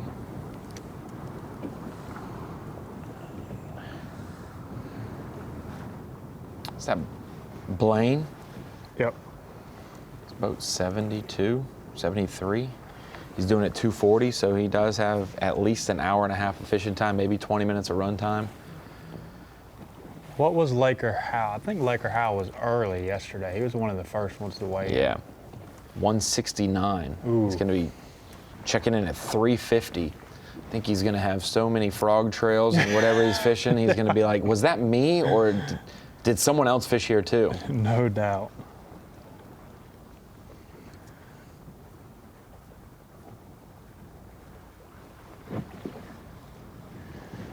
I actually, sorry Tristan, to do this to you. I knew you were pre-practicing places. I actually called Laker Howe and said, hey, did you skip Leech or are you going? He's like, no, I'm here frogging Leech right now. Today. I'll see how it is. And I was like, I was gonna have Laker come, do it as well, but I see where I stand on it. I just, seconds better than Today's been not, a little tougher than yesterday. Wow. I think it's been a mix of boat pressure and just how windy it is. Just not being able to make a really good presentation. But I've seen a bunch of fish. I just haven't had the bites today, is what I've been lacking.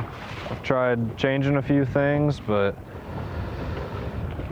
I don't know how much more I can change from what I'm doing. So we're gonna keep rocking with it, and hopefully one of these guys slips up and it's a big one, because we need 2 or 3 big ones at this point. It's been fun though. We've literally caught 5 fish all day, but 6 if you count a rock bass. So, I mean, we just got to land on the right one and get them in the boat.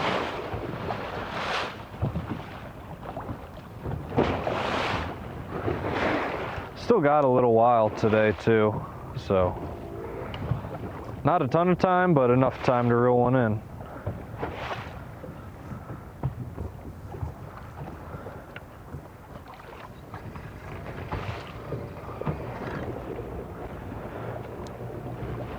Also have had some technical difficulties. Didn't lose the graph, but lost the gimbals to it, so we don't have a map up front, so we're kind of bouncing back and forth trying to make sure we're in the right area and just kind of scoping around at this point. But we're gonna keep plugging away and hopefully we can grab us a couple of big ones before we gotta go check in.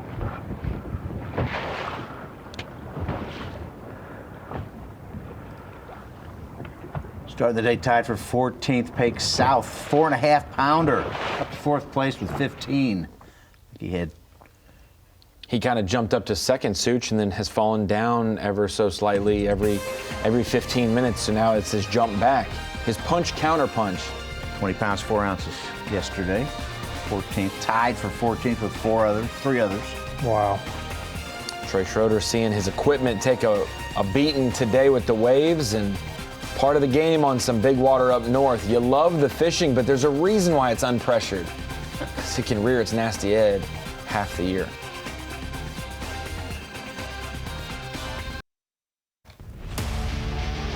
St. Croix Bassmaster Opens here at Leech Lake, presented by 7, is sponsored by Toyota,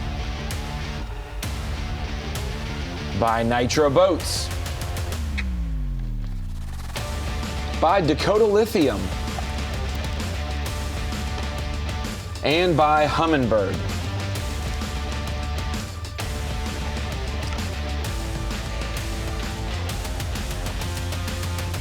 Last hour of our show here, last 40 minutes of it. Now we've got a couple guys. Chris Boudry, welcome to the top 10.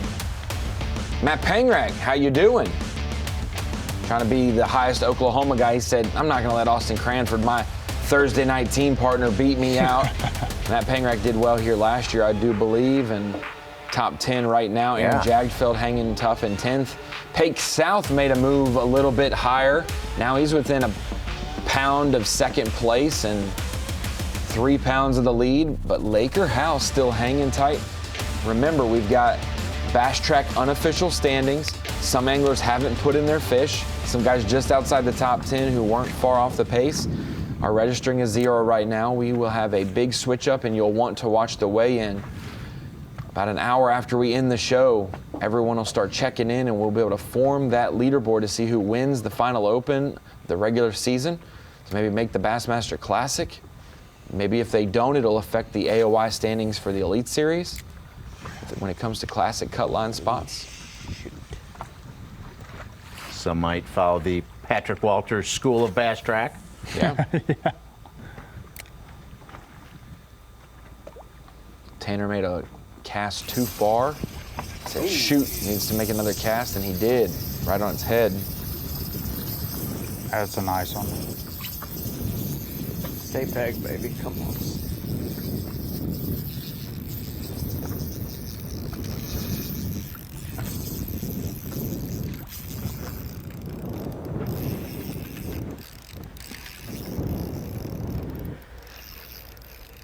Stay pegged, stay pegged, stay pegged. Come on. Come on. Don't do that.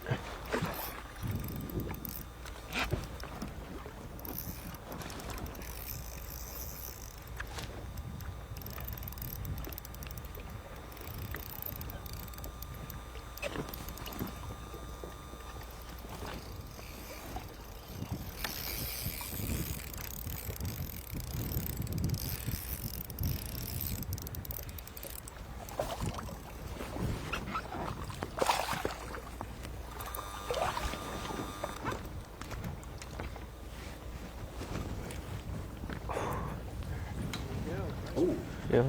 Now that's a Leech Lake smallmouth. Low.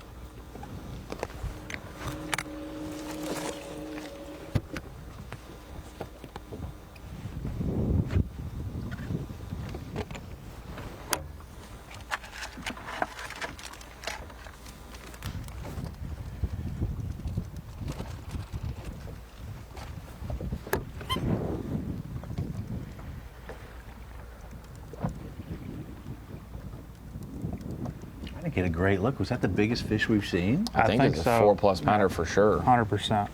It had the length, the width, the height, the girth, all the things. And the tail.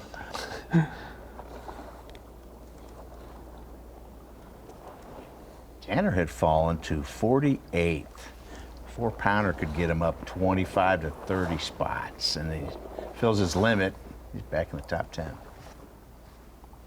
Him and Pake South are fighting Fisher Anaya and Nick Rand for the AOI for Division 2. Tanner put that in as a 3-8. It's at the 25th, a 3 fish. Yeah, sounds like we got another Patrick Walters on our hands. We'll say that's a little north of 4.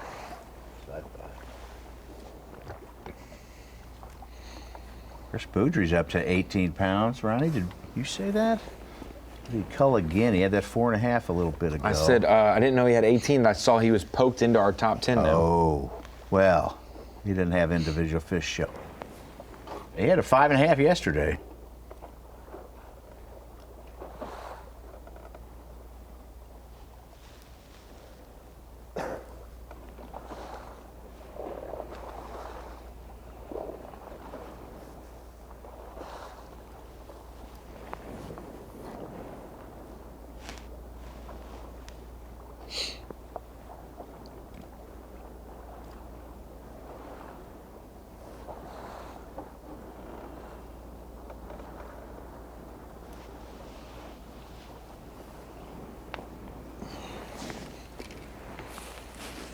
Other anglers with cameras on 3 fish, Jamie Bruce, Blaine Bunny, Minky. They're in the 30s or close to. Kyle Minky had a lot on his shoulders today. Not only is he leading by an ounce, what a great day of fishing. He's fished here a bunch as a walleye angler, team tournaments with his dad and his brothers. Said his dad introduced him to fishing, and this was one of the lakes that they got to fish a lot. Said his dad passed in March, and he said yesterday it just felt like everything went right for me. And so a little bit of a tougher day, but a lot of homecoming memories and opportunities. Said he hadn't never won a tournament that was of this magnitude on his own, and so he was looking to do that today. And not been the best day for Kyle Minky, but man, what a cool story it would be for him to be able to get this opportunity on the big stage, or on the biggest stage he's been able to do in front of friends and family. He's in flight 3, so he has still 2:20 to check in. Okay. I think it's 10 minutes per flight, 2 o'clock, 2:10, 2:20. Yep. Easy arithmetic. If your favorite angler said they're in flight 8, you can just go 2, 2:10, 2:20, 2:30, 2:40. Or add an hour 20 to 2 o'clock. No, Ronnie. see, that's just a lot of numbers. Yeah, that's. I'm amazed. I don't know. I think the people who. I have more wives texting Write me it on your saying, hand. "What time does my husband check in today?" I'm like, "What? He didn't tell you what time he checked in." Like, I got to tell you during the day. Like, Look at his hand. See if there's a photo of him with it. Yeah. Was he docked up at takeoff? If so, he's probably in the first flight. Somebody would have won AOI last year if they had written it on their hand. Very true. Absolutely. There's a couple caveats to that for sure. I'm a guy that writes it on my hand now because I was late one time by like 35 minutes. Oh, so you weren't just like I wasn't like 2 pushing minutes it. late. You were like, oh, dang.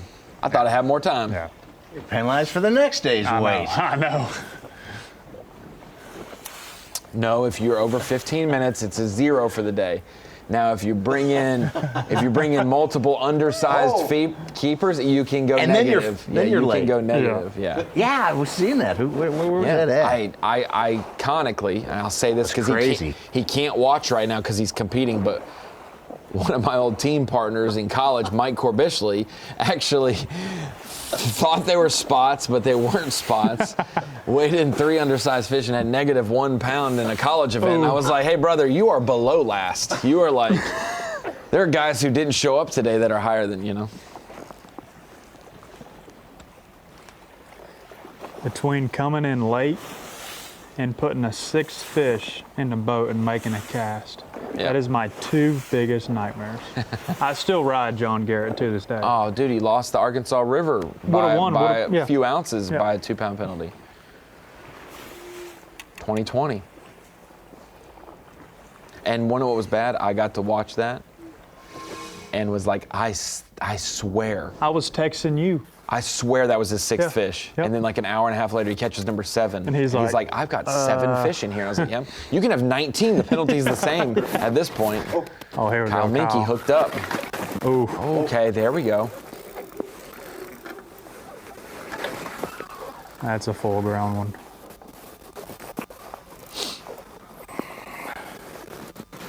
Oh, that thing's pull.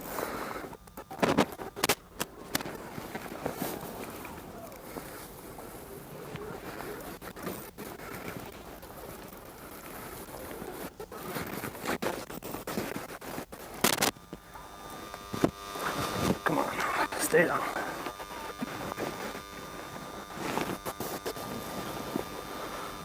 Oh man, heart's beating up all right.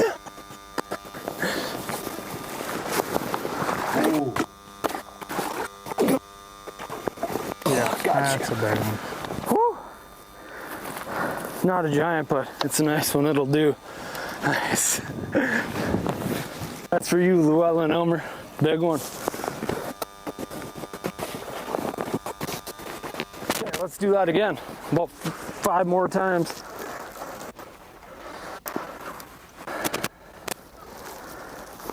There's the start of a comeback. Them boulders so fast. I ran that one over and it just come out and just smashed it. There's another sign like we were talking about at the top tackle. You just aren't seeing these fish on the boulders, and he went right above it, and they revealed themselves, and boy, that is a good one. Sometimes when your day has been tough, you're like, I just need to get a limit and then upgrade. Why don't you just go ahead and catch your biggest fish of the day before we do it? It makes your afternoon a little easier on you. That's a good one for Kyle Minke. Quoted Shrek earlier. I'm going to quote The Incredibles. There's still time. Oh, yeah. It might be like every sports movie, The Incredibles. There's other Armageddon or Die Hard, you know, something. There's still time. There is still time for Kyle Minke. I think I felt a rumble from the crowd cheering, watching him catch that big smallmouth. 4th fish, 1 more for a limit.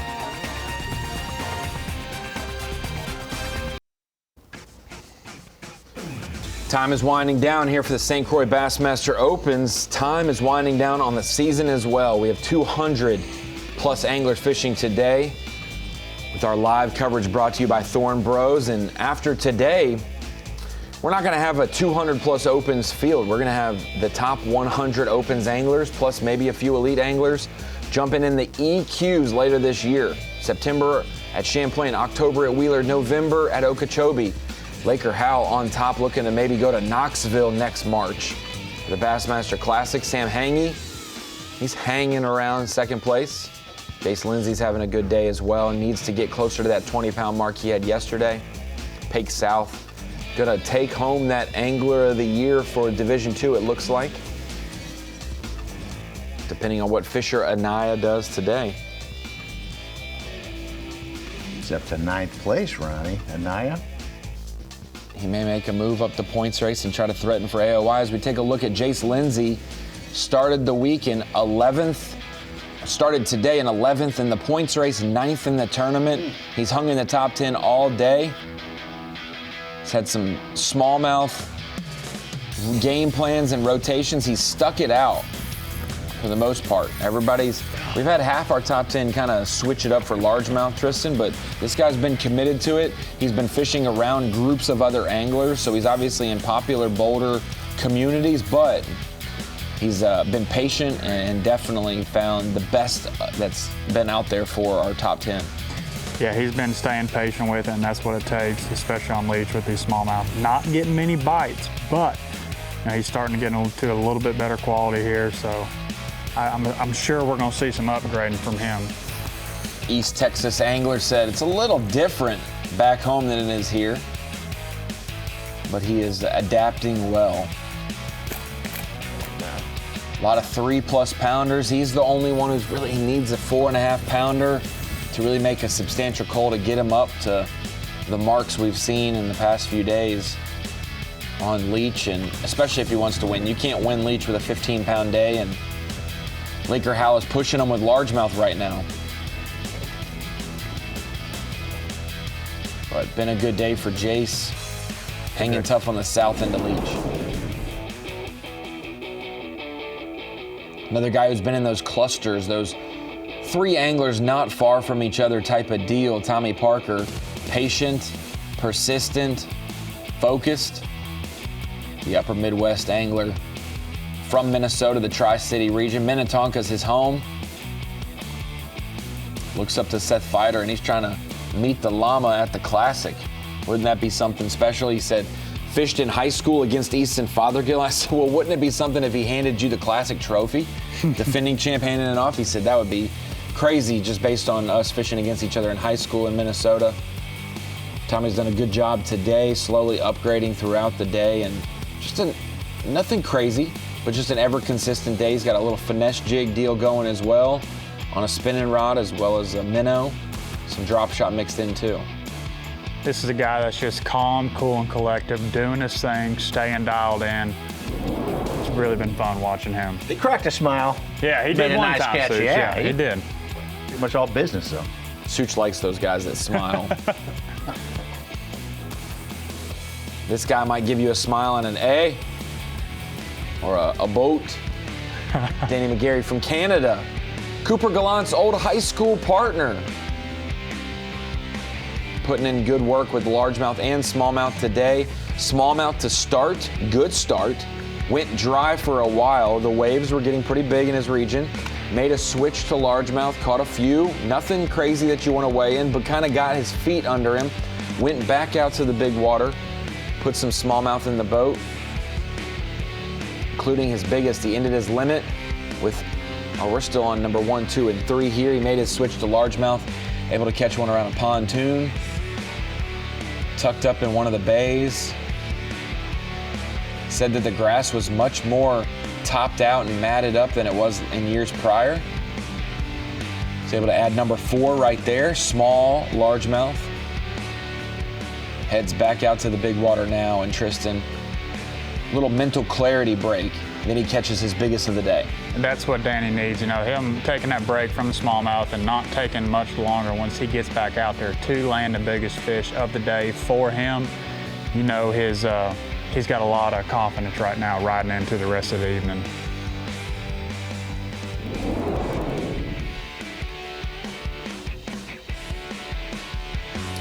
The guy who started the lead had some pressure on him as well. Fishing just this event. He wants to represent for his home state and his friends and family nearby.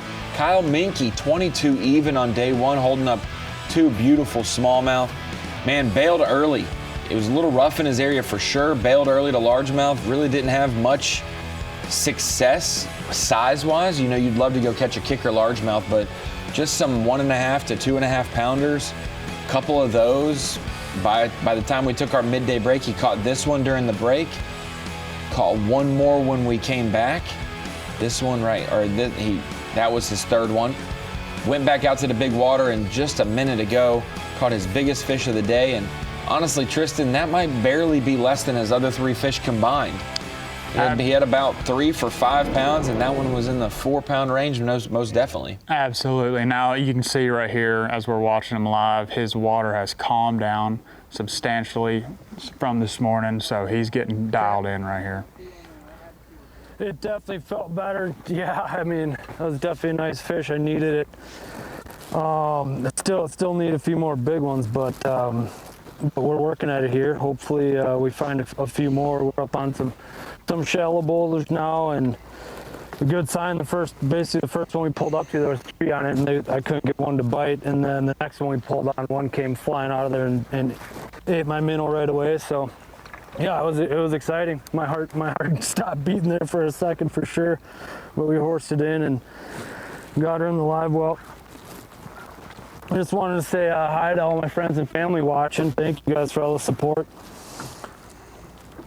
And hopefully we get a couple more big bites here and to finish out the day. We're kind of running out of time, but it's super windy out there and really hard to fish some of the stuff I really want to, but we'll try to make this happen in here shallow. So now, Ronnie Such, I'm gonna ask a dumb question. Have you ever watched this program? There are no dumb questions. So, a Laker Howe, he has already made it in Division 1. So, if he's going to qualify in this division, What's going to happen? We take a maximum of 50 from each division. Okay. So if you double qualified, it would be 99. You know, that type of And thing. this division is going to go down to 49. You know, it goes to the 50, but only 49 technical people because he would have already been in the other You division. could have knocked somebody else out if you would have double qualified. Could have made your. I'm a nicer guy than Laker and Could have made Trey your field Schroeder. size a little smaller, you know. That's what I thought. I just wanted to clear that up, though. Yes. There's no drops down to 51 for the. No, it's 50 is the line. Everybody above gets it. If there's multiple duplicates or people don't fish it, we're not working down. It's maximum of 100 plus elite guys that decide to sign up. Yeah, how many elite guys do you think are going to join the EQs? I say 20. Just 20? Yeah. I'm trying to get Cody Meyer to do it with me, but that's a task at hand right there. What's your outlook for it with the fisheries we're going to? Very diverse. We're going to go from a smallmouth to an absolute very, very tough grinder of a wheeler. In October. Champlain's September 18th to 20th. Wheeler Lake is October 2nd to 4th, 2 weeks later. And the finale is November 13th to 15th. Okeechobee, we're going to be live all 3 days of that one. The other two on the final day. So. Okeechobee, we've never been there that late. And this low. And this low, yeah. A hurricane will help fill it up here soon enough. They'll get some rain. Such is wishing for hurricanes, folks. He is wishing for hurricanes. I got family lives down on the other side of Florida. Well, west side of Florida. One more boulder out here I want to hit. No, the EQs, those are 3 totally different fisheries. You know, the top 10 guys that make it, they're going to earn it. It's going to be a nail biter, to say the least. Next year, I say, Such, November, Arkansas River here in Little Rock, and we'll crown the Elite Series qualifications right here in studio. Drive through in studio. Absolutely. Hey, we've had a truck in here, you know that, but I don't know with a boat and trailer.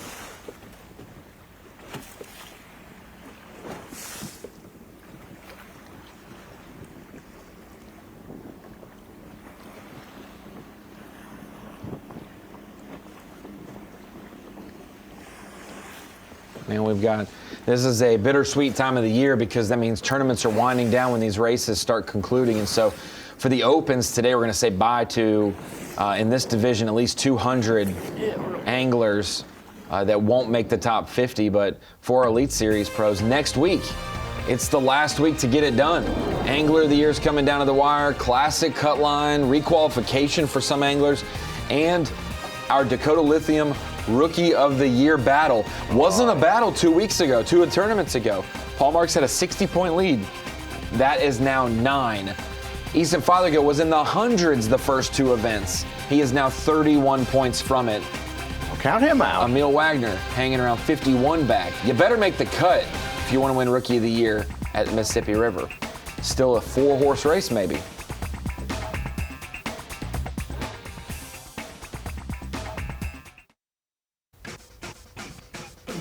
Winding down our live coverage here today. It's been a good day of action at Leech Lake. Maybe not the best day of fishing for some anglers, but boy, it has been dramatic. We've got the tournament wrapping up shortly.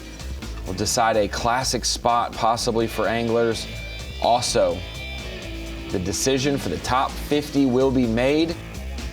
A guy like Tommy Parker, who came in 51st into today's competition, really needing to hang in that top 5 and hope for some magic, and he may get it done today. He's doing enough, but we'll see if he can hang in there once all of the weights become official. Well, we bring it into the Bassmaster studio, sponsored by Marathon, one last time to thank our guest, Tristan McCormick, for joining me and Such here at the desk. And Tristan, first time on this side of the broadcast, a lot less stressful than when you're fishing the Opens. But takeaways, when you see the way that some of these anglers make decisions, you've obviously watched Bass Live before, but it's different knowing some of the different clues and pictures that we're going through. So tell me your thoughts. Yeah, absolutely. You know, seeing it on this side of the screen and seeing all the anglers at one time, what's running through their mind. And another thing that's crazy, I was talking to Such about this, is on live, like we're watching, like when somebody gets bit, another person's getting bit, and then boom, boom, boom. it's crazy how that happens in a way it does, but it's been very cool. Thank you guys so much for having me. This has been a lot of fun. Of course. Well, we knew we weren't going to be able to get him for the last 3 because he qualified through Division I. Such, there are some guys Who are that you going to get? Some big names in the sport, past pros that are trying to make the Elite Series once again that fell out of Division I and needed today. They needed a good event, and they're below that line too. Boy, and we don't know till it all comes down and everybody brings their weight in and they finish, like a Stephen Browning who started 187th here with 4 fish. He got his limit. He's upgraded to 14. He's inside it now. But we have a lot of guys who don't have a bass track. So we may have the winner come from, 30th place. Easton Fothergill could come back with another bag like he had last year and take this thing. Laker Howe's leading right now. I think the day's been a little bit slower than the previous day as far as on bass track and the fish that are being caught. Well, you take a look and you talk about Stephen Browning. I'll talk about Brett Height, 56th in Division I, 90th in Division II right now. That is not a recipe for making it to the top 100 for the EQ points race decider. And so it gets a little bit easier in a sense. Harder competition-wise, Tristan, but 10 spots available out of 100 or so person field. That's got to be, 10% odds is a whole lot better than back in the day where it was top 9 out of 250. Exactly. So you had to earn it a little bit more this year, but you do also have 3 classic opportunities as well. I was about to say, the classic opportunities skyrocket up too. Yeah, I like that 2-tiered system where you got to make 50, which wasn't that hard. You had to average like 65th place, which is pretty good average. You could have 100th, but you need the 20th too. Yeah. And to get to our 3 EQs, it'll give you a classic berth and a berth to the Elite Series. It's kind of like our tiered system here. We have to do Facebook Live because Tommy doesn't need to, and then we do, then we do the broadcast for the, we're doing our own little table step here, Such. Did not know that, right? Yes. You didn't know you were under the gun. We've been in the opens for 15 years, guys. Wow. Well, there will be some fish caught later today after we go off the air that'll decide a lot of things.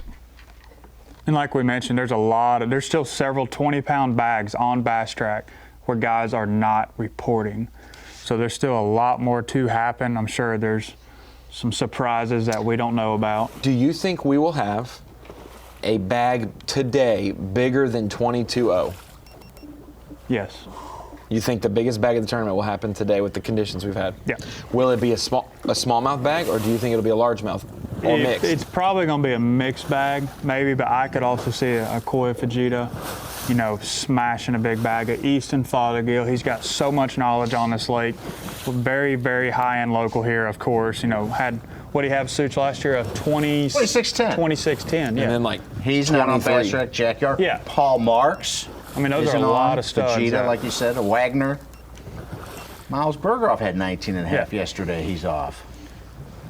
And we have 10 cameras today, and we're still missing a lot of 20-pound bags. So, and as many that was caught yesterday, I'm highly...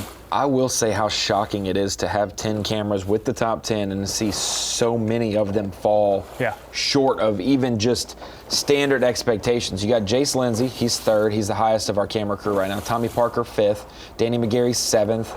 Then you go down and Trey Schroeder's 15th. And this is just on Bass Track based on who's reporting. Right. Tanner Haddon, 28th. Like, you've got 5 anglers from the top 10 in the top 30 right now. And so we'll see if Jace has any thoughts with the last little bit trickling down.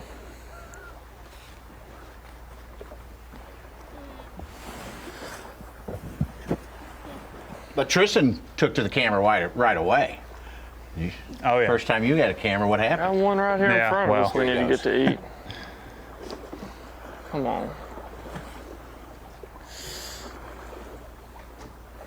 Davey Height was telling me it's nerve-wracking the first time you have a camera in your boat. You're not used to it. You think you're putting on a show for the camera, but you need to just fish. It's been slow, a lot of followers. Seen quite a few fish, but just getting them to commit has been tough, especially the bigger ones. I've got a decent limit, but I'm just missing a couple of those big ones that I need. I've definitely seen them. I'm gonna keep our heads down for the last hour or two and see if we can't get it done. But it's definitely getting a little bumpy out here.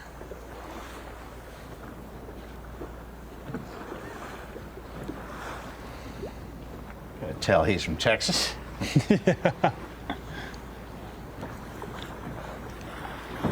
I'm just glad if we came to him, he'd talk about grass and not weeds.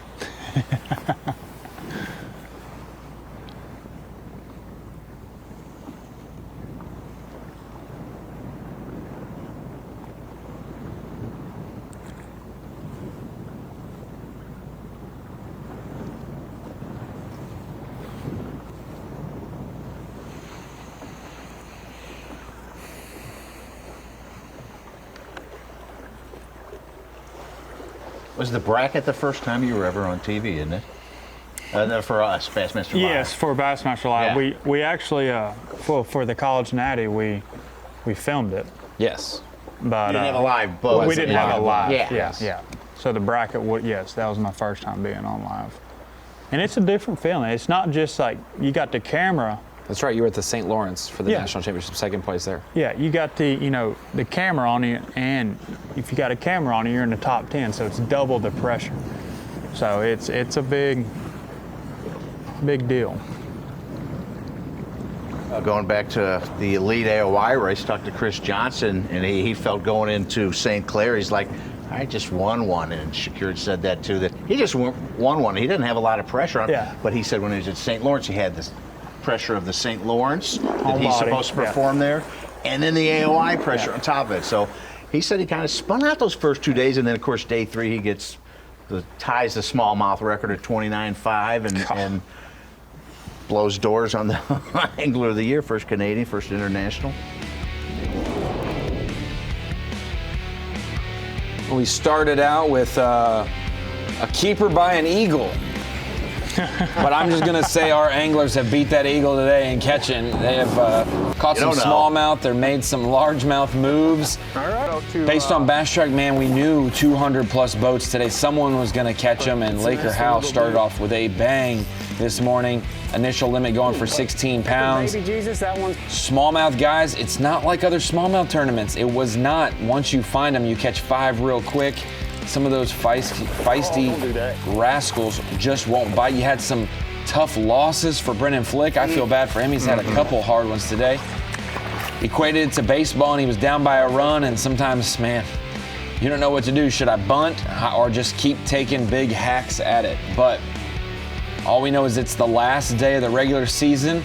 The Bassmaster Opens. Every day of the Opens after this is one step closer to the Elite Series. The Bassmaster EQs coming up in September, October, and November. We'll bring you live on Saturday of each of those and all 3 days of the final one. You'll be able to check out the weigh-in. Like we said, we're ending now 1 more hour, and the weigh-in will begin on Bassmaster.com. You won't want to miss that 2-hour weigh-in with 200-plus anglers. 50 will move on to the EQs, and 1 will go to the Bassmaster Classic.